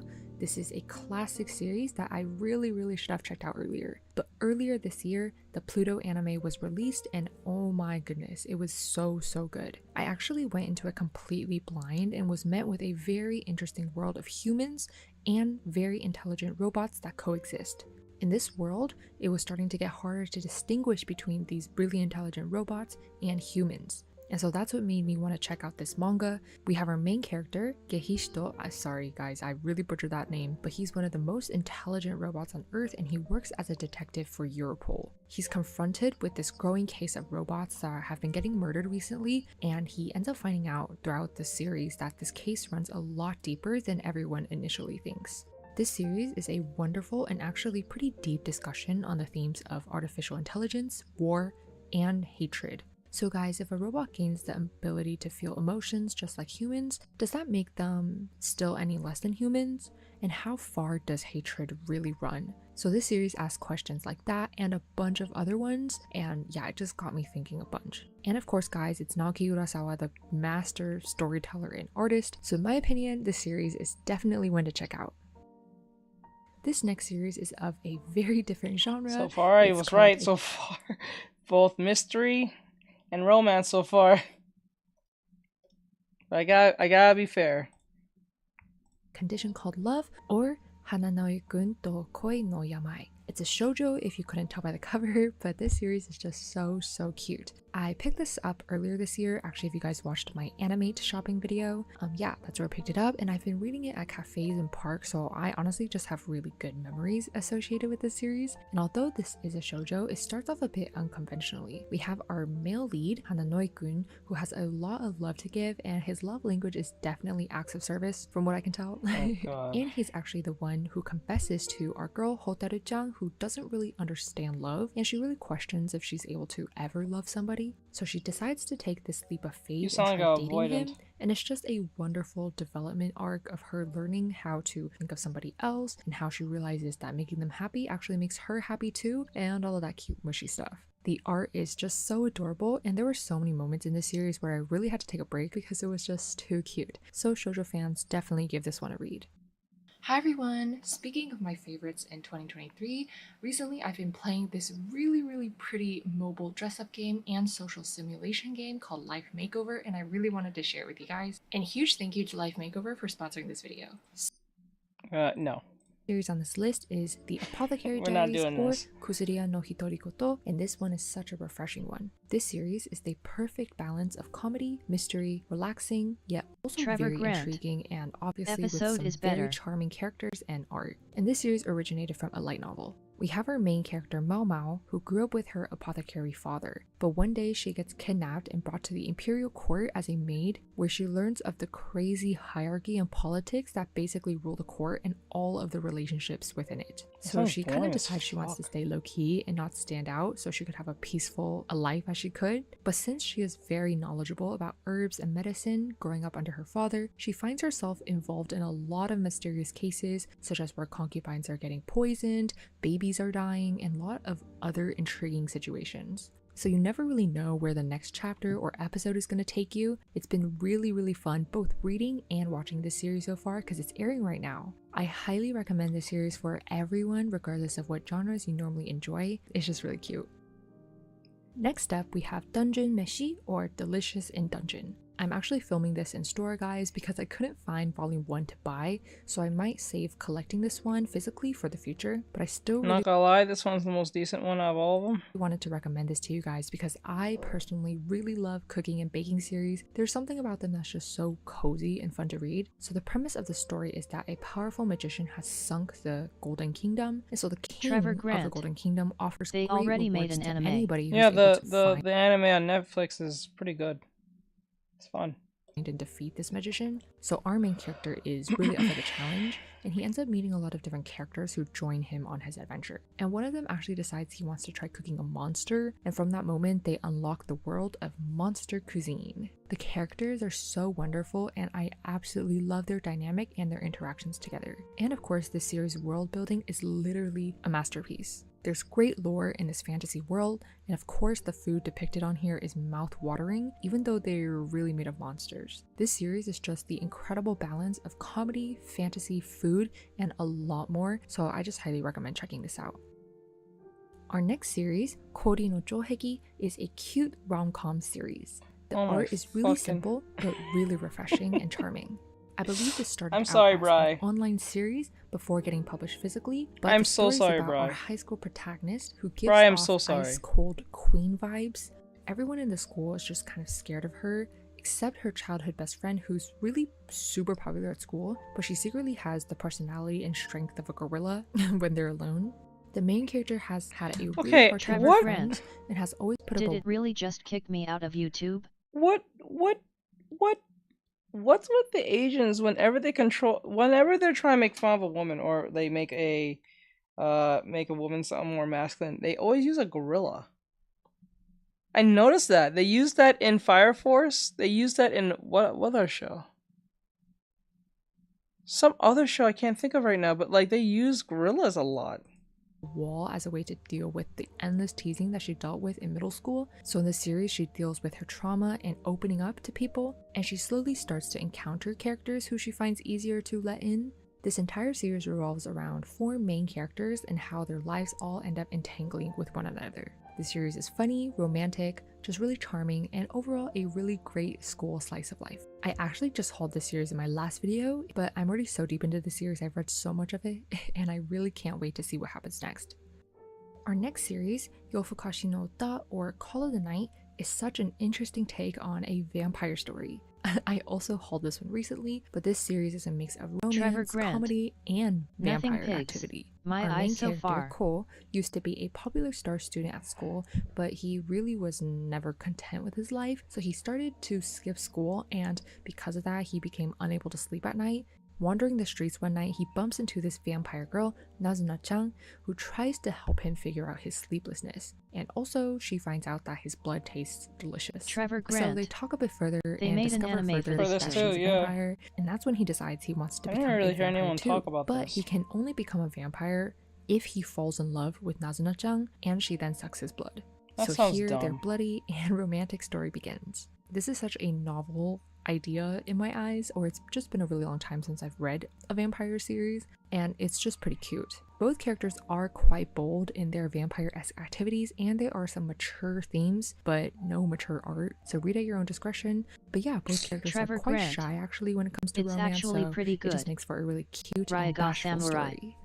I keep My last putting this one recommendation off. on this list is King de Katahong, which translates to books bought with taxpayer money. So this series is an incredibly wholesome series about libraries, books, reading. We have this delinquent high schooler who walks into a library one day asking to get a library card, but then the library staff realizes that he hasn't returned a book he's borrowed since like 10 years ago, so he needs to buy another copy of that book to return to the library first. And he learns from these librarians how important it is to keep all the books available in the library and in good condition for everyone to read. And through this series, you can really see the passion and dedication of the library staff, and it really does mimic real life. Like, real life librarians are saints. And I've also just been learning so much through this series, such as how damaged books are dealt with, how different people read books, different types of scenarios that librarians have to deal with on a daily basis, and a lot more things. And it just makes me see libraries in such a different light. So this series is incredibly wholesome, refreshing, and relaxing, and it's really cozy too.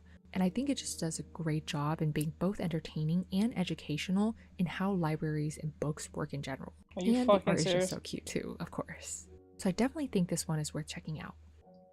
Okay guys, we made it to the end. Those are just some of my top series this year. It was really so hard to choose, but I really wanted to focus on introducing some series that were so not well known and also of varying genres. And also, I'm really curious as to what your guys' favorite series were this year, so please comment them down below. I'd love to check them all out. And before we end the video, I wanted to thank Life Makeover again for providing me such a fun and relaxing, pretty game to play this year. I highly recommend you guys to check it out. I think you guys will really like it. Trevor so Grant, click the link down below to check out more about it. And to I download told and play you!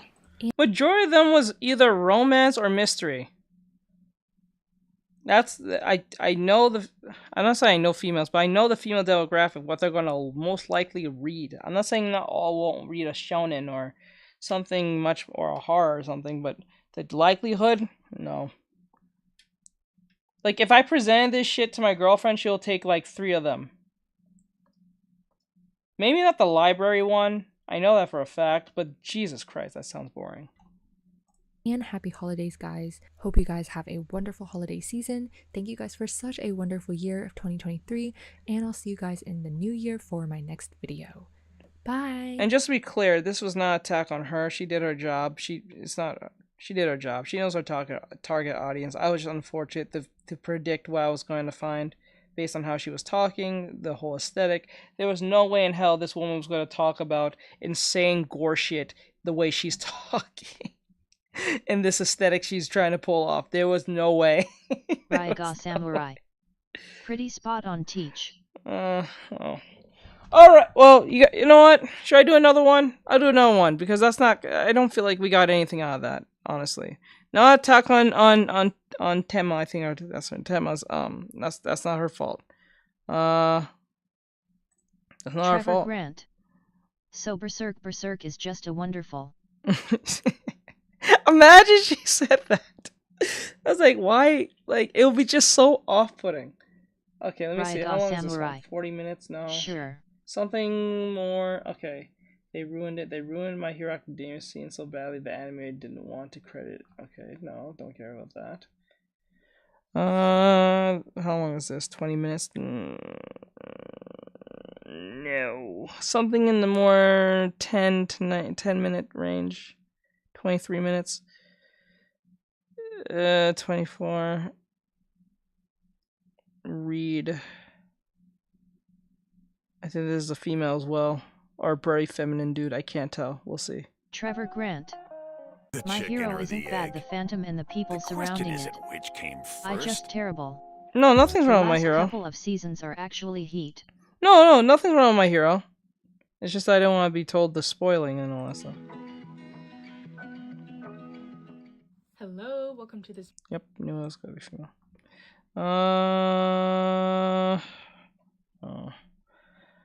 Okay. Notable new releases in 2024. 18 minutes? Have we seen this? No, it's new. Let's New go. year, new manga. Come along with me as I talk about a lot of the notable new releases. I know they're gonna mention Gakukuda and probably Berserk, but like there's probably some other ones we never heard of. So that are coming out in January of 2024. Welcome Welcome to the first manga buyer's guide of 2024. There are a lot of exciting new manga coming out this month, and I am so pumped to be able to talk about them with you in this video. A lot of stuff that I'm excited about personally, and I'm hoping that you'll get excited about as well. As always, keep in mind that I'm not covering the entire calendar of releases that are coming out throughout the month. I am focusing just on what I consider to be notable new releases, which mostly focuses on newly debuting titles. So new volume 1s, new single volume releases, some new special edition releases that they're coming out, box sets, stuff like that. And if yes, I did, but I hope they don't do that 3D shit. And if they're gonna go 3D, I hope they use the studio that made this, the Stampede, the Vash Stampede, the Trigun movie, a movie or a show, the latest Trigun entry in the series, or the remake. I think it was remake. With that type of styling, if they're gonna go 3D again. Because that was terrible with that shit animation that they did. That was not cool.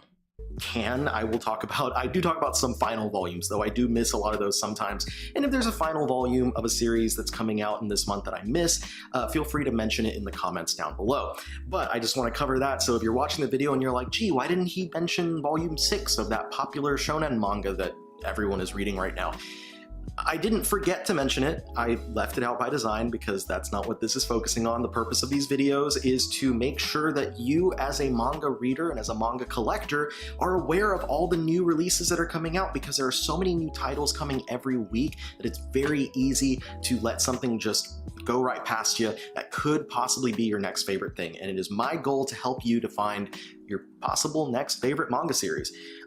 As well, I want to mention that all of the dates that I'm giving here are the official dates according to Amazon, but some things come out early, some things will get delayed. That's just the nature of the beast. It's been that way forever. And as well, one last point before we get into talking about 5 weeks of great new manga releases. If you happen to be on Twitter, you can follow me at OmniCollector, and if you pick up any of the books that I mention here, especially if you did not know about them, you wouldn't have picked them up otherwise, it would go a long way if when you get the book, you take a picture, tag me, tag the publisher, let them know that you picked it up because you saw it in my video.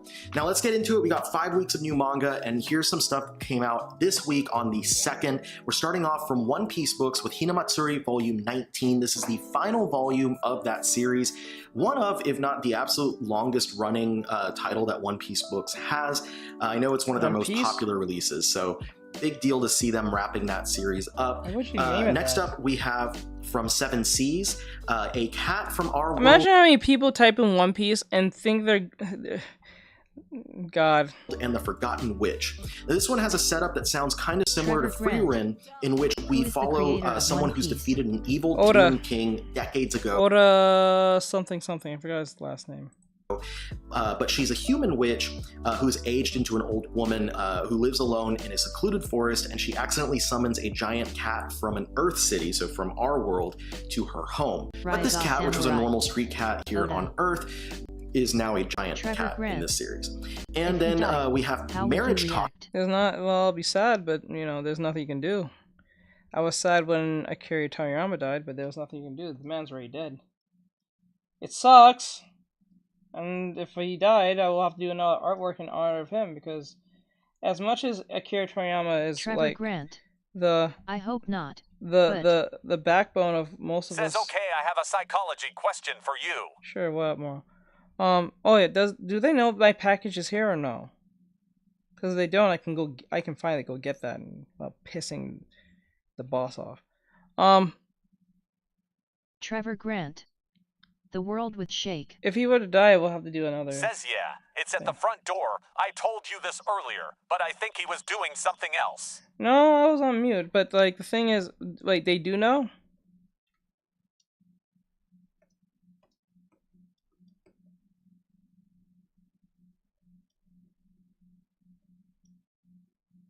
Ryaga Samurai. You what's crazy is my grandpa also died that week. Are you serious? I'm sorry, bro. Says how would you describe Jace without using external treat? External treat? What's that external treat? Like a candy? External treat. Says traits. Oh. How would you describe Jace without using external traits? What's the external trait? Give me an example. Toxin, coming from Viz Media, it's the newest one in the Shonen Jump line, about a master assassin who's an expert in poisons and is assigned to get married so that he can produce the Poison Clan's next heir, but he knows nothing about dating. Yeah, bro. Luckily, a marriage swindler who knows everything there is to know about love is there to help him, even if they have to take on the entire criminal underworld to help him find a partner. And we end the first week with a delayed release from last month. You're known for your artistry and your psychology. Those are external traits, things that you. That you're right. You did say you was at a funeral. I do remember you saying that. Guys. I didn't think like when people say I'm at a funeral, you think it's like because it's not like this is how I see it. Because you said you was at a funeral, I thought it was like maybe it's for someone that he knows, but not someone he's close with. Because not a lot of people go on like Twitch to let people know I'm at a funeral. People just don't say anything. They either let you know beforehand or they just don't say anything at all. So I thought, when he's at a funeral, that's probably for a family member or a family friend passed, but it's for like the parents, not really for him. He's just kind of there, and you're like, it's sad that person passed, but I didn't know it was his grandpa. Oh my God, I'm sorry, bro. Shit, if I knew that, I would not let you come into the stream. I would let you stay and do your whole grieving and shit. I didn't know that, especially in the same week as Carrie Toriyama. Growing up, did you want to kill your sister? I No. mean, you probably did because she's your sister. No, never. I never had that feeling. Me and my sister have a very, people say we have an abnormal relationship because we don't argue. We talk out things, but we don't argue. I don't call her names. She don't call me names. I don't mess Says with her. Teach I sent you something in Discord. She tends to ask me for advice, where the hell, or Raiga Samurai. all that great stuff. Yeah, my fault. I wasn't being specific. Yeah, I thought you was at a family's friend type thing, or because not a lot of people go to Twitch and say that when they're. So I just assume it was like, okay, he's at a funeral, that's fine, whatever. It's like probably he's just dealing with some family stuff he was dragged to. So it's like, okay, it's probably someone who's. It could be like a boss or something of your parents that they're just meeting their seeing their funeral because they passed or something like that. So you have to go out obligation or some stupid shit. That's what I thought. Samurai. Oh, you're good, Teach. Yeah. Moral either. Ow. Okay, TikTok is suppressing my messages, so I'm gonna write the question real quick. Okay, go ahead. of Ron from Titan Books, I believe. But this one to looks answer really your cool. question, It's a fantasy Trevor, yeah, me and my sister get along perfectly well. I never had that issue in growing up with her, even in my when I was in middle school or so. I never even argued with my sister. I don't remember even having an argument with my sister at all about anything. If we did, I would not remember.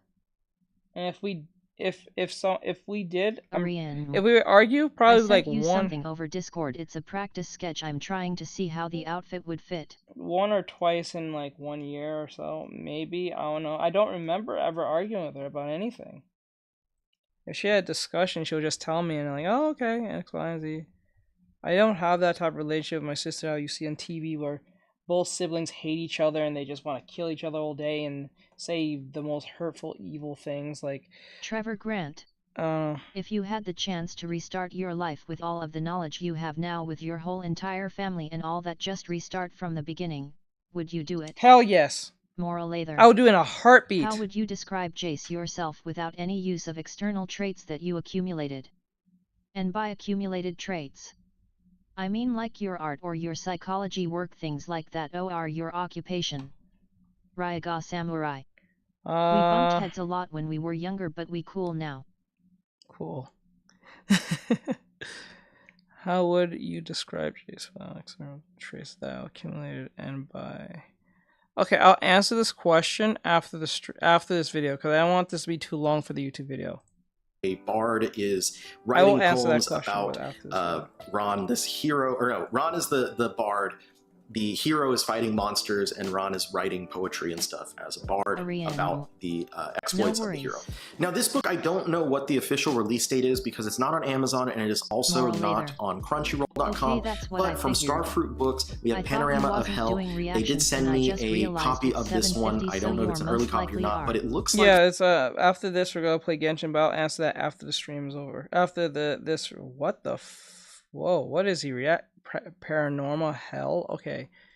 And he puts the, oh cool, he puts the price, $17. Through their website, starfruitbooks.com, you can order this, the cover price at $17. This is first of all, it's a horror series, or it is a horror book from Hideshi Hino. If you're unfamiliar with Hino, but you're a fan of horror manga, you really need to be getting on these books. Starfruit has put out, I believe this is the second Hino release from them, and they do have plans for more coming in the future. Very exciting for horror fans, and this is a great release from them. They've done a great job with this volume. It's a larger trim size than they typically have for their releases, and it does have French flaps on the inside. It has a matte cover, nice thick stock for the cover, and the interior paper is fantastic as well. It's a really well put together volume, and again, horror fans, you do not want to miss this one. Pick up a copy that talks from about gamer problems, and he gave that question and I couldn't answer it myself. I wanted to see if you could have. I'm pretty sure I think I can answer that question, but it's just that you just got, well, you did kind of give me an example, but I think I need a deeper, more example, but I'll see if I can answer that after this. Starfruitbooks.com. And thank you so much to Starfruit for sending me one. I haven't gotten a chance to read it just yet, but I am very excited to get into it. Moving on to the second week, on the 9th, we start off with a release from Viz Media, Pokemon Adventures Omega Ruby and Alpha Sapphire. This is the full volume edition. The way, if you're not familiar, the way that Viz does the Pokemon releases, they start with these 5-volume, like half-volume editions, and then they release them later in these full $10 volumes, but now the price has hiked up to $11.99 each. This is the first of 3 that follow the 3 Hoenn Pokedex holders as they help stop the crisis of a meteor hurtling towards their home. There will be 3 of these volumes, and then I'm going to say maybe by the end of this year, we should get into the next series, which is going to be Sun, Moon, Ultra Sun, Ultra Moon. I think there are 6 volumes of that one, and then there are 7 volumes of Sword and Shield, and that would bring us then to the currently ongoing Pokemon Adventures series in Japan, which of course is Scarlet Violet, which started in August of 2023. I can give you the video. All right, moving on to a couple of 7 Seas books. We start off with White Mage Doesn't Want to Raise the Hero's Level. This is an myself LOL face with tears of joy. Fine. Insane to me. Isekai fantasy about a character who is summoned into another world and meets the level 20 white mage Sheena, who immediately falls in love with him. However, once he completes this quest, he will be transported home, so Sheena decides that she's going to dress lewdly so that he can't pay attention to his battles and won't level up. Then we got Soloist in a Cage Volume 3. This is the final volume of this noir fantasy type series that I highly recommend. I've loved the first 2 volumes. If you haven't checked it out yet, Trevor Grant. Okay. K. Recommend it. It is only 3 volumes, so it's not a huge commitment. Then from Digital Manga Publishing, or DMP, we have Romeo. This is a BL that follows Koyo, a lichen with extremely potent pheromones that allow him to seduce any beastman except for Jade. When he tries to seduce Jade, he refuses to give in, so what will Koyo have to do to have Jade fall for him?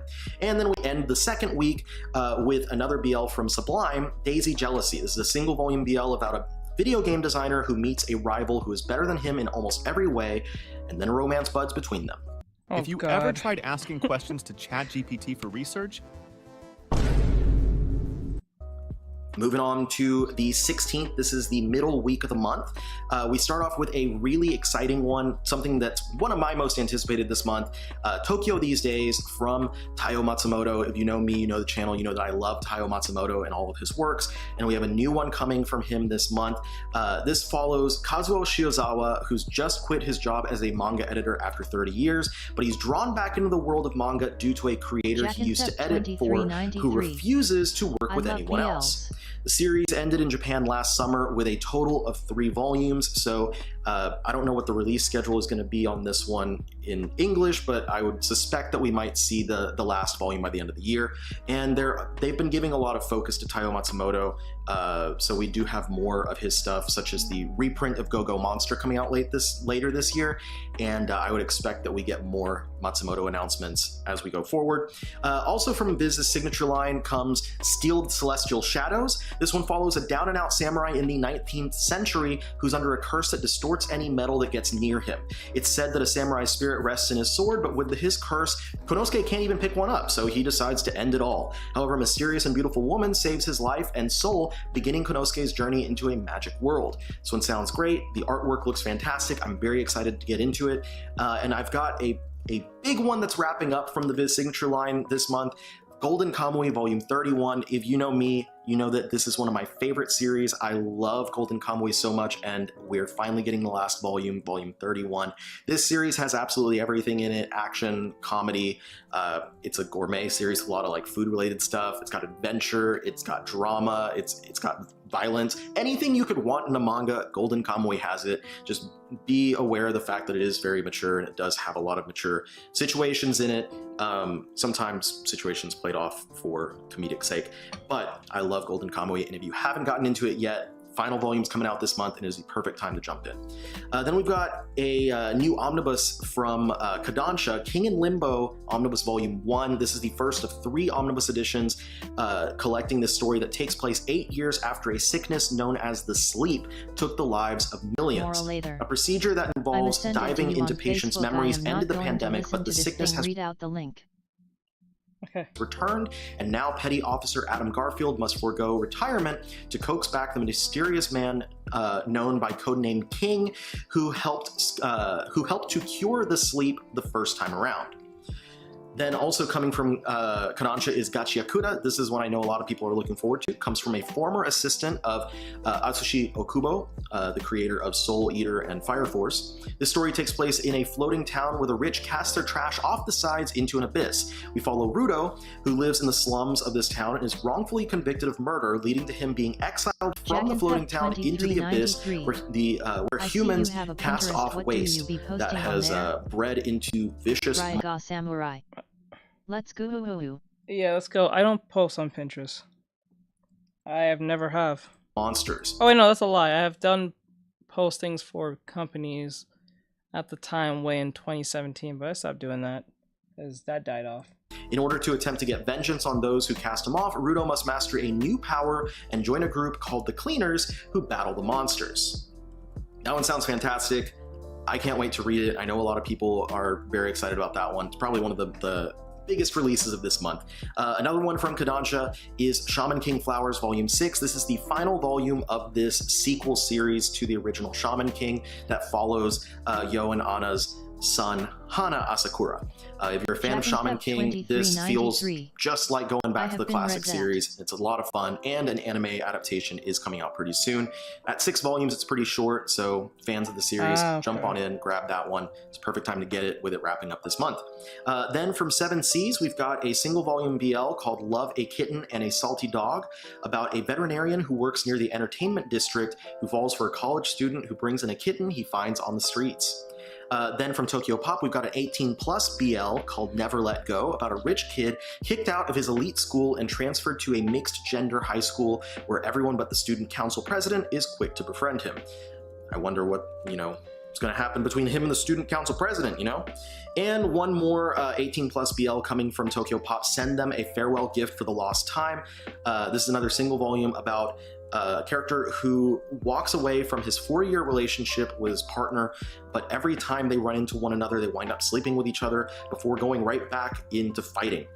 Is the relationship doomed to fail, or do they need to come at it from another angle? Now, before we move on to the 4th and penultimate week of the month, word from the sponsor of the video, Walt's Comic Shop. What's now, going this on? stuff, if you live in the States, we have plenty of options of where to shop. We've got Crunchyroll store, InStockTrades.com, Amazon, all kinds of different places, Barnes & Noble, Books A Million. We have plenty of options of where we can get these books for great prices.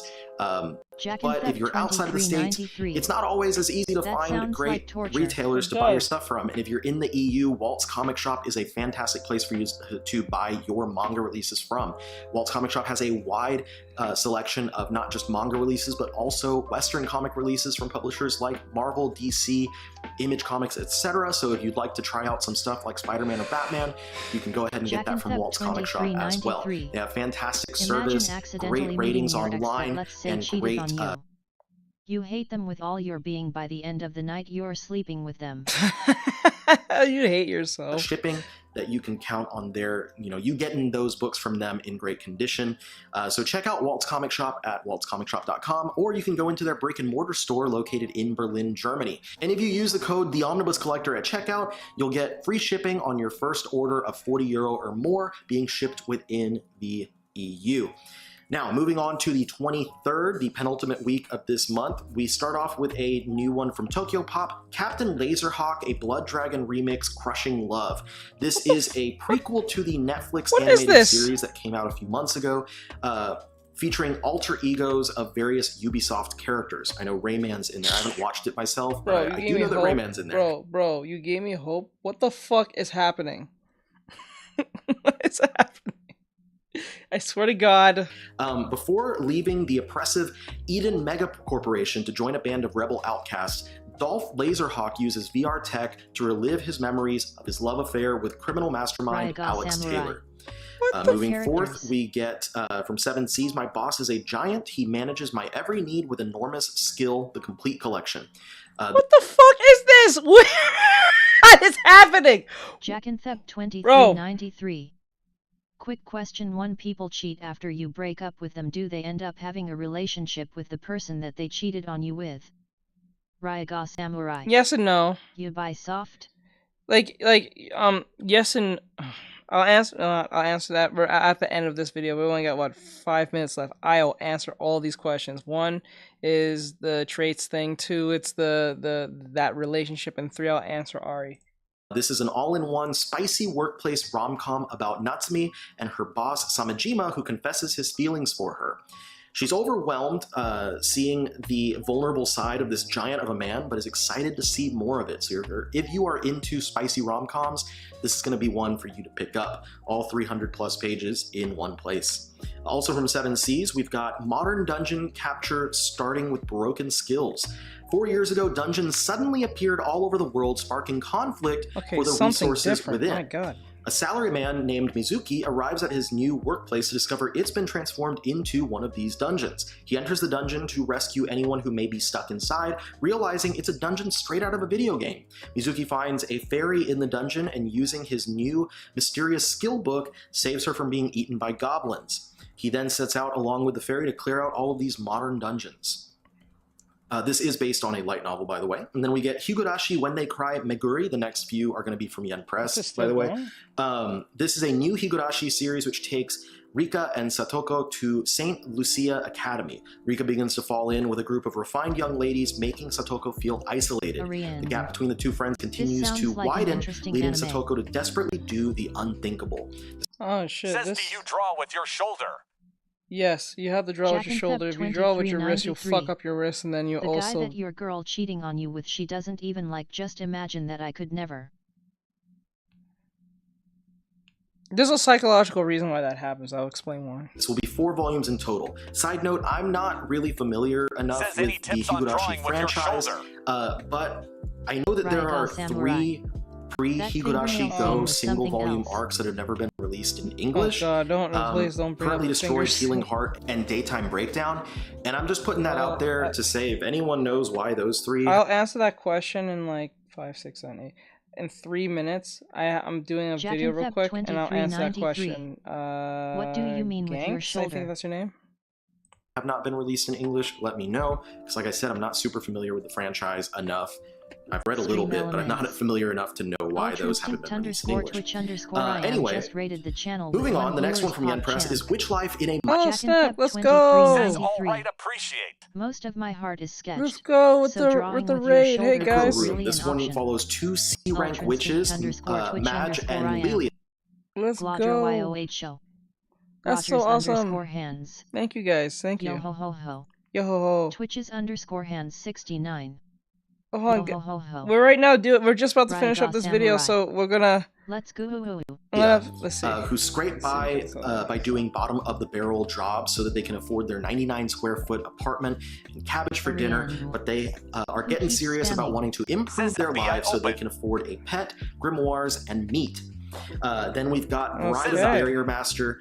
Okay, just to let everyone know, those are here. We're doing a video, a reaction video right now of anime recommendations for those who are here. If you want to see the video, but those who already came in, you're seeing it now. There's a little video right next to me if you guys are watching from Twitch or whatever. We're just doing a reaction. We're about to finish in 2 or 3 minutes, and then I'll answer everyone's questions. But yo ho ho, thank you for those who came in. Thank you, Ultra. I do appreciate it, my bro. Thank you for coming in. I appreciate it very much. So. And after that, we'll play some Genshin after. Hana is from a branch family to one of the 5 barrier-weaving magical clans who protect and support Japan. However, she's always an afterthought to her parents compared to her talented twin sister. Her true potential awakens at 15, and she decides to keep her powers a secret from everyone, including her family, so she can live a peaceful life. However, the head of the elite Ichinomiya clan is looking for a bride and has his eyes on her. And then we've got 2 final volumes coming from Yen Press this month. Words Bubble Up Like Soda Pop Volume 3 and The Deer King Volume 2. So if you're a fan of either of those movies, these manga adaptations are both coming to an end, and with just 3 volumes and 2 volumes respectively, pretty easy things to want to pick up. No problem, Captain. I do appreciate you, bro. Thank you for coming in. Thank you, Ultra. Thank you guys coming in. Sorry you guys coming up the far end of this, but we're going to be playing some Genshin in a little bit, so if you guys want to stick around for that, just hold on. And soon I'll have to restart the stream, but I will have to answer some questions. I read this, it was amazing. Nice, Ultra Instinct _bot. Go into the final week of January, just 2 new releases to talk about here. First up is the second Cells at Work omnibus from Kodansha, collecting volumes 4 through 6. That does wrap up the original Cells at Work series. And they haven't mentioned if they're going to do any of the other Cells at Work titles in Omnibus Edition. The biggest one, of course, would be Cells at Work Black, that has, I believe, 8 volumes total. So as of now, we're done with the Cells at Work Omnibus line. Then we've got Easygoing Territory Defense by the Optimistic Lord, coming from 7 Seas. This is a fantasy isekai based on the light novel of the same name, about the son of a noble who remembers his past life as a salaryman in Japan at just 2 years old. Optimistic. SQUID1, SQUID2, He's considered a child prodigy until he displays production magic at 8 years old because his SQUID4. family favors offensive magic, and this means his crafting skills are considered useless in battle, and he's banished to a tiny country town. With his worthless magic, can he improve the fortunes of his little village? We'll have to tune in to find out. So that's everything that I'm talking about for the month of January. A lot of really cool stuff that I'm very excited about. A lot of new series starting that I've been really anticipating. So let me know in the comments down below what you're excited about picking up as far as everything I mentioned in this video, and let me know what stuff you're picking up in January that I did not mention in this video. And if there's something that you're curious about now that you didn't know about before watching this, let me know in the comments. I'm always curious to hear what I can help turn people onto. With that, thank you so much for tuning in. If you're new to the channel, I hope you enjoyed this. I hope it was informative and entertaining, and I hope that you'll consider hitting that subscribe button and tuning into the upcoming videos that I have throughout this month and throughout the rest of this new year. And if you're returning, you know that I appreciate you every time you come and spend time with me, and I will see all of you on the next one. Peace out. All right, that's done. Okay, that's okay. Good. That's the Omnibus Collector. Thank you for that. Some of them were something I'll never read at all, but you know, it's different, and you know, it is what it is. So with that said, like, subscribe, share, follow, comment. You guys enjoy this and all your stuff. Thank you for watching, and I'll see you guys in the next one. All right, now since that's gone, let me answer the questions that everyone was asking me. Okay, number 1, I'm going to answer Gang because he's going to be the fastest, the easiest to answer. So the one thing with drawing with your whole arm is that make sure that actually the only thing I'll say is just keep doing it as a hobby, like make it a habit to keep drawing with your whole arm, because the reason why you want to draw with your whole arm is because not only that you are avoiding injury to your arm and bad habits, but also it will prevent you from having stiff drawings, believe it or not. Using your arm to do your drawings, like using your whole arm to do your drawings will give you more of a gestural pull than you would if you use your wrist, because it'll be too small and short, and then you have these drawings that are too Ariane. It also makes the sketch look more fluid-like as well. Yeah, it makes the sketch a lot more fluid than it should. So like that actually helps a lot. So that's why you should always make sure to do the drawing with your whole arm. That's the only true reason to keep that genuine energy going. So you don't want to do this. Like, you don't want to go around and be doing like, you don't want to be like, right? You want to go and use your whole arm. It's a lot more believable when you use your whole arm instead of using just your wrist, because it stops too much and there's more of a actual pull. You know what I'm saying? That's what you want to do when you're doing these things. So yeah, drawing with your arm is the best thing to do for anyone. Now Roses for and roses, baby. For Roses and roses, baby. For Roses and roses, baby. well, someone asked me about a question. Roses and roses, baby. About something about Roses cheating. and roses, baby. Thank you, Ryan, for that. Jack 2393. What am I supposed to do if I sketch? I don't really draw, really sketch. What am I supposed to do if I sketch? Jack 2393. I don't really think drawing with your arm help with that. It does. It's a fact. Ask any professional, they use your whole arm. You're supposed to use your whole arm. Now, if you're doing something really small, like if you're trying to connect, like say this little piece here, like here, then you can use your wrist because it's not really all that serious. But when it comes to like gestural stuff, you have to use your whole arm. It makes sense. It won't make sense for most people who don't do it because it's going to feel stupid, and you're going to feel stupid doing it. That's what they obviously try to avoid. But if you do it and make it a habit, you'll see a difference. It won't feel as stiff, and it won't be as stiff.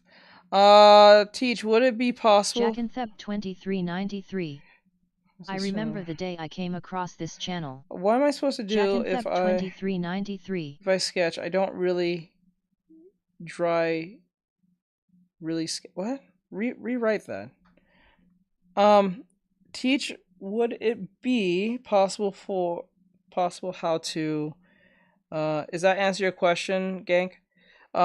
Teach, would it be possible how to draw this around her breast? I have a rough idea, but oh, so let me see. I have the drawing, I don't have to redraw it. So Jack and Thep 2393. I sketch my art, I don't draw. Let's see here. Sketching is a form of drawing. It's just a messier way of getting it done. Ultra_Twitch_ I am. We'll be lurking and reading some manga. Okay, gotcha, bro. Ariane. Around her chest and waist area, yet I'm not sure how to do that cause if her waist. I would have it like this. Jack and Thep 2393. Most of my drawings, scratch that sketches look much different and a lot of them have pretty bad lines. That's fine. It's sketching. You're not supposed to, when you're doing a sketch, it's all about it being messy and gestural. It doesn't really matter about accuracy. That's why it's not called line art. Line art is more of, the gesture is in a place where it can be line arted because you're confident that the lines can be connected in a way that makes it seem a lot more cleaner, and you don't have to keep oh shit, I put on the same, like dumbass, put on the same thing. Says since it's a crop top, would her chest be slightly refined? No, actually you just put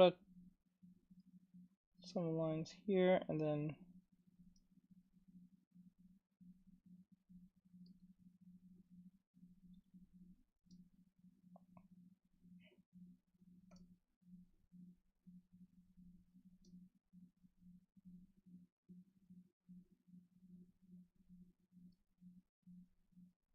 sentences like that, and then shirt. Remember the gravity. Jack and Thep 2393. Don't forget my other question. Which question was it again? You just rewrite it? I think I asked like 3 questions, but I'm not sure if that other one was even real. Rewrite it, and I'll answer it.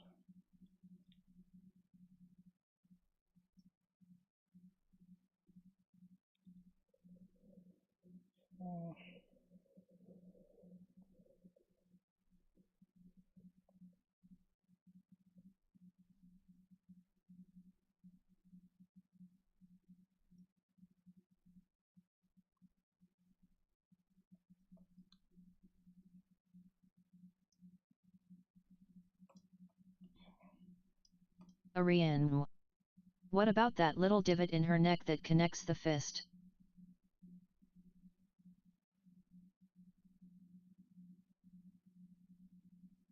Oh, you're talking about here.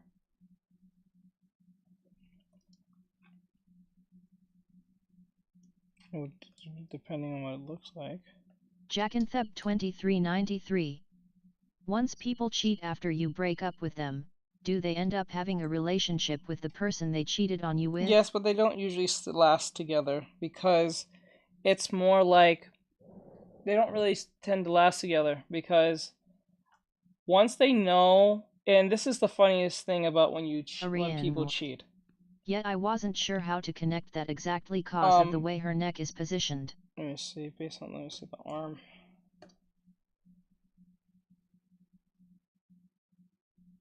Yeah, you can't, like, they don't last long most cases. It's not like it doesn't happen, but they don't really, if they get married, they eventually get divorced. Or if they don't get married, they don't stay together long. 9 times out of 10, they don't even get married because they're now under assumption that you ever heard the saying, there's no honor amongst thieves.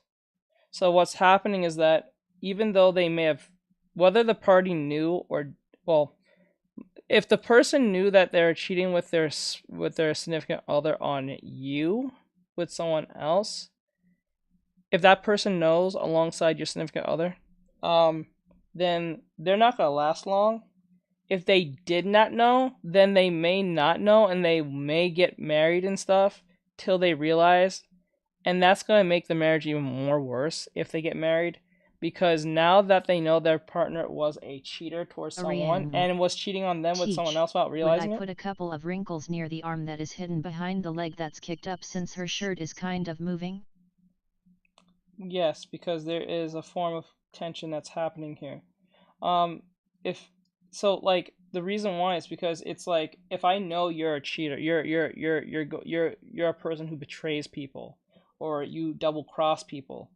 I'm going to make sure on my behalf that either I don't really involve myself with you, but if I do, I have some form of insurance policy so you don't like kind of ruin me or try to ruin me like you did your significant other or someone you know. 2393. I love you guys are pretty good artists. Thank you. I appreciate it. Thank you. But like it's like that. So if I know that you're a cheater and you cheat on like even if they was in cahoots together of cheating, if they're like a friend of yours who's cheating with your girlfriend or something, they're not going to last long because they now know that they're not trustworthy people. They know this. So 9 times out of 10, even if they pretend to like each other, they're not going to get along because they're eventually going to fight. They're eventually going to have issues because they have trust issues within themselves with each other because they cheated with one another. Says it's rare that they make up too. It's very rare they actually make up and stay wholesome. They usually stay extremely toxic, and they end up hurting one another on a physical level because now they know they're both a cheater. So they'll cheat back to the other person. Or they'll just want, like, it is what it is. That's how, this is why when a cheater cheats with someone and they know of it, like a form of affair, they don't last long. They never do. And if they get to if they even get to marriage, they end up divorcing eventually too. And actually it's proven, if you Sorry to interrupt Teach, but with the way her neck is, would I sort of show the shirt wrapping around her neck a little bit? Actually, no. If the shirt is if the shirt is loose, I would have the shirt be like drooping off. Depending on how loose the shirt is, if the shirt is loose, I will have it droop because of the gravity. It won't really hang on if there's a strap or something. So let's just say it was like one of those 80s, like with the shoulder thing. 2393. It'll flop. Womp womp. So like what's going to happen in the long run is that if things are just not going to work out for those individuals. This is why when people cheat, they're just fucking themselves in the long run. Ariane. And end up being alone. I foreshorten her sleeve to right. And even if they Since don't, her arm is already foreshortened. Even if they don't be alone, they become alone. Well, if they don't become alone physically, they're alone mentally and emotionally. Because they know deep down what they did is wrong. So they'll always have this hollow husk, this hollow husk / weight in their chest, because they can't trust themselves or the person they cheated with, so they'll never be at peace. This is why when you live a lie, people tend to have a mental breakdown after a while, or they start doing more destructive things to distract from the nonsense. So like if you have a terrible relationship with your parents, you're more likely to drink. If you don't argue with them and you let them, like if you have a terrible relationship with your parents, you're going to 2393. use substance abuse. Where did you meet your girlfriend? I've been single for a year now. It's starting to get to me. I found her online. Let me see. I'll show foreshorten her sleeve too. Right. This is before I became Artextrist. So like I foreshorten her sleeve, right? Since her arm is already formed. Says you found your girl online. Yep.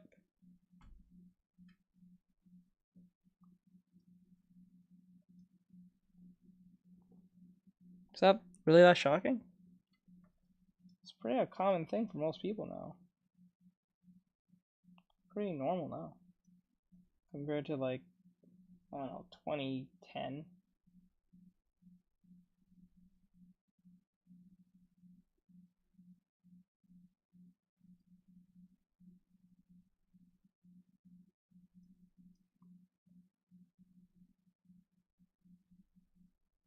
And it's also proven if you end up living with your significant other before, if you start living with your significant other before marriage, you just cranked up your divorce rate up to like 50%.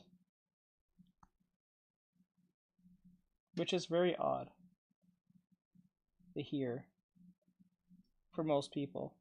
But it's actually true. The more likely you're living with someone before marriage, you're more likely to divorce higher.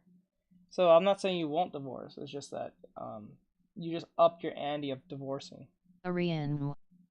Yeah, I asked about that sleeve part cause given the way her arm is with the fist, I wasn't sure if I should shorten her sleeve down and show only a very little piece of the shirt connecting from her neck to her arm with the fist. It ultimately Lot depends. Of words, sorry. It ultimately depends on how loose you want the shirt to be. Ryaga Samurai. No, that's not unusual.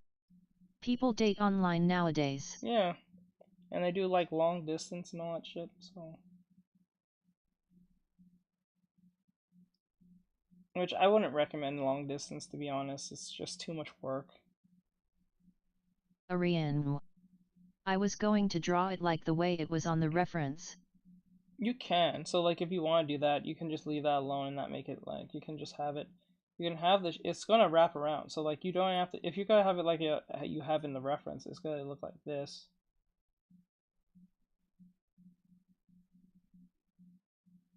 Like that, right? It's going to curve. It's not like it's not going to curve because it's cloth. It's not like it's not going to conform to whatever it's doing. It's not going to restrict the person. It's just going to look really womped like this. And then remember, you have to make sense that the clothes are falling, so all the clothes up top will be matted on the skin, and everything else that is not, that's coming down, will be loose by default. Right, and then for the breasts.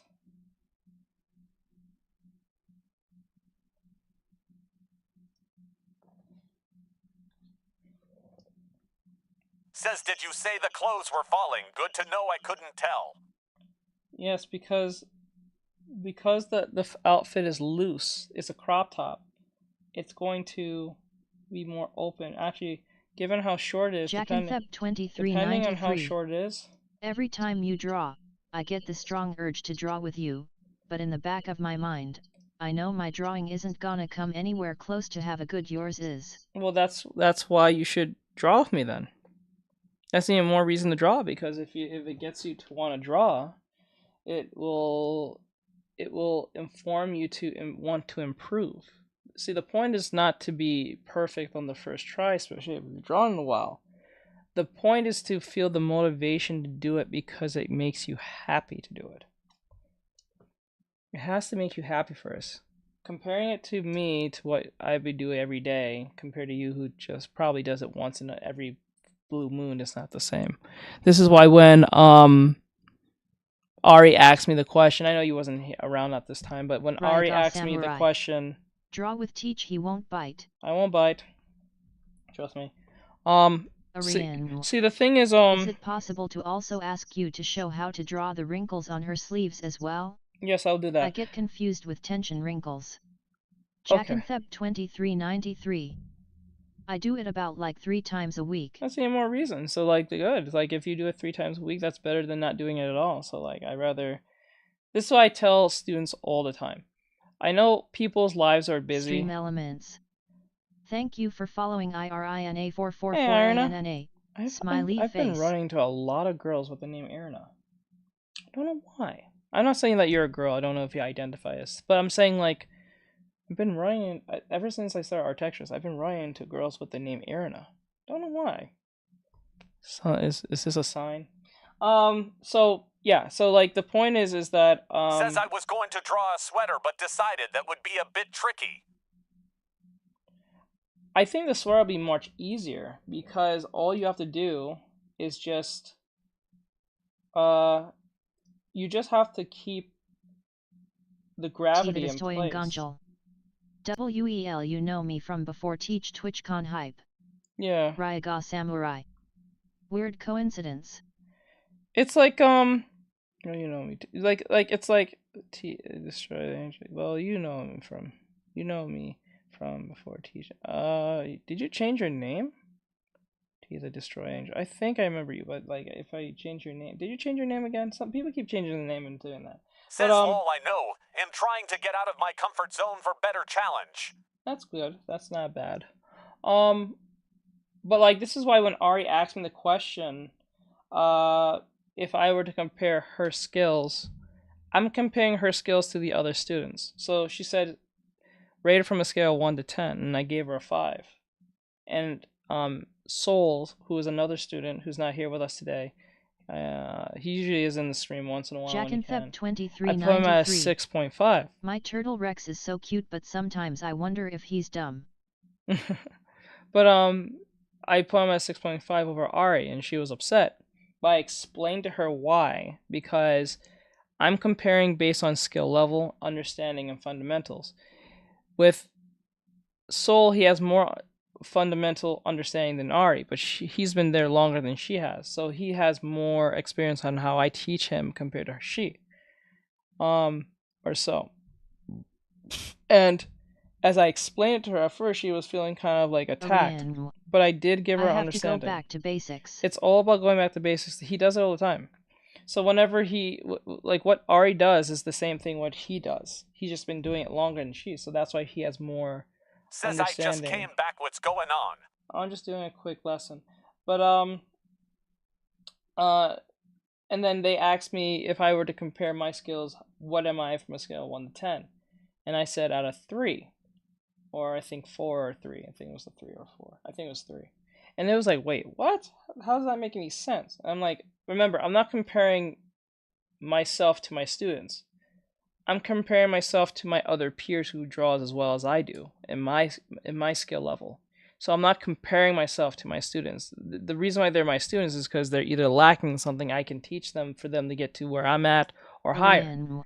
So I'm not yeah, looking he's at. doing a rough sketch of a crop top. I almost did the sweater, but am pushing myself to new challenges. So Stream elements. the thing is that I'm not Thank you comparing. For following T Ganjal. I'm not. Smiley Oh, face. thank you. I appreciate it. Thank you for the follow. I'm not comparing them to me, because that would just be an asshole thing to do. That doesn't make any sense. It's like comparing a baby to an adult. You know what I'm saying? It doesn't make much sense to do that. 2393. I might draw when you're playing Genshin. Okay, that's fine. That's perfectly fine. As long as it gets you guys motivated to do something positive and constructive, I have no issue. Whether it's me playing game or me doing artwork. Be a support hero today. By using commands like /donation and /cash app.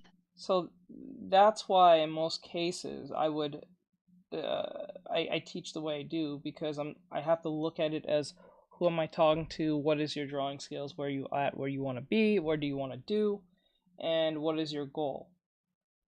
So I have an idea of what I'm dealing with, so I can give you the right information you need, or so.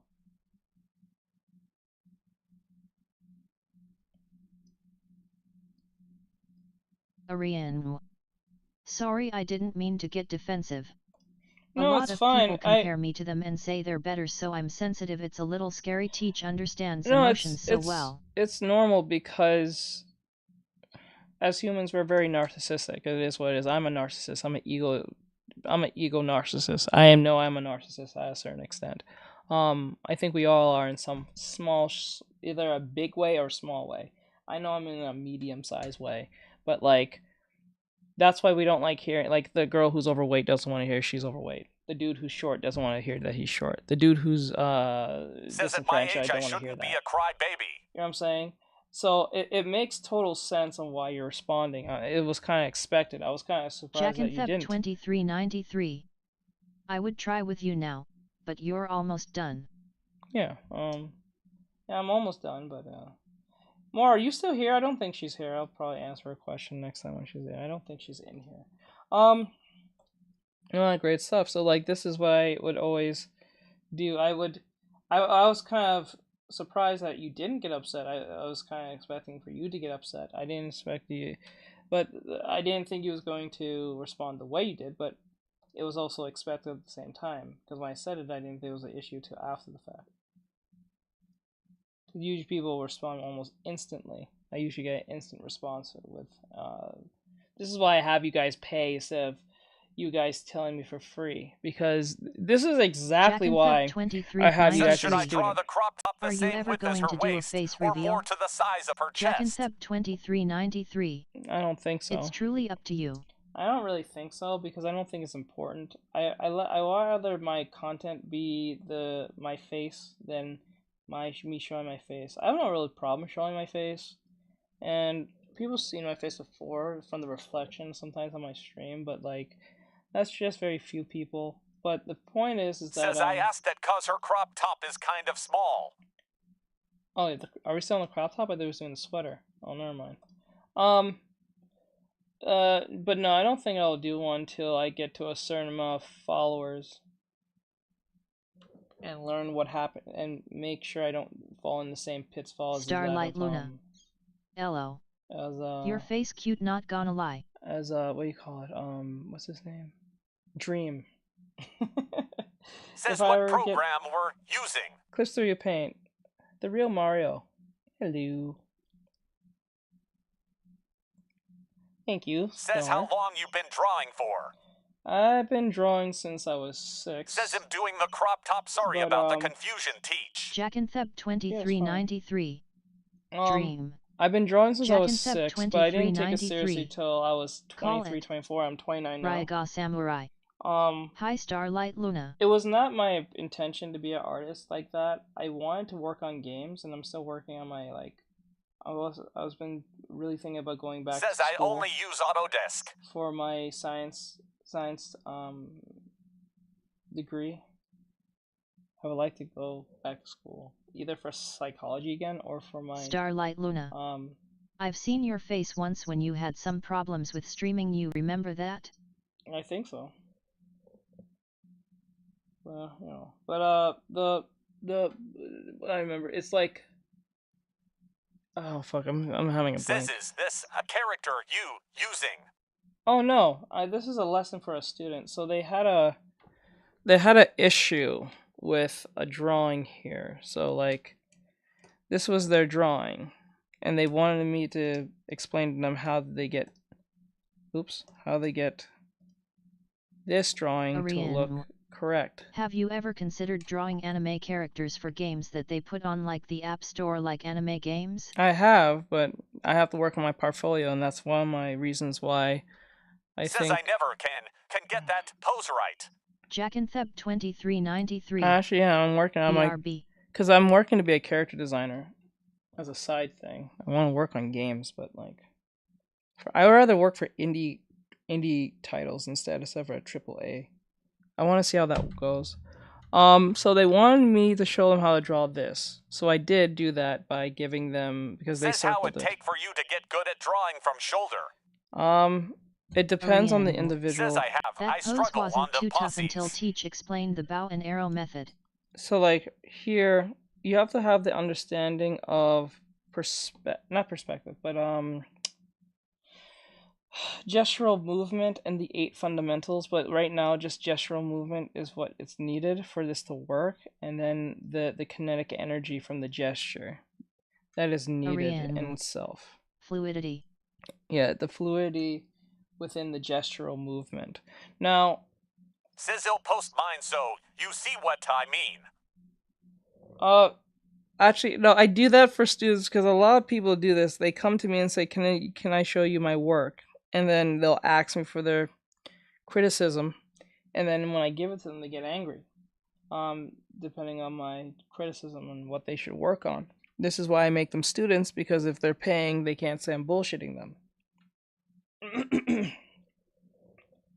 So I would rather you become a student if you want me to look at your stuff, if that's what you're asking. Says I was confused about this until he showed me a method. Yeah, like this. Okay, she said we're doing the crop top again, yeah? These are the crop top, right?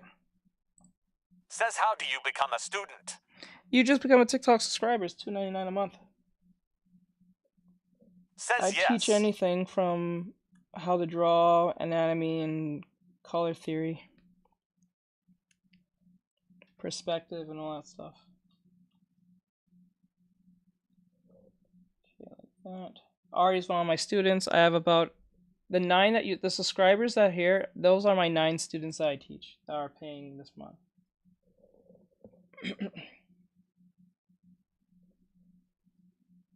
Okay, so the most important thing is to make sure that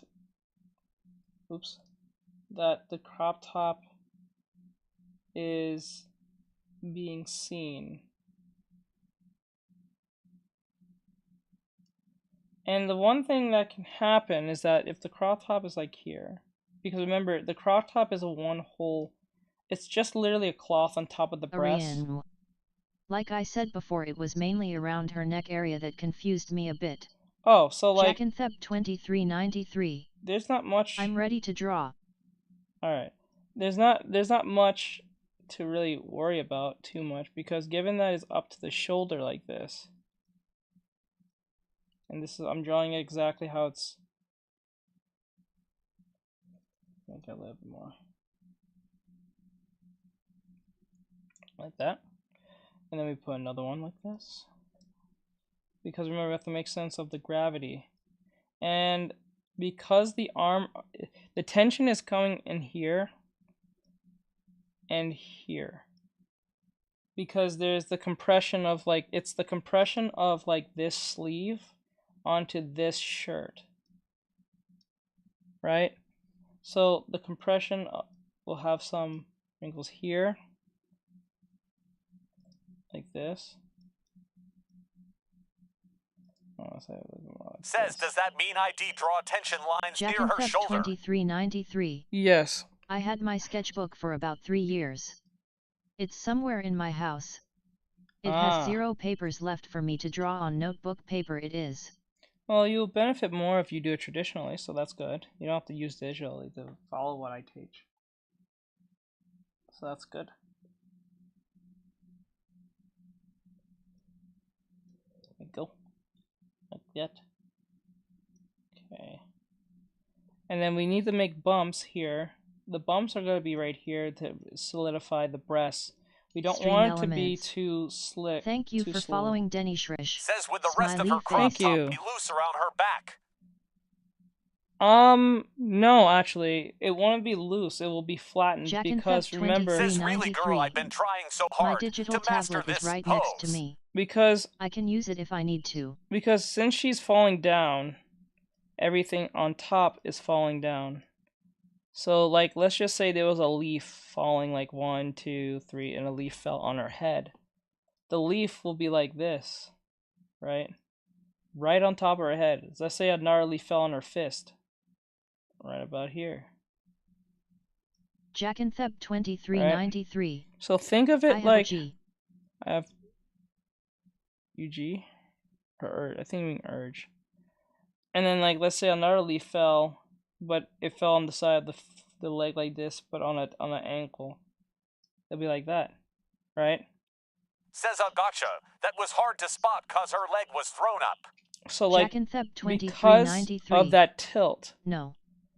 Because of that tilt down, this complete tilt, the shirt on the back will just rest. Normally, maybe it might have a bunch. It might bunch up a Jack little and bit, Theb 2393. but it's gonna rest pretty well on that That's the kind back. of tracker I have for my digital. Tracker?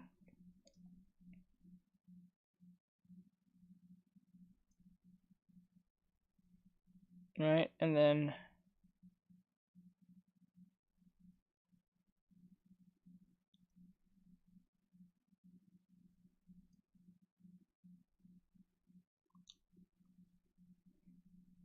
and there you go.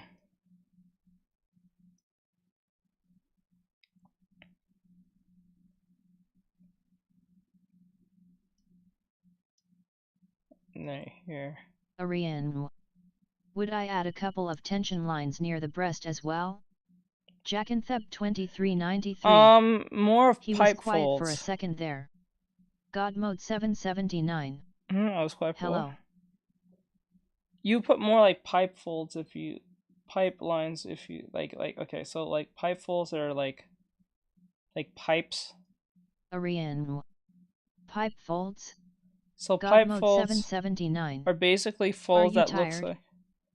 No, I'm fine. So pipe folds are basically if you take a line like this. If I went like this, and I just made some lines like this, they're pipes. They look like pipes.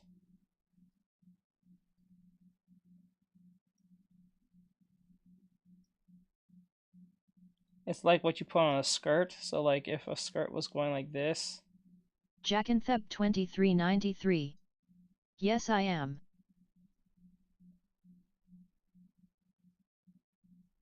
Or a cape, you can see it as like a cape. They're pipe folds. That will, because it's like if you put a pipe, like a literal pipe, on a cloth, it would just sit there like that. So if I put like a literal pipe like this, and then I put a cloth on it, it would just go down. So it's like a pipe fold. So like boom, boom, boom, boom, boom, boom, boom, boom, boom. I can do all this all I want, and then all I need to do is have a certain tension point that goes to that area. It looks like a cloth, like that, or a clams, or a clam, or like cloth or clam would be the one. It depends on which one you look at. So Says Hala, those lines look pretty fun to sketch out. yeah. But yeah, here there's a sense of, I wouldn't say tension, but there is lines here indicating that there's a fold that's falling down, right? Like there's a slant happening. There's a form of slant that is happening. And it depends how small Says to show it's flowing kind of. Yeah, it's like that, but you don't want it to stretch too hard because it can look really strange. Oh yeah. What did Mario say? Really, girl, I've been trying so hard to master this pose. Jackanthep2393. I'm going to send a picture of one of my recent drawings on the Discord. Okay. Jackanthep2393. Are there any things I should change? I'll give you a freebie, Jack, and also I'll give you a freebie, Mario, if you're still here. Says, well, this is a fighting pose. So, it really depends on how you look at it.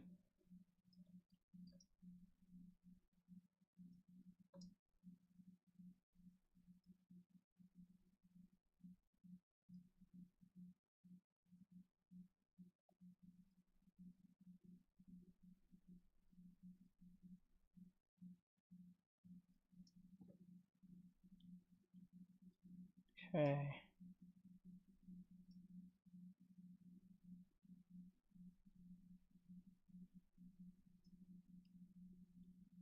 So it really depends on how you make this. So it's gonna take some time to learn something like this because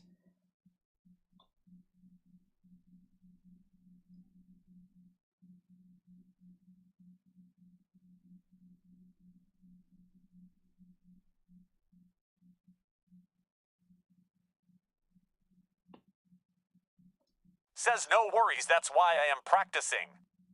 yeah. All right.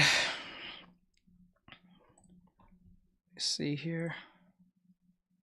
You said you sent something to the Discord?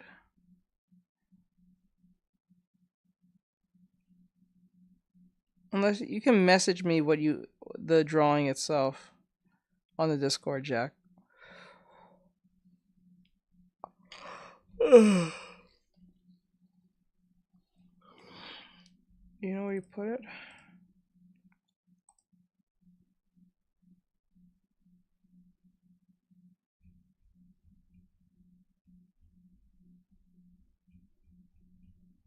Those are some amazing drawings.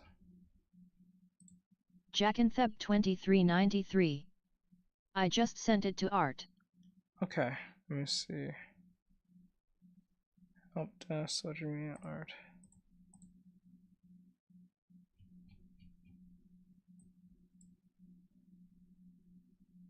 Oh, that's Chloe. Ariane. Thanks, Teach.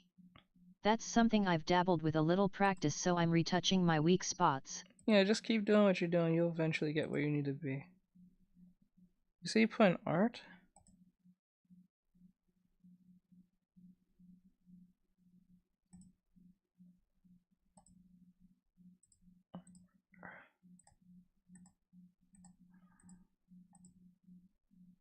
You're not traditional artist. No, not that one.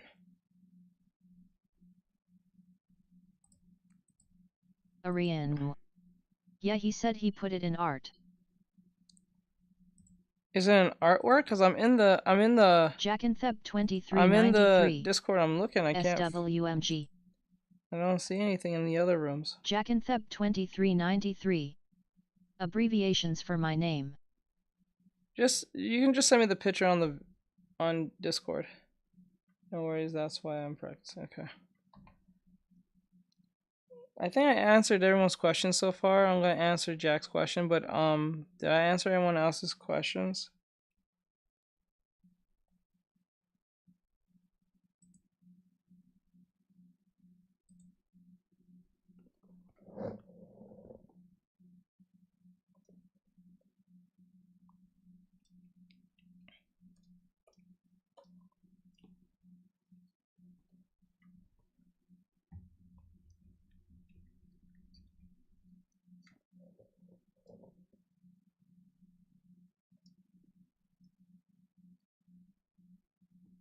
Jackanthep2393. I'm not sure how to send it to you. Okay. You don't know how to send message? Okay. Send me your Discord name and number. You can send me on Instagram if you like. You don't want to put it in the chat.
Okay, let's see how we can get away with this. Okay, so Says maybe ask him to message it to you in messages. Shadow Wizard, money, gang. I'm definitely changing that. I don't know why I put that as it.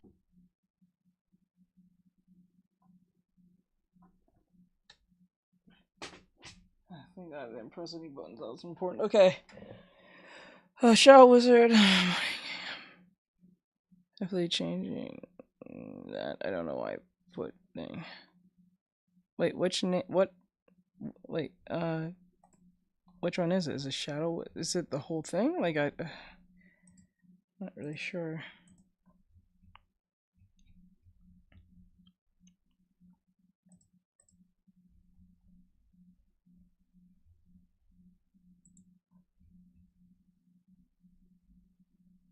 Jackantheb 2393.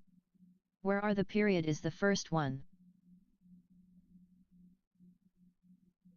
Oh, so Says you sound very confused, lol. Shadow Wizard Money Gang. Is that what that's the name? Just to be clear, so I got it right, so I don't have to ask twice.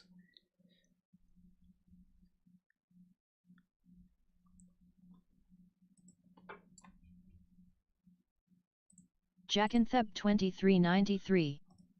Loudly crying face, yes. Okay. Just making sure.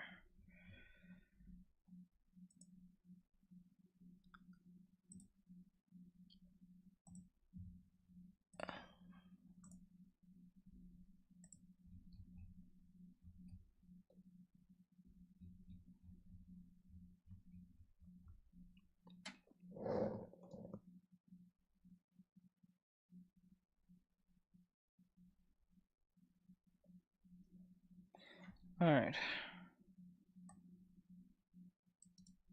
And what is the number? Because you have to have a number.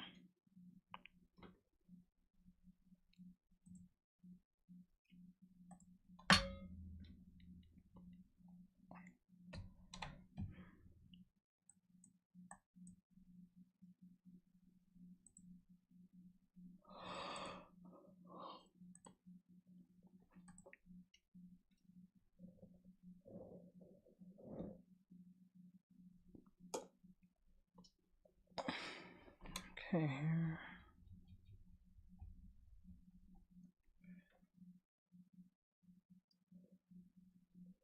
Jackantheb 2393.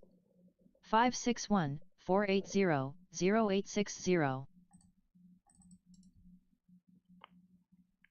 sure that's right. I don't like too many numbers.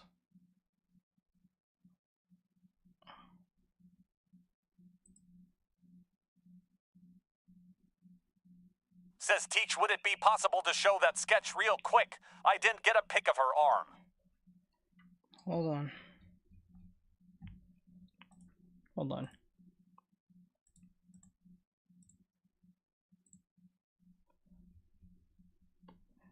Says no problem. Okay. On my leg. Pin.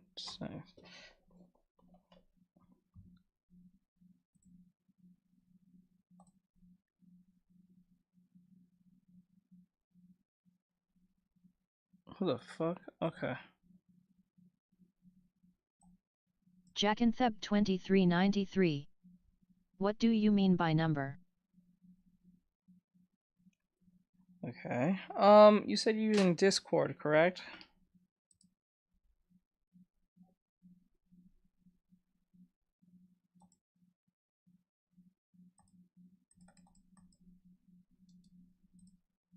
Jackanthep 2393. Says got it, thanks. Yes. Okay. You know, I'll just give you mine. Fuck it.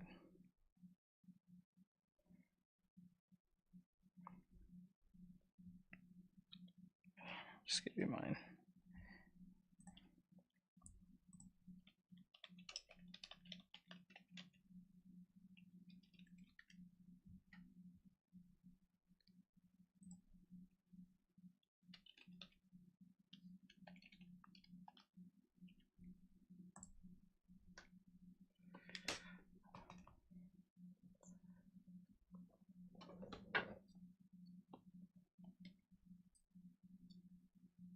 Okay.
Did you get it?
Ariane.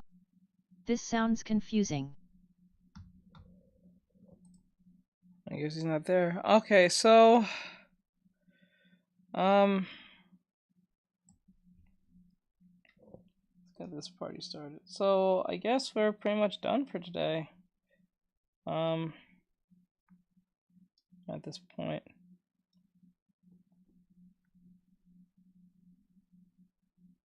Jackanthep 2393. Oh, you're still here. Okay, good. I am. I gave you my information, so I don't know if you're able to message me on it. Jackanthep 2393. I was just doing something. Okay.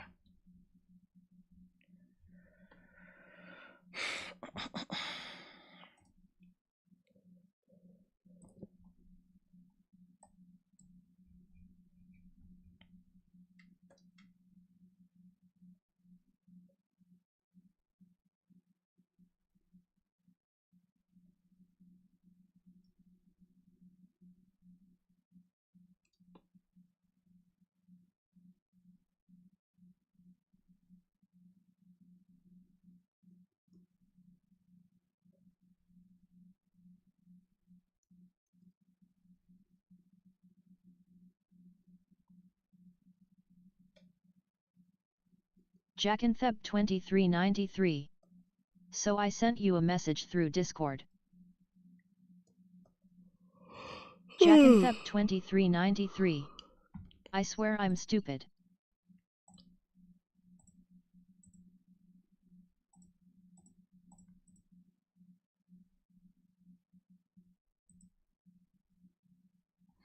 Okay, this is the beginning of your direct message. Okay. Okay, as I see it. Nightbird. Be a support hero today. By using commands like /donation and /cash app. Okay. Pretty good stuff, pretty good stuff. Luffy. Okay, that's cool. And I see Ichigo.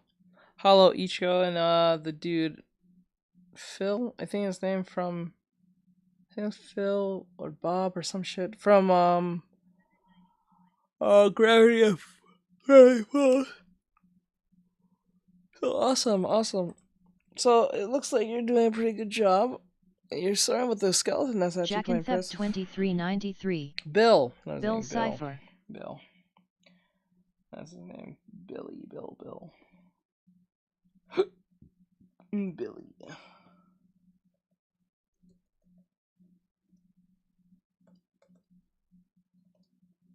Okay. Alright, you're doing a good job so far as I see it, but I would oh my. Your perspective is very good. Well, work a little bit on that skeleton's perspective because it's a top-down perspective based on what I'm seeing. So you gotta be very careful because that could be really tricky. Are you familiar with any methods of doing perspectives at all?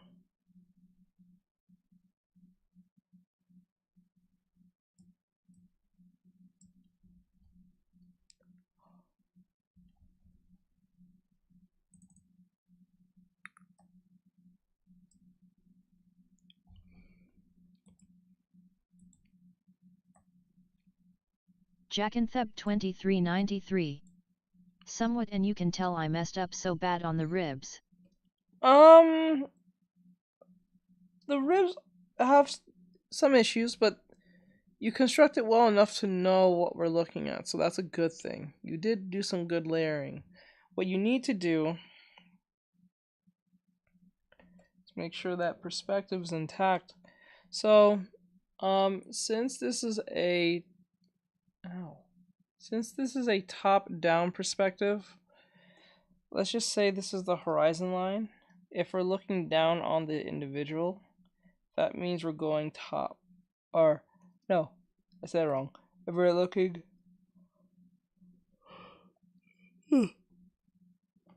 we're down on the individual, what's going to happen? Or, yeah. Okay. Say it like this. Says, oh, did he manage to get through to y'all? Yeah, he did. We're looking at it from a top-bottom perspective. And because we're looking at a top-bottom perspective, that means the horizon line's over the head of your subject, your skeleton. Alright, so it won't be at top, it won't be a middle, it will be over the head of your skeleton. So I would make it into a square. Says, teacher making me sleepy with the yawning wall. Sorry. Yes. Okay. And then if I want the character to look down, like look perspective-wise, I put their feet like this. Okay. Says it's alright. It's late where I'm at too. Okay, so arm.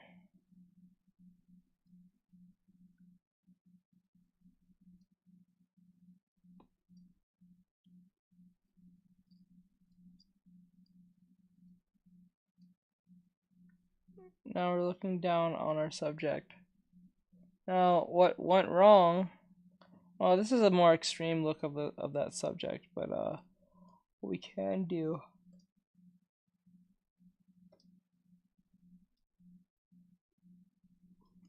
Just do it again. So let's do it your way. 1, 2. The head is right here.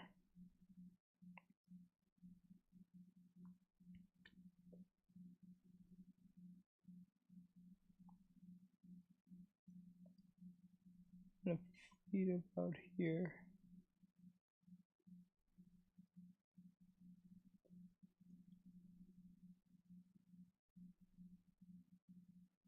But I would do it this way. Because if you go more extreme, you can commit more to it. If you do something more in the middle, it's gonna cause confusion. So like the head here is more slanted. The more, because we see more of this head. So the more slanted this face becomes, the more this head will show. Like this part is supposed to be the shoulders. And given that these are the shoulders, you can see on top of them. Right. And all you have to do is pretty much work with slanting your way down. It's like those buildings, like you draw a building. So like if you're drawing like a building, you have a point here from one point perspective. Put a thing here. And another one here. And like here.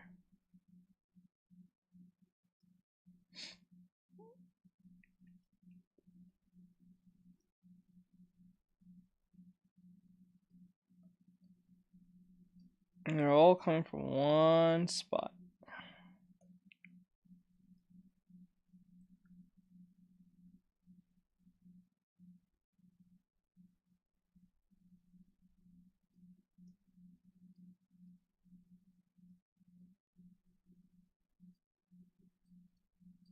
So yeah, you can keep going with this and make as many cities just from one point. You don't have to make them so close, you can make them far away. You'll be surprised how much you can get away with just one point. Perspective, you can actually work with just 1 point. I would just work 1 point for a while and see where that goes. But you did a great job so far. I see no issue with it. Says what are you drawing exactly? And I'm just doing a quick response Jack and freebie. 2393. Bro, you're really tired. Yeah. Jack and 2393. Go lay down. No, I gotta go do I have to play Genshin for the event. Ah, my side. Ah. And as for your thing on the side for the 3/4 quarter. Ah. Getting cramp. It's fine. And then like that. Says are you okay? You sound stiff. Oh, fine. Okay. Jack and 2393. Say that again. I didn't hear you. There's something very loud in my ear. Sorry. So pretty much, I have to go play the Genshin for the event. I have to do it. It's for my agency. So anyway, did I answer everyone's questions? I hope I did.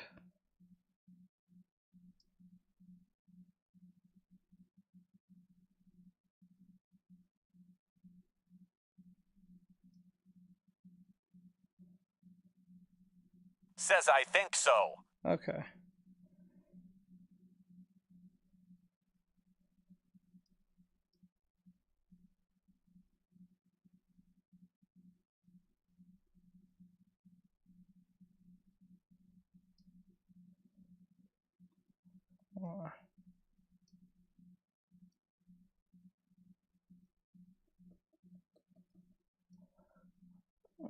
Okay. Alright. Yeah, so with that said, I'm gonna stop now, guys. I'm going to go and put in Genshin. I gotta restart the stream. I'll be right back. We're gonna play Genshin till probably maybe the 10 to 11. That's it for like 1 hour, because yours truly is getting, I'm getting too old. So with that said, have a great night, guys, and I'll see you guys in 5 to 10 minutes. I have to get everything up and ready so we can play the game with no problems. So I'll be right back, and I'll see you guys in a bit.